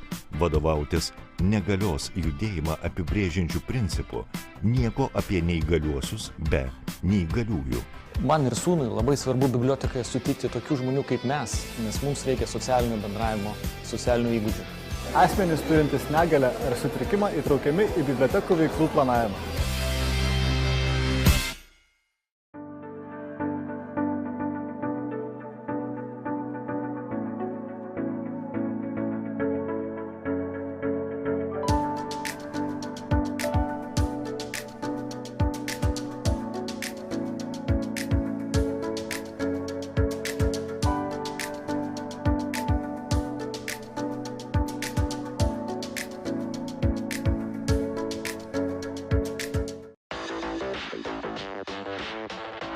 Energy gives power. Telecommunications gives connection. Banking gives stability. Big data gives knowledge. Smart city gives new possibilities. Healthcare gives strength. Insurance gives safety. Administration gives support.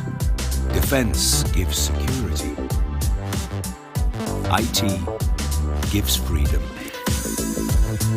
ASECO, technology for business, solutions for people.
Veikdamos pagal universalaus dizaino principus ir šalindamos kliūtis, šalies bibliotekos gali tapti katalizatoriais, skatinančiais atskirtį patiriančių žmonių įsitraukimą į visuomeninį ir kultūrinį gyvenimą. Oksfordo universiteto durys man atviros tapo todėl, kad prieš tai atviros buvo mano gimtojo miesto Panevėžio bibliotekos durys. Dar daugiau nei 500 000 šalies gyventojų galėtų tapti bibliotekos vartotojais. Žmonės su negale susiduria su informacinė ir kultūrinė skirtimi.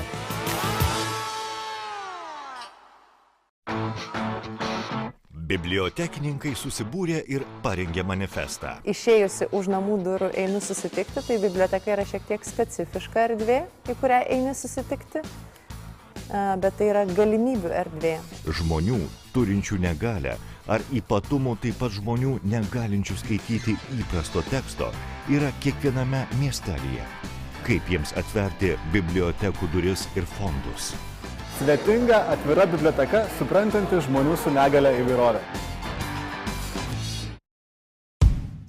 Suvoktas poreikis keistis ir suplanuotos permainos visada siejasi su nauda tiek bibliotekai, tiek skaitytojams. Auginu vaiką, kuriam nustatytas autizmo spektro sutrikimas ir džiaugiuosi, kad bibliotekoje atrandame savo veiklų ir paslaugų. Lanksti, atitinkanti individualaus vartotojo reikmes, sklandžiai reaguojanti į pokyčius, tobulinanti savo veiklą ir unikaliai.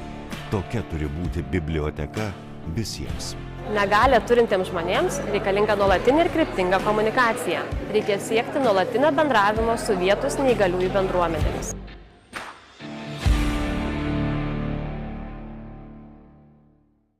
Brangindami savo žinias ir potencialą, bibliotekų darbuotojai į bibliotekų veiklų planavimą siekia įtraukti žmones, turinčius negalę ar kitų individualių reikmių, dėl kurių jie skaito savaip. Vadovautis negalios judėjimą apibrėžiančių principų, nieko apie neįgaliuosius be neįgaliųjų. Man ir sūnui labai svarbu bibliotekoje sutikti tokių žmonių kaip mes, nes mums reikia socialinio bendravimo, socialinių įgūdžių. Asmenys turintys negalę ar sutrikimą įtraukiami į bibliotekų veiklų planavimą.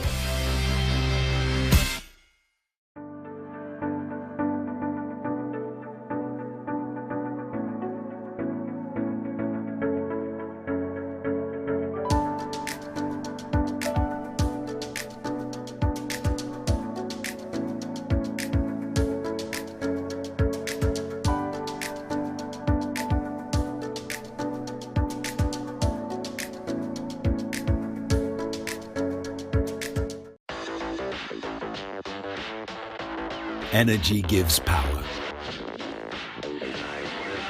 Telecommunications gives connection. Banking gives stability. Big data gives knowledge. Smart city gives new possibilities. Healthcare gives strength. Insurance gives safety. Administration gives support. Defense gives security. IT gives freedom. ASECO, technology for business, solutions for people.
Veikdamos pagal universalaus dizaino principus ir šalindamos kliūtis, šalies bibliotekos gali tapti katalizatoriais, skatinančiais atskirtį patiriančių žmonių įsitraukimą į visuomeninį ir kultūrinį gyvenimą. Oksfordo universiteto durys man atviros tapo todėl, kad prieš tai atviros buvo mano gimtojo miesto Panevėžio bibliotekos durys. Dar daugiau nei 500 000 šalies gyventojų galėtų tapti bibliotekos vartotojais. Žmonės su negale susiduria su informacinė ir kultūrinė skirtimi.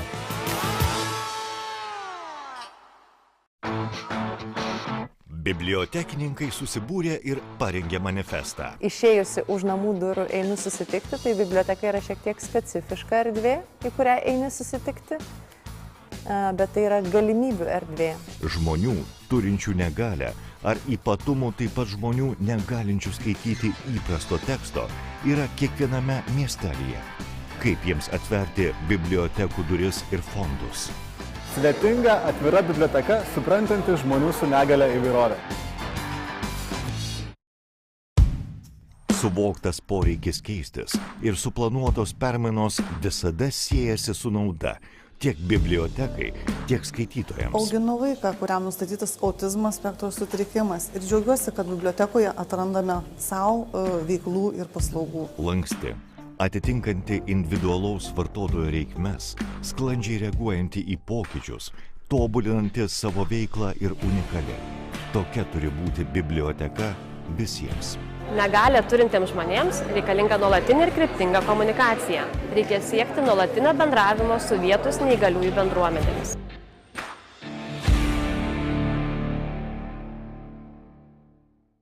Brangindami savo žinias ir potencialą, bibliotekų darbuotojai į bibliotekų veiklų planavimą siekia įtraukti žmones, turinčius negalią ar kitų individualių reikmių, dėl kurių jie skaito savaip.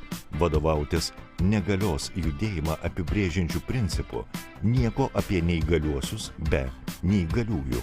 Man ir sūnui labai svarbu bibliotekoje sutikti tokių žmonių kaip mes, nes mums reikia socialinio bendravimo, socialinių įgūdžių. Asmenys turintys negalę ar sutrikimą įtraukiami į bibliotekų veiklų planavimą.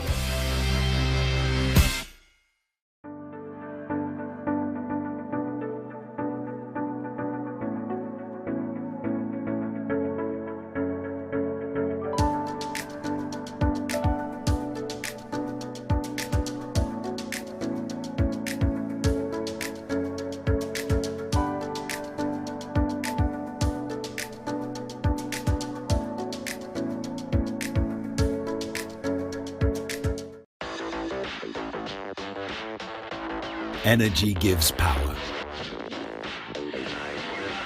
Telecommunications gives connection. Banking gives stability. Big data gives knowledge. Smart city gives new possibilities. Healthcare gives strength. Insurance gives safety. Administration gives support.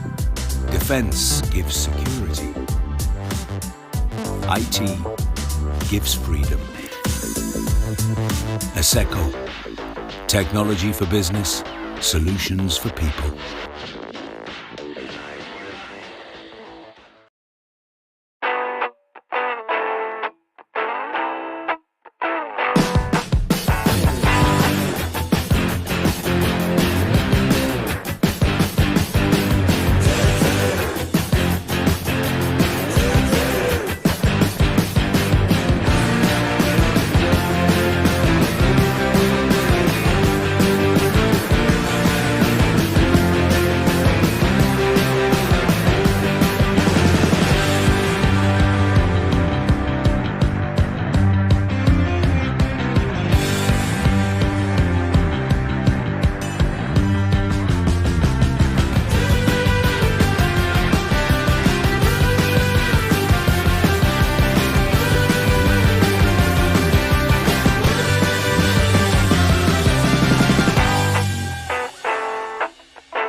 Veikdamos pagal universalaus dizaino principus ir šalindamos kliūtis, šalies bibliotekos gali tapti katalizatoriais, skatinančiais atskirtį patiriančių žmonių įsitraukimą į visuomeninį ir kultūrinį gyvenimą. Oksfordo universiteto durys man atviros tapo todėl, kad prieš tai atviros buvo mano gimtojo miesto Panevėžio bibliotekos durys. Dar daugiau nei 500 000 šalies gyventojų galėtų tapti bibliotekos vartotojais. Žmonės su negale susiduria su informacinė ir kultūrinė skirtimi.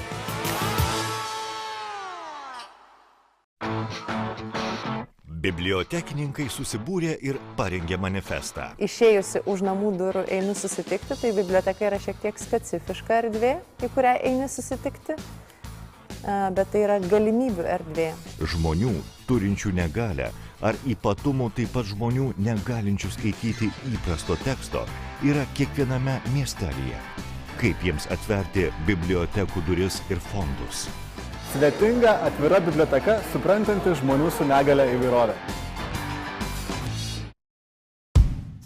Suvoktas poreikis keistis ir suplanuotos permainos visada siejasi su nauda tiek bibliotekai, tiek skaitytojams. Auginu vaiką, kuriam nustatytas autizmo spektro sutrikimas ir džiaugiuosi, kad bibliotekoje atrandame savo veiklų ir paslaugų. Lanksti, atitinkanti individualaus vartotojo reikmes, sklandžiai reaguojanti į pokyčius, tobulinanti savo veiklą ir unikali.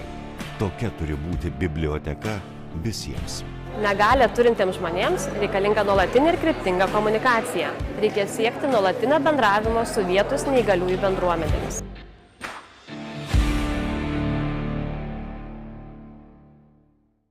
Brangindami savo žinias ir potencialą, bibliotekų darbuotojai į bibliotekų veiklų planavimą siekia įtraukti žmones, turinčius negalę ar kitų individualių reikmių, dėl kurių jie skaito savaip. Vadovautis negalios judėjimą apibrėžiančių principų, nieko apie neįgaliuosius be neįgaliųjų. Man ir sūnui labai svarbu bibliotekoje sutikti tokių žmonių kaip mes, nes mums reikia socialinio bendravimo, socialinių įgūdžių. Asmenys turintys negalę ar sutrikimą įtraukiami į bibliotekų veiklų planavimą.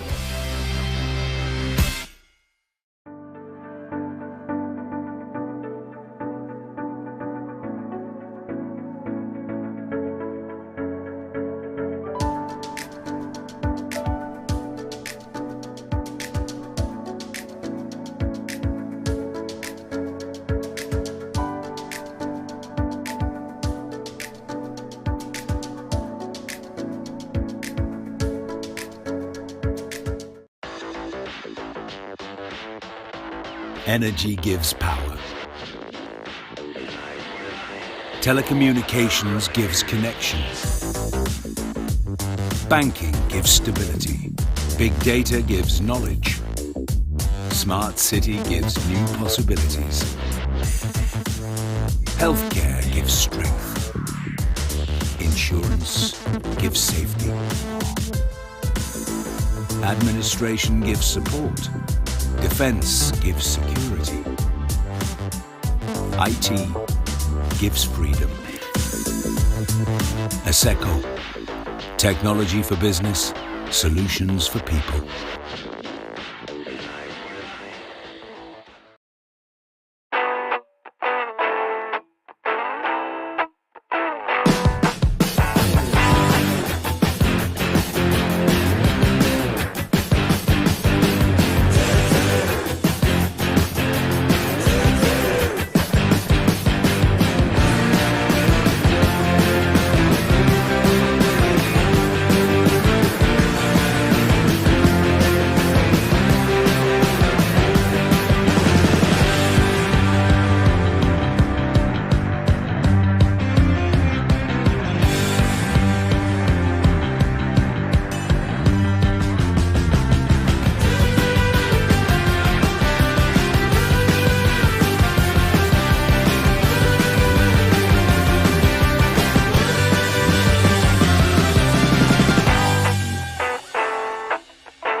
Veikdamos pagal universalaus dizaino principus ir šalindamos kliūtis, šalies bibliotekos gali tapti katalizatoriais, skatinančiais atskirtį patiriančių žmonių įsitraukimą į visuomeninį ir kultūrinį gyvenimą. Oksfordo universiteto durys man atviros tapo todėl, kad prieš tai atviros buvo mano gimtojo miesto Panevėžio bibliotekos durys. Dar daugiau nei 500 000 šalies gyventojų galėtų tapti bibliotekos vartotojais.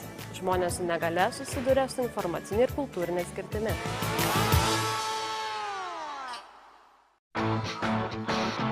Bibliotekininkai susibūrė ir parengė manifestą. Išėjusi už namų durų einu susitikti, tai biblioteka yra šiek tiek specifiška erdvė, į kurią eini susitikti, bet tai yra galimybių erdvė. Žmonių, turinčių negalę, ar ypatumų taip pat žmonių negalinčių skaityti įprasto teksto, yra kiekviename miestelyje. Kaip jiems atverti bibliotekų duris ir fondus?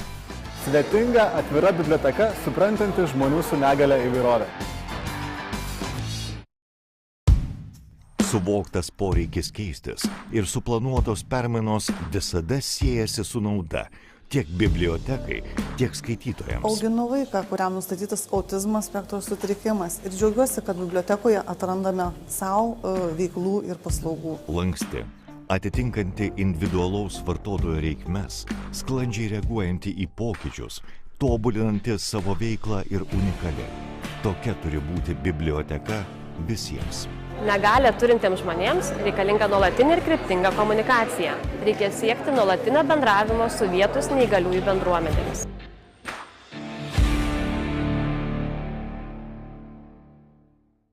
Brangindami savo žinias ir potencialą, bibliotekų darbuotojai į bibliotekų veiklų planavimą siekia įtraukti žmones, turinčius negalę ar kitų individualių reikmių, dėl kurių jie skaito savaip. Vadovautis negalios judėjimą apibrėžiančių principų, nieko apie neįgaliuosius be neįgaliųjų. Man ir sūnui labai svarbu bibliotekoje sutikti tokių žmonių kaip mes, nes mums reikia socialinio bendravimo, socialinių įgūdžių. Asmenys turintys negalę ar sutrikimą įtraukiami į bibliotekų veiklų planavimą.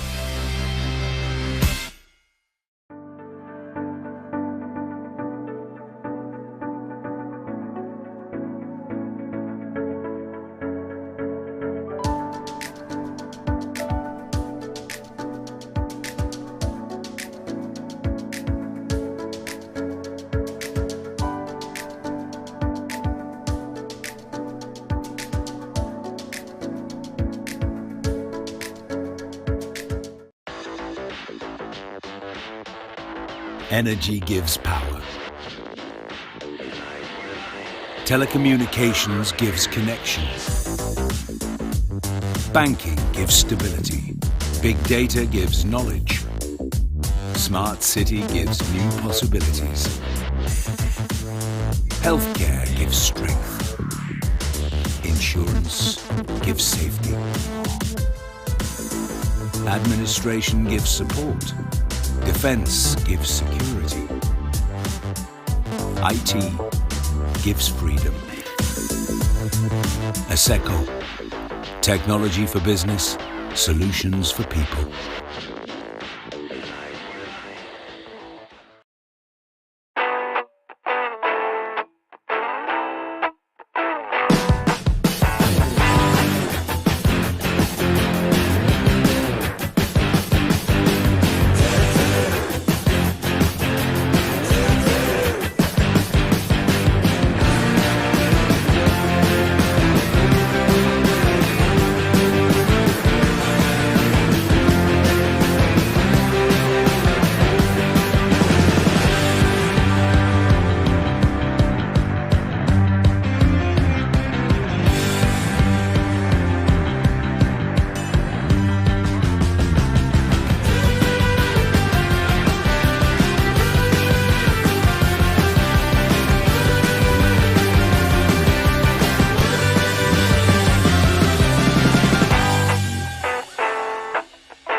Veikdamos pagal universalaus dizaino principus ir šalindamos kliūtis, šalies bibliotekos gali tapti katalizatoriais, skatinančiais atskirtį patiriančių žmonių įsitraukimą į visuomeninį ir kultūrinį gyvenimą. Oksfordo universiteto durys man atviros tapo todėl, kad prieš tai atviros buvo mano gimtojo miesto Panevėžio bibliotekos durys. Dar daugiau nei 500 000 šalies gyventojų galėtų tapti bibliotekos vartotojais.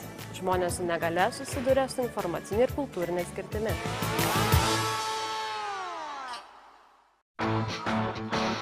Bibliotekininkai susibūrė ir parengė manifestą. Išėjusi už namų durų einu susitikti, tai biblioteka yra šiek tiek specifiška erdvė, į kurią eini susitikti, bet tai yra galimybių erdvė. Žmonių, turinčių negalę, ar ypatumų taip pat žmonių negalinčių skaityti įprasto teksto, yra kiekviename miestelyje. Kaip jiems atverti bibliotekų duris ir fondus? Svetinga, atvira biblioteka, suprantanti žmonių su negale įvairovę. Suvoktas poreikis keistis ir suplanuotos permainos visada siejasi su nauda tiek bibliotekai, tiek skaitytojams. Auginu vaiką, kuriam nustatytas autizmo spektro sutrikimas ir džiaugiuosi, kad bibliotekoje atrandame savo veiklų ir paslaugų. Lanksti, atitinkanti individualaus vartotojo reikmes, sklandžiai reaguojanti į pokyčius, tobulinanti savo veiklą ir unikali. Tokia turi būti biblioteka visiems. Negalią turintiems žmonėms reikalinga nuolatinė ir kryptinga komunikacija. Reikia siekti nuolatinio bendravimo su vietos neįgaliųjų bendruomenėmis.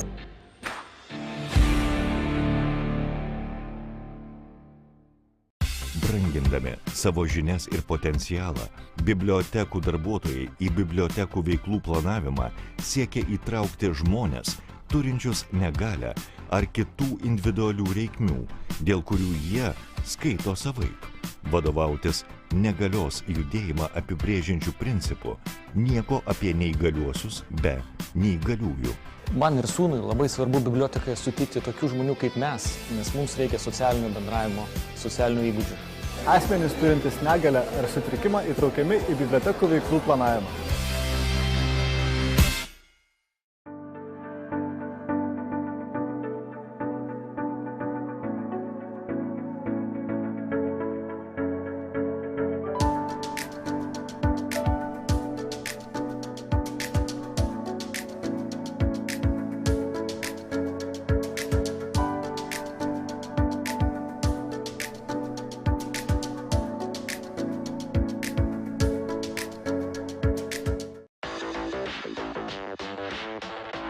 Energy gives power.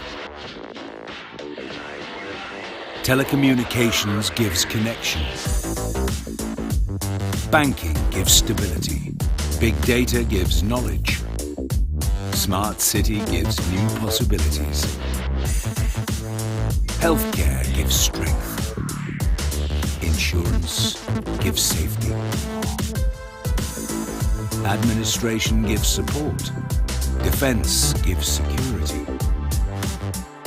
IT gives freedom. ASECO, technology for business, solutions for people.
Hello and welcome back. After lunch break, we are proceeding with the yearly conference of librarians Biržiškos reading. And the next presenter is Associate Professor Dr. Denisenko.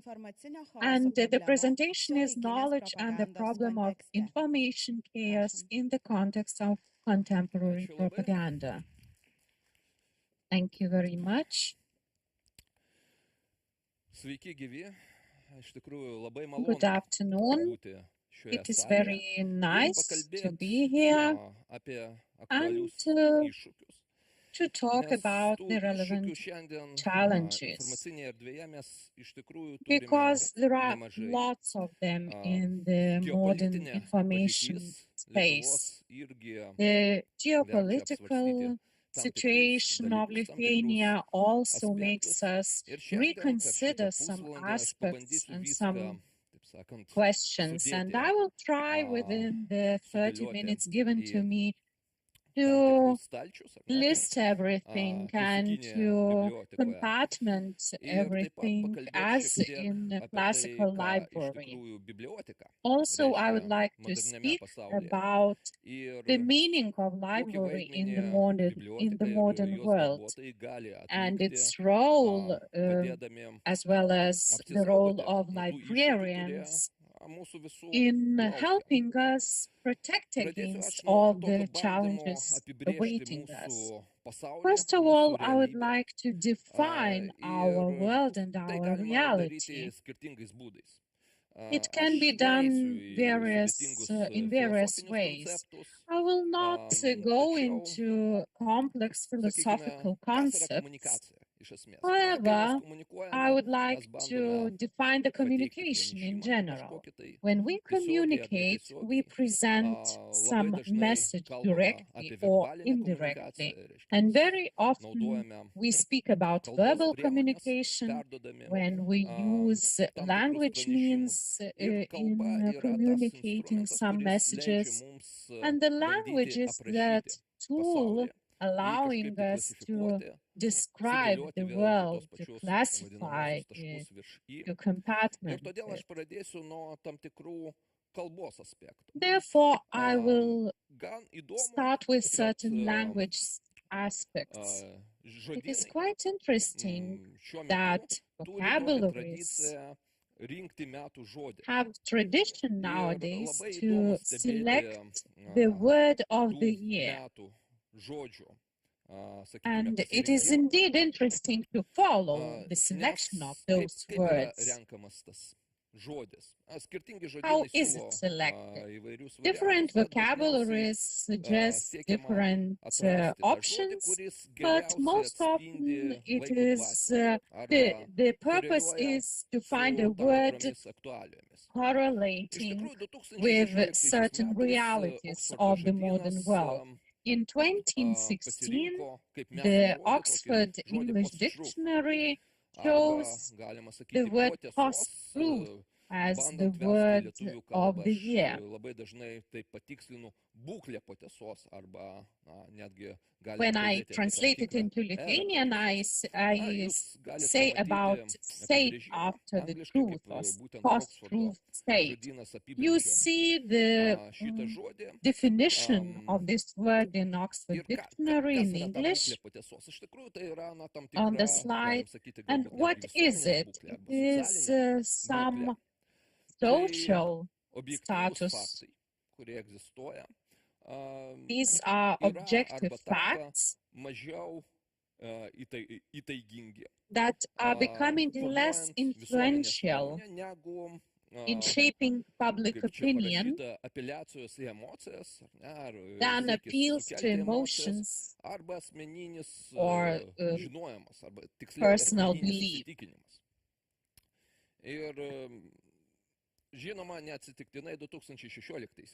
And of course, this word was selected not randomly in 2016 by Oxford Dictionary, because in 2016 we had Brexit, the decision of the United Kingdom to leave European Union.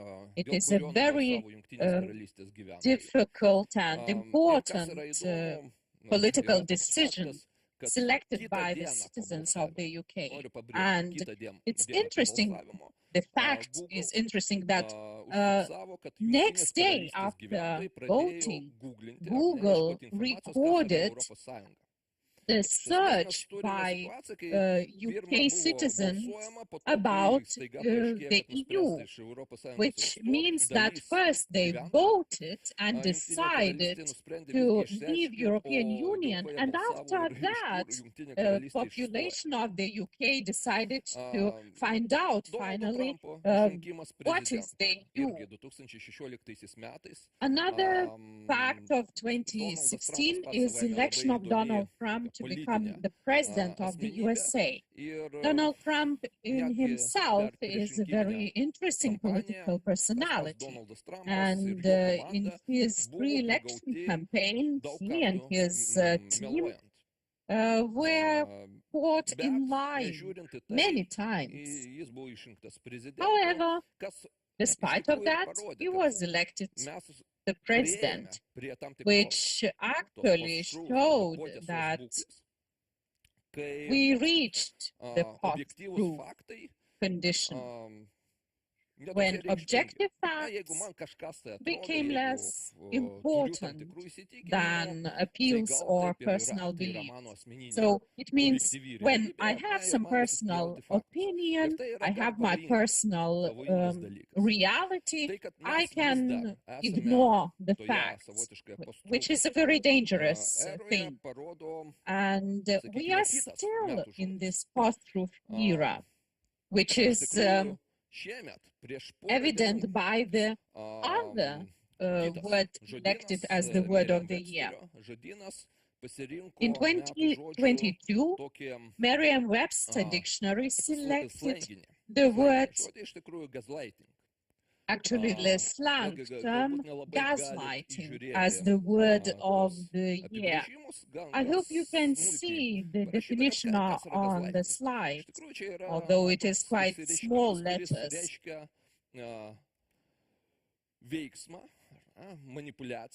It means act or manipulation when one person tries to affect another person, intending to cause the question of the validity of their own thoughts. It means they try to blow off other person's beliefs and thoughts. They can pursue some personal benefit or own advantage. That person, the victim, should start to question their own reality awareness. So in 2022, this word was elected as the word of the year after 2016, but these both words are interrelated with the relevant discourse of our world, of our reality, and it shows that we are still in this post-truth status.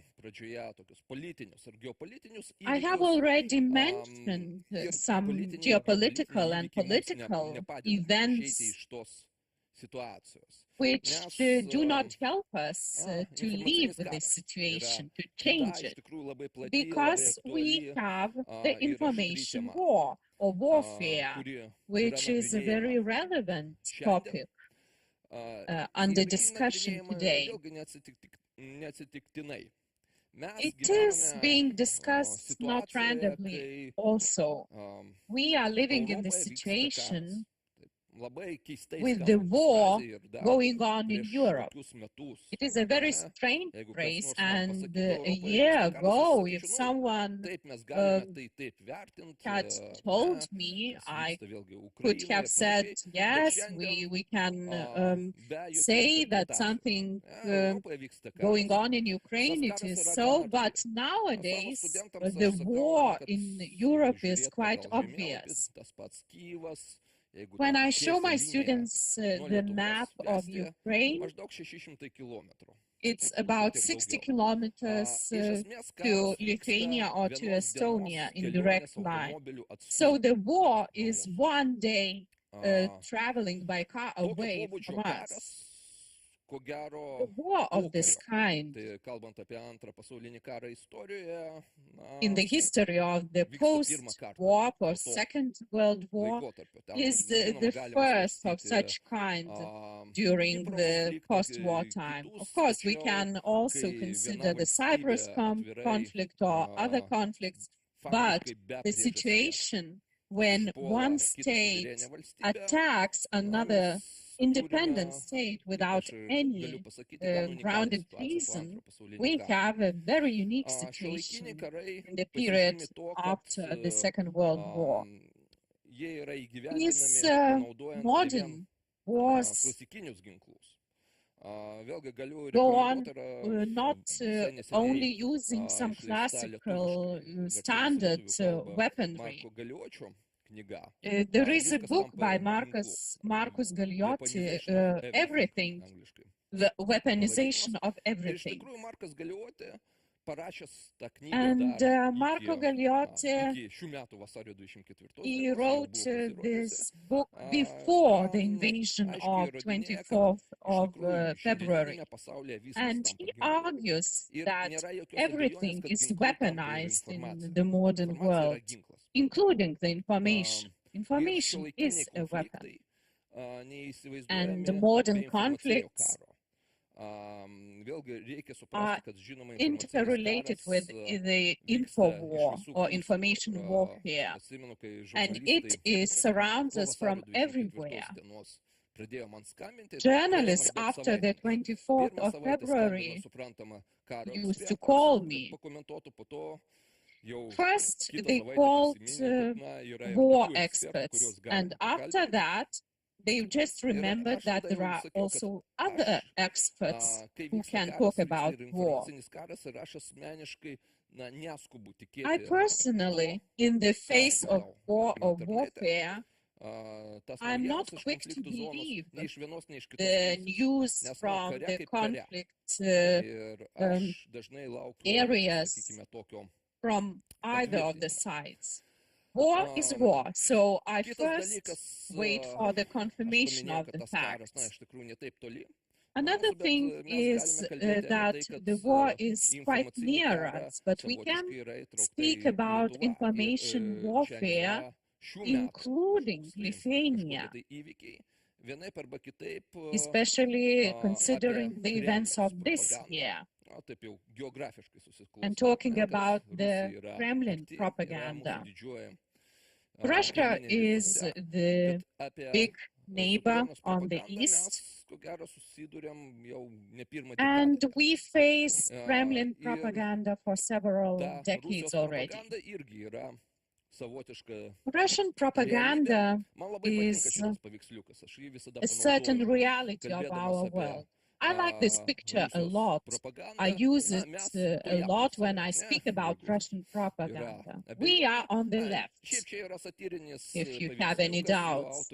Well, it is a satirical picture drawn by Vasily Lochkin.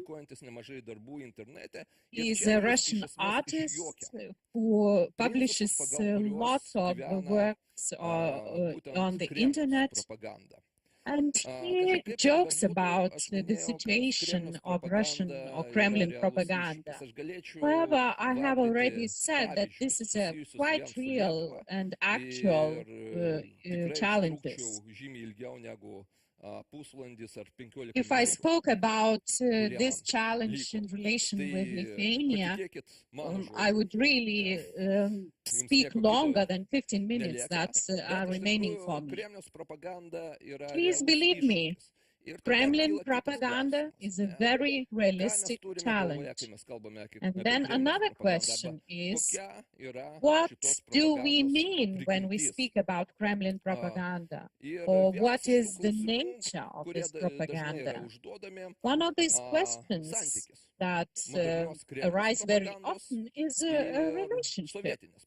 relationship between the modern Kremlin propaganda and the Soviet propaganda. We can face the situation or the position that Kremlin propaganda is just as Soviet propaganda. It's nothing new. After Putin came to power, they understood the importance of the propaganda tools. They renewed the Soviet propaganda and relaunched this propaganda machine or tool going forward. And that we know everything about it. Well, the answer to this thought is either no or yes. Of course, Kremlin propaganda, the modern propaganda, uses the narratives that have been used by Soviet propaganda about West wishing to conquer Russia or the values which are true or not true, etc. However, there is a very important theory stating that the modern Kremlin propaganda is quite different from the Soviet propaganda. And this theory is based on several authors. Edward Lucas, one of them, he is ex-chief editor of the Economist journal. Another expert is Peter Pomerantsev, living in the UK, who authored several books, one of which is Nothing is Truth and Everything is Possible, traveling to modern Russia. It is not only about propaganda. Peter Pomerantsev lived in Russia for 10 years. He was invited as a media expert to build a broadcasting channel. And in this book, he told about his impressions and his insights. So the theory of Lucas and Pomerantsev is like this. I will try to briefly present it. So Pomerantsev and others state that Soviet propaganda was ideology-based. There was a Cold War with two very clear sides, the West and the East, the capitalistic West and communistic East. And each of these sides tried to prove that their pathway was the right one. Pomerantsev argues that the modern Kremlin propaganda has no clear opposition with regard to the Western world, because Russia has a market economy. And they also have a certain kind of democracy. And Pomerantsev argues that the purpose of the Kremlin propaganda today is not to prove the truth of Kremlin, but to create an informational chaos that there are a lot of truths and every truth is true in itself. To prove that everyone is lying, that the truth is a relative phenomenon and there is no need to speak about it. Why would I mention this theory in my public presentations or for students? I think that this theory allows us to explain certain phenomena that I cannot explain otherwise. For example, when we explore the Kremlin propaganda, we see very often that their narratives contradict each other at the same time.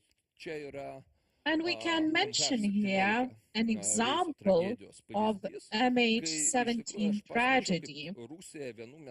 When I saw myself when Russia would throw several facts into the into media that contradict each other. For example, they had version that Ukraine shot down the plane, or that no one was shooting at the plane, and the plane crashed filled with dead bodies to blame Russia on it.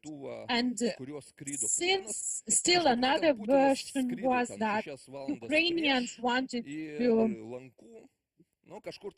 to shoot down the plane of Putin, who allegedly had another flight, etc., etc. So, in other words, they try to prove their own truth, presenting narratives that contradicted each other. However, information warfare explains this. The informational chaos has the purpose to crash the mass media. So the quality has no sense, but the quantity has. So the impact of informational chaos is making person lost in the information. We live in the informational age. We have lots of information around us, lots of different information. And the risk is in two extremes. Either I am very tired of the abundance of information and I don't want to check it, or I know about the propaganda, I'm aware of the propaganda, and I don't trust anything. I think that everyone is lying. So it causes the information fatigue and indifference. For example, someone says, you know, Russianism in Ukraine, and I answer, I'm tired and I don't want to discuss any policy or any economy. I want just to see the kittens on the screen and have fun. Again, the Kremlin, seeking this information chaos, they raise a challenge to knowledge or to awareness. You see the Sputnik that was blocked in the Lithuanian territory, and they claim that they are telling the untold. However, it is a creating of illusion or conspiracy, that the truth is never told to the end. So they claim that they tell the additional truth. Coming to an end of my presentation, I always quote the question, what to do next. Of course, it is nothing new here, and as they say, the best tool against propaganda is the critical thinking of people and their ability to assess the information that they face, whether it is true or fake, and thus forming the immunity or resilience. And in my book of 2021, I present this scheme.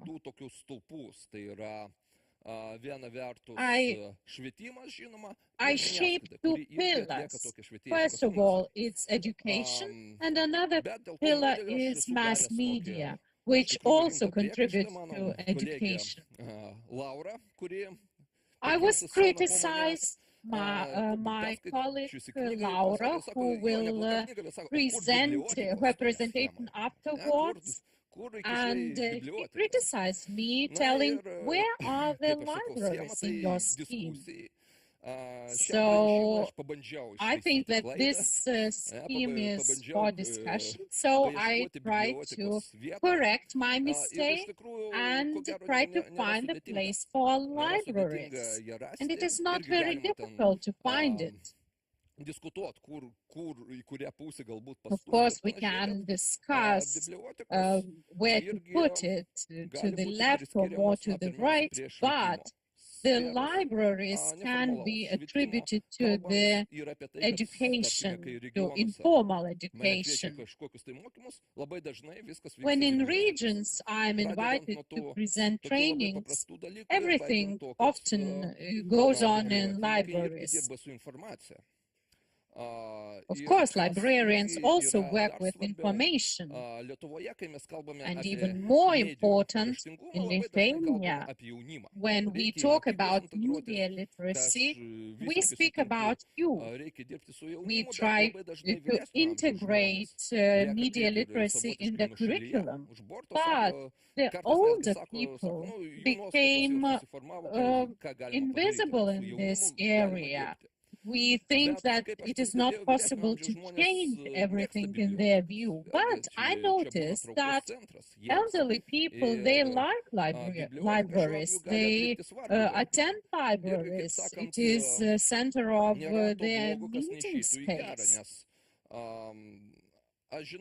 So libraries in this case can contribute to media literacy improvement. Libraries discuss their change and adaptation to information age. We had some fears that internet would kill libraries. Actually, internet was the killer number one. And 10 years ago, we spoke about internet killing journalism because everyone can become journalist on the internet. But indeed, this post-truth challenge and the situation where gaslighting is possible can empower the library for their second breath or second life. And this last slide is for consideration, for reflection. Who can become a librarian in this chaos? Who can become a guide in a world of information chaos? And as you see in the illustration, it can be Tiseo and Minotaur. So the librarian can be Artemide, who gives the line, the beacon to the hero, so that he cannot be lost in the in the unknown space.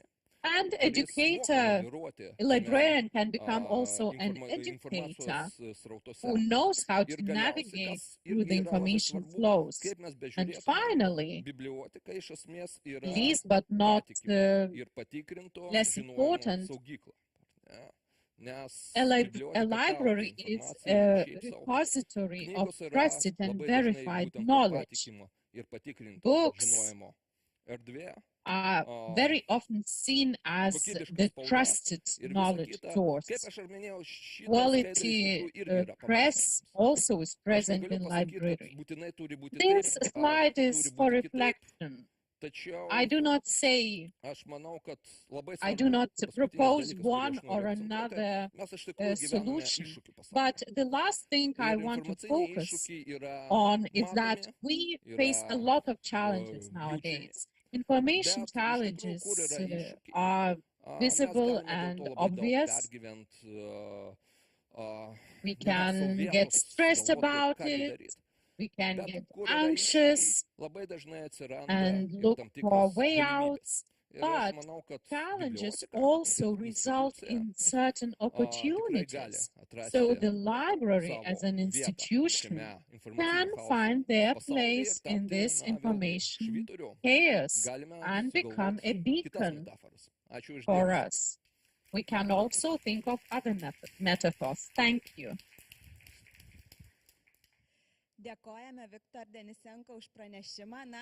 Thank you, Viktor Denisenko, for your report. I'm sure that the librarians help the readers not to get lost in the world of information. And now, to finish our conference, I would like to invite members of the Council of the Lithuanian Librarians, Rasa Januševičienė and Laura Juchnevič. They will read a report. Laura, I understand you are alone. A report on the study of visual identity of Lithuanian libraries. Hello, it's very nice to be here with you. We have a very nice occasion to meet. Today I have an honor to introduce the Lithuanian Librarians Association Council and its project about the visual identity of Lithuanian Librarians Association. We made this research this year together with Dr. Rasa Januševičienė, and I will be introducing the results of the study. Today we have been listening to the reports, presentations about how the world is changing and how to find a new librarian's role in the dynamic informational chaos in a new space. My report will be rather about ourselves, about the profession of librarians, and about what we are saying about ourselves. The results of the report of the research make us rethink some questions again. First of all, why are we talking about the librarian's profession and the study of the visual identity of the Lithuanian Librarians Association? The study is made of 3 parts. The identity questions, speaking about profession, its changes. Do we as librarians perceive ourselves or identify ourselves with the profession? What is the librarian's profession these days? And why do we decide to join the activity of the Lithuanian Librarians Association? What reasons influence our decisions? And the third question is about the visual identity of the Lithuanian Librarians Association. Does it reflect the current identity? Are they in line? We're saying that the profession is changing, that it's totally different these days, that we have to rediscover ourselves, that we have to find our role in the context of changes of our times. Whereas the Lithuanian Librarians Association has a lot of members throughout the countries,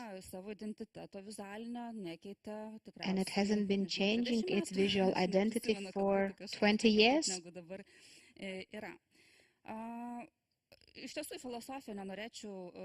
I don't want to get into philosophy here, but it's important to mention that the word professor means expression of oneself in Latin within the context of a certain community, identification with a certain activity and with a group of people performing this activity. This research was very interesting in several aspects. You will have noticed in my presentation that the way the librarians speak about the profession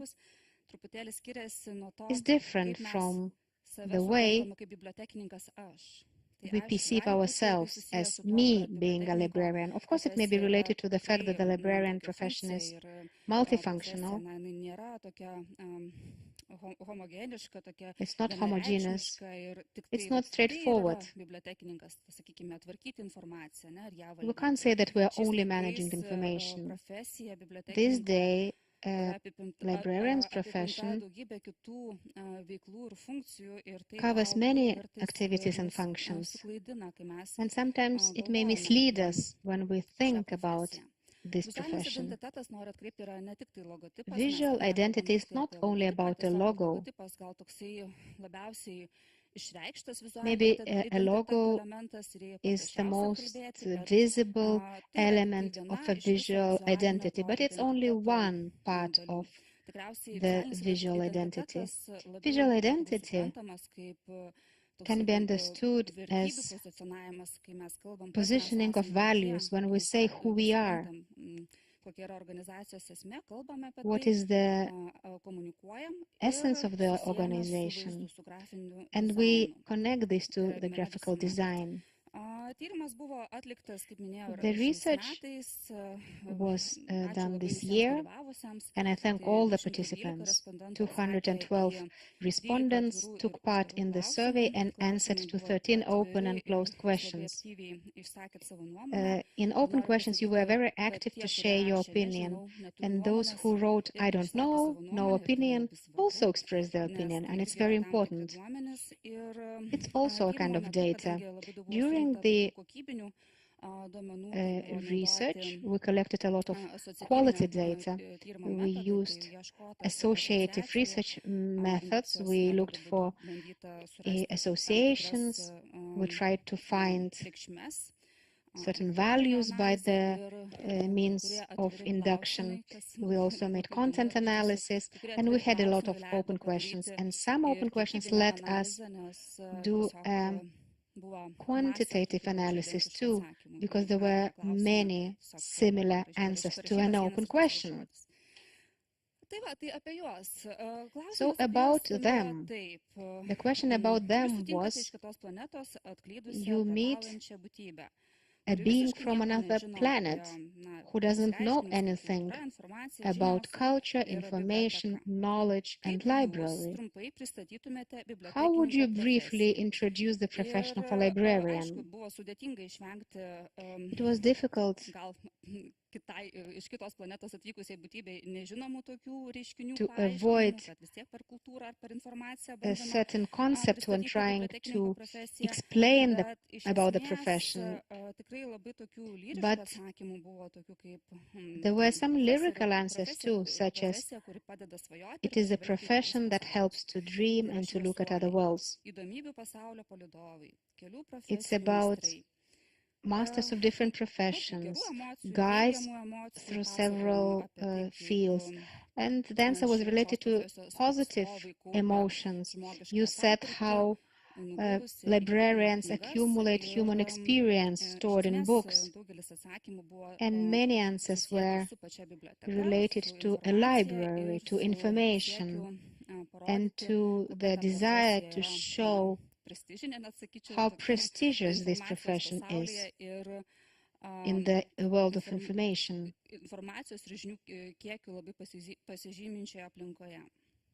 And in this information-dense environment. We also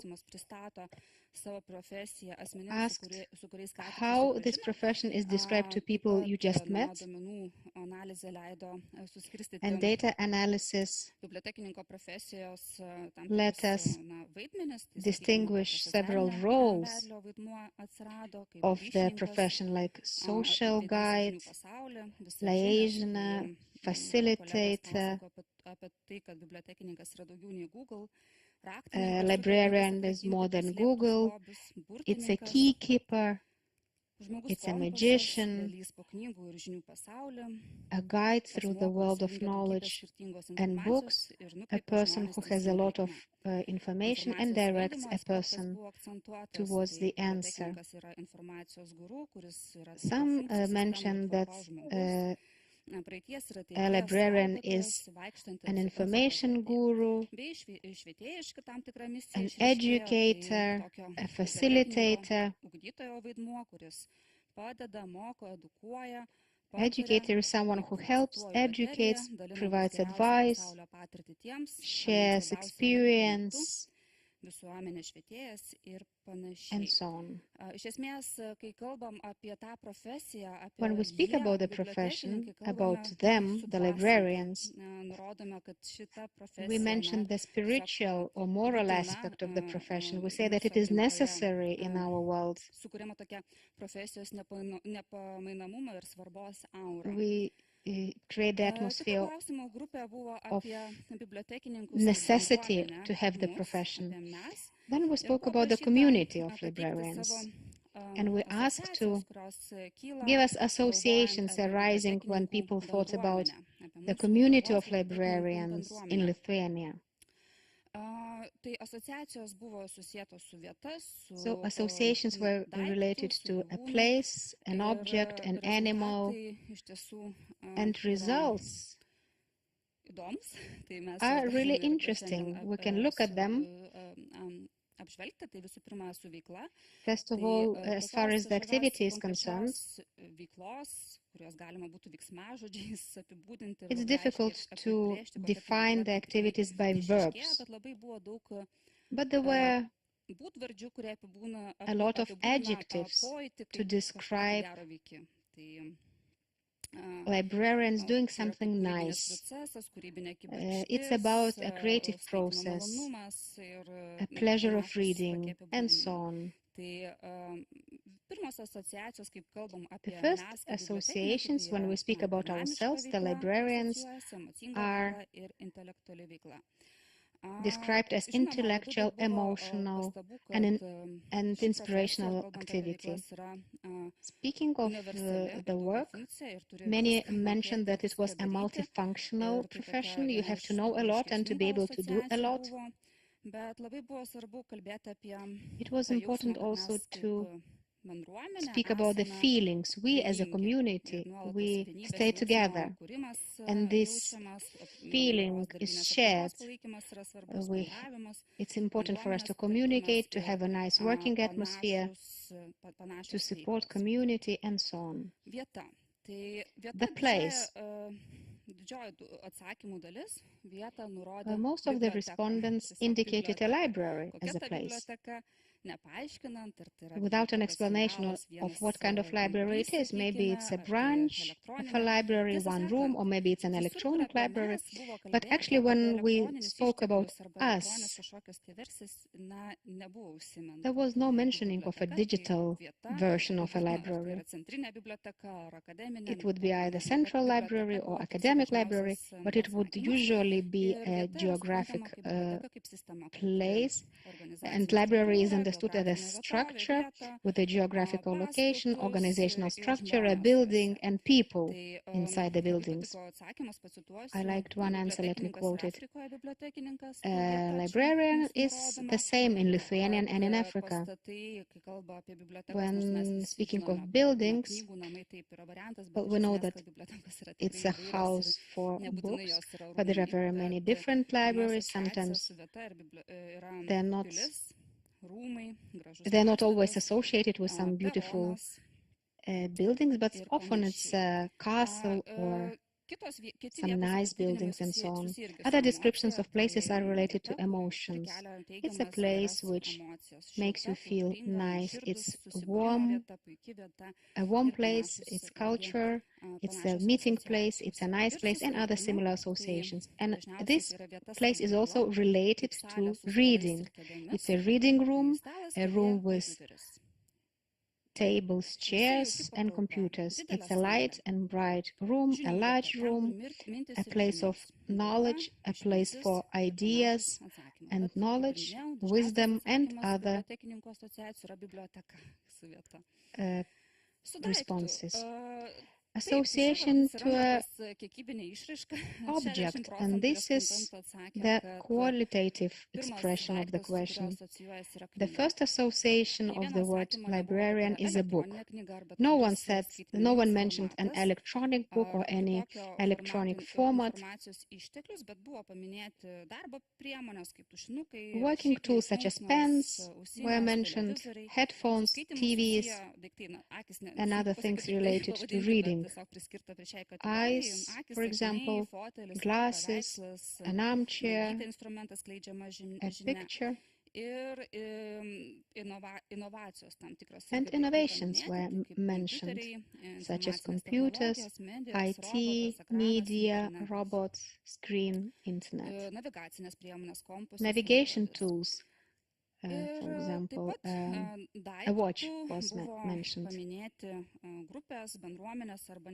Also some groups, communities, and unexpected things were mentioned. Speaking of the groups, a beehive was mentioned.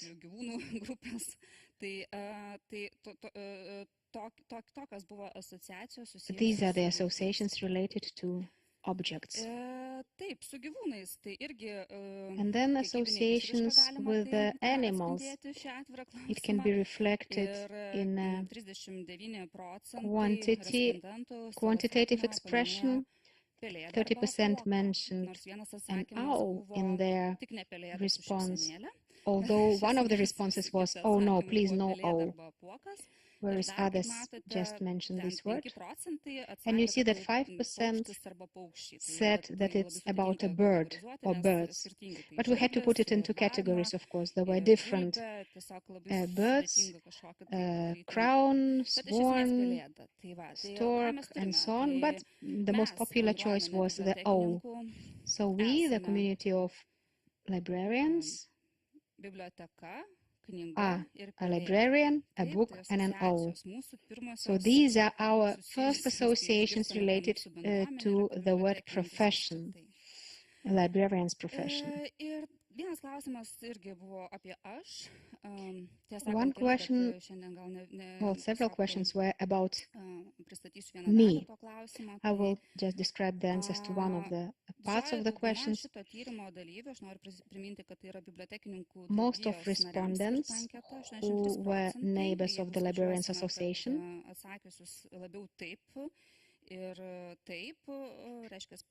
so most of them, 83%, identify themselves as members of the Librarians Association and members of Librarians community. The other part are not as inclined to identify as themselves as members of the community, but they identify themselves as professional librarians or members of the association. Members of the association automatically, when they come to the library, become members.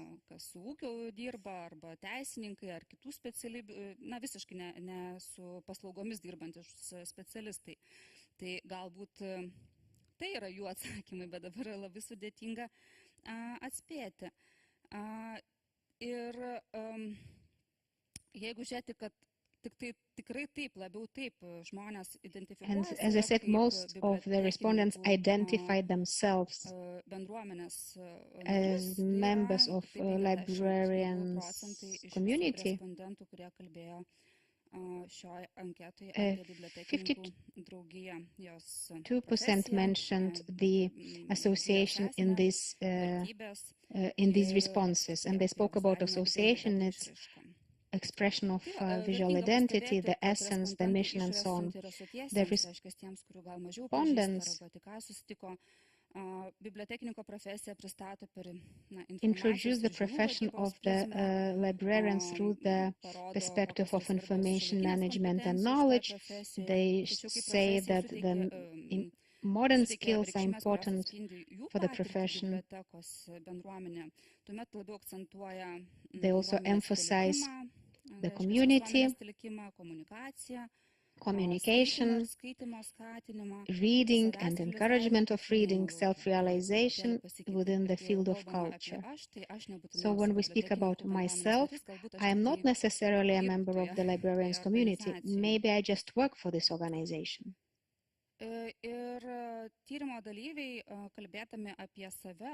Respondents, when speaking about themselves in a library, speak about the choice they made and explain how they found themselves in a library.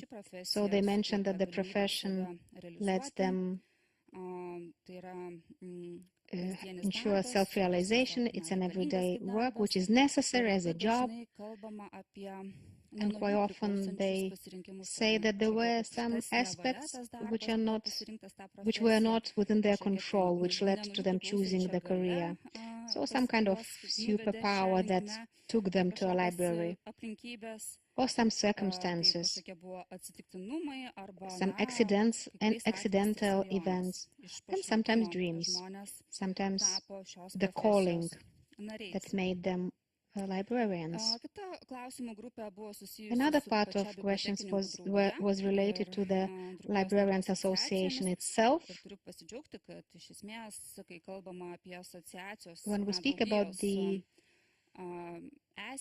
association, its meaning and values, members are quite united and they have somewhat similar answers. The association, first of all, is seen as a professional union, a union meaning as a union of workers, of employees, which represent its rights in employment relations. On the other hand, there is a very active group of librarians, a very active group, even more active in the association than in its direct work. Also, we heard that the essence of the association is to be a professional union, union of those book lovers.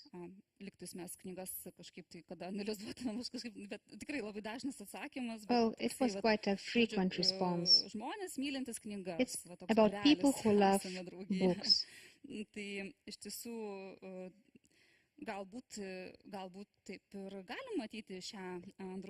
It's one of the ways to look at the association. Others said that it's an association of intellectual people, of like-minded people, an association of friends, and so on. Quite frequently, respondents mention experience of traveling, for upskilling, for participation in international events, which used to be more frequent in the pre-pandemic period. We also see mentioning of celebrating holidays together, traditional activities such as the libraries weeks, and also some trips and conferences organized by the association. So it's about being together, sharing and seeing each other and being together.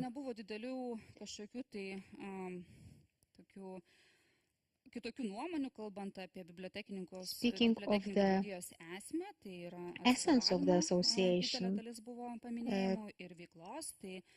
many respondents were unanimous and mentioning about the representation activity, meaning that the association should promote the prestige of the profession, represent the interest of librarian on the national level, in society, in media, and also on international level, to quickly react to different threats arising in the community, take care of cultural needs, and love to a person and to a book.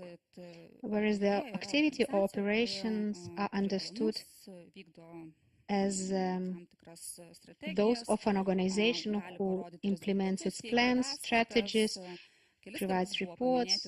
Several times the management was mentioned and the chairperson of the association was mentioned in the responses. Also events, awareness campaigns, upskilling and cooperation were also mentioned in the responses. The answers led us to putting together these results. These are the values of the association. There was, the answers were quite straightforward, and you see them on the screen. Our values are professionalism, cooperating community, representation, and taking care of the profession's prestige, respect, tolerance, knowledge, and information. I'm happy that the professional prestige has become more relevant for us in recent years. And association members sees this aspect as one of the important parts of the association's work. When we have come to specific questions regarding visual identity of the association, we encountered the following situation. We asked about brands that respondents remember and that they associate with the librarians' associations. We would get a lot of abstract answers. And 34% of respondents gave abstract statements rather than precise examples and indicated a book. 19% mentioned librarians, bookshops, and other organizations and their brands and logos.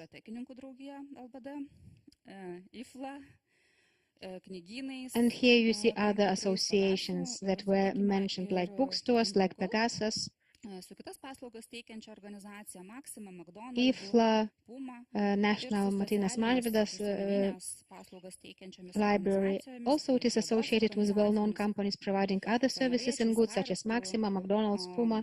Also, it's associated with organizations and brands involved in social, cultural, educational, and community activities such as Lithuanian Labor Office and so on. I have to mention these organizations. And respondents had to choose one of 10 logos. So these 4 were the most popular ones, chosen by 72% of the respondents. You see a book in one shape or another in each of them, and tree in 2 of them. All other logos may be more modern with some graphical or textual information, some abstract images were not as popular. Respondents could choose 3 most appealing logos for their response. When we asked them specifically to rate a logo of the Librarians Association, they were asked to rate the logo and to say whether it reflects current identity of the association. 69% said that it reflected, completely reflected or reflected the association. And there was another question: what would you like to change in this current visual identity, in this logo specifically? The vast majority said that they didn't want to change anything. Those motifs are rather appealing and everything is fine. The logo is rather nostalgic. And a similar share of respondents said that they would like to partly change the logo. They commented on the colors. They wanted to see more vivid colors. And also some mentioned that it was not clear what IBD is, although it's not IBD but LBD. So even if the members don't know that it's LBD. And another part of respondents said that it has to be changed completely. The elements have to be changed. It has to look modern. The font should be changed and so on. So 35% think that nothing should be changed. Visual identity needs to be changed or improved according to 34% of respondents. And those who didn't say anything about this question, those who said, I don't know, it's not my competence, it was about 31%. So the question for the future is, how do we, association and the community, identify ourselves and present ourselves in the future through visual identity? When we speak about them in profession and us in profession, is it in line?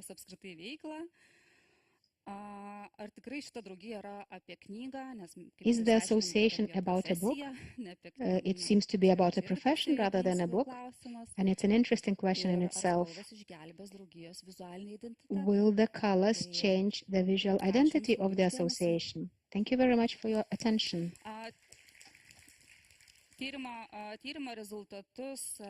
Results of the research will be posted on the website of the Librarians Association. There will be the entire text and the summary. Thank you very much.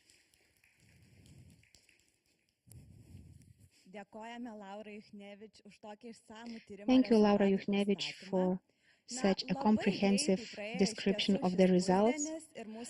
This was a very short day, as a matter of fact, and the official part of our conference has come to its close. But please stay here, enjoy being together in the capital of culture of Europe. You have received a list of exhibitions that we recommend you see. You're welcome to do it. And before closing this conference, I would like to once again thank everyone who contributed to its organization. So the Biržiška reading was organized by the Lithuanian Librarians Association together with the Union of Baltic Cities. And thank you very much again to all the partners and sponsors.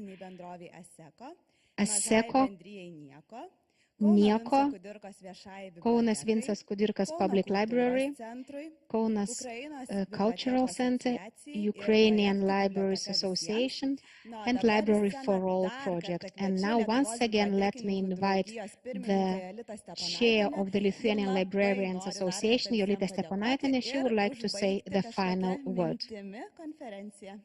The floor is yours. Thank you. I have some notes. I haven't prepared to speak, but Mr. Puklevičius' presentation inspired me. It was some step backwards because I was sad that journalists imagine libraries as ancient and sci-fi visions. I really hoped for more interesting presentation. And thank you, Viktoras, for insight that education is critical for libraries. So let us focus on our function as helpers, as facilitators to education. I'm glad that the prestige of our profession improved and became more visible. It hasn't happened in one day. We've done a lot of job. In one of our conferences, the Biržiškos readings, we spoke about that. We speak now about librarians as educators. And someone asked the question, where are the books? Yes, the books are still in storage and still in libraries and in reading rooms as a complementary measure. So I would like to see us, or us to see ourselves as modern beacons of education. So I wish to remember Professor Chitien's insight that we should celebrate disagreements because they move us forward. I listen, for example, to radio station ZEP-FM, which is a very youthful radio station, and startups often refer to libraries as a systemized tool or database. And not every referral to library means that library in a traditional sense. Please raise your hands who have visited Oslo's library. Oh, it's very good that not only me visited this library as a most modern library. I encourage you all to visit this institution. It is a multi-story building with a multi-purpose storages, and on the last story is the future library. I really, truly encourage you to go and see it. Thank you for attending. Thank you for joining in remotely. And I guess that everyone will bring some impressions with you. And next year during the library week, we will plan the meeting of the association. We will elect the new chairman and new members. We will start working on the statute of the association to update them because we need to adapt to new legislation and new realities. You will receive agenda for your and a new version of the statutes for your consideration, because we've worked with legal counselors to comply with the legislation. So we have a lot of good work and huge activities ahead of us. I wish you good health, good new year, and the end of the war in Ukraine. Thank you very much.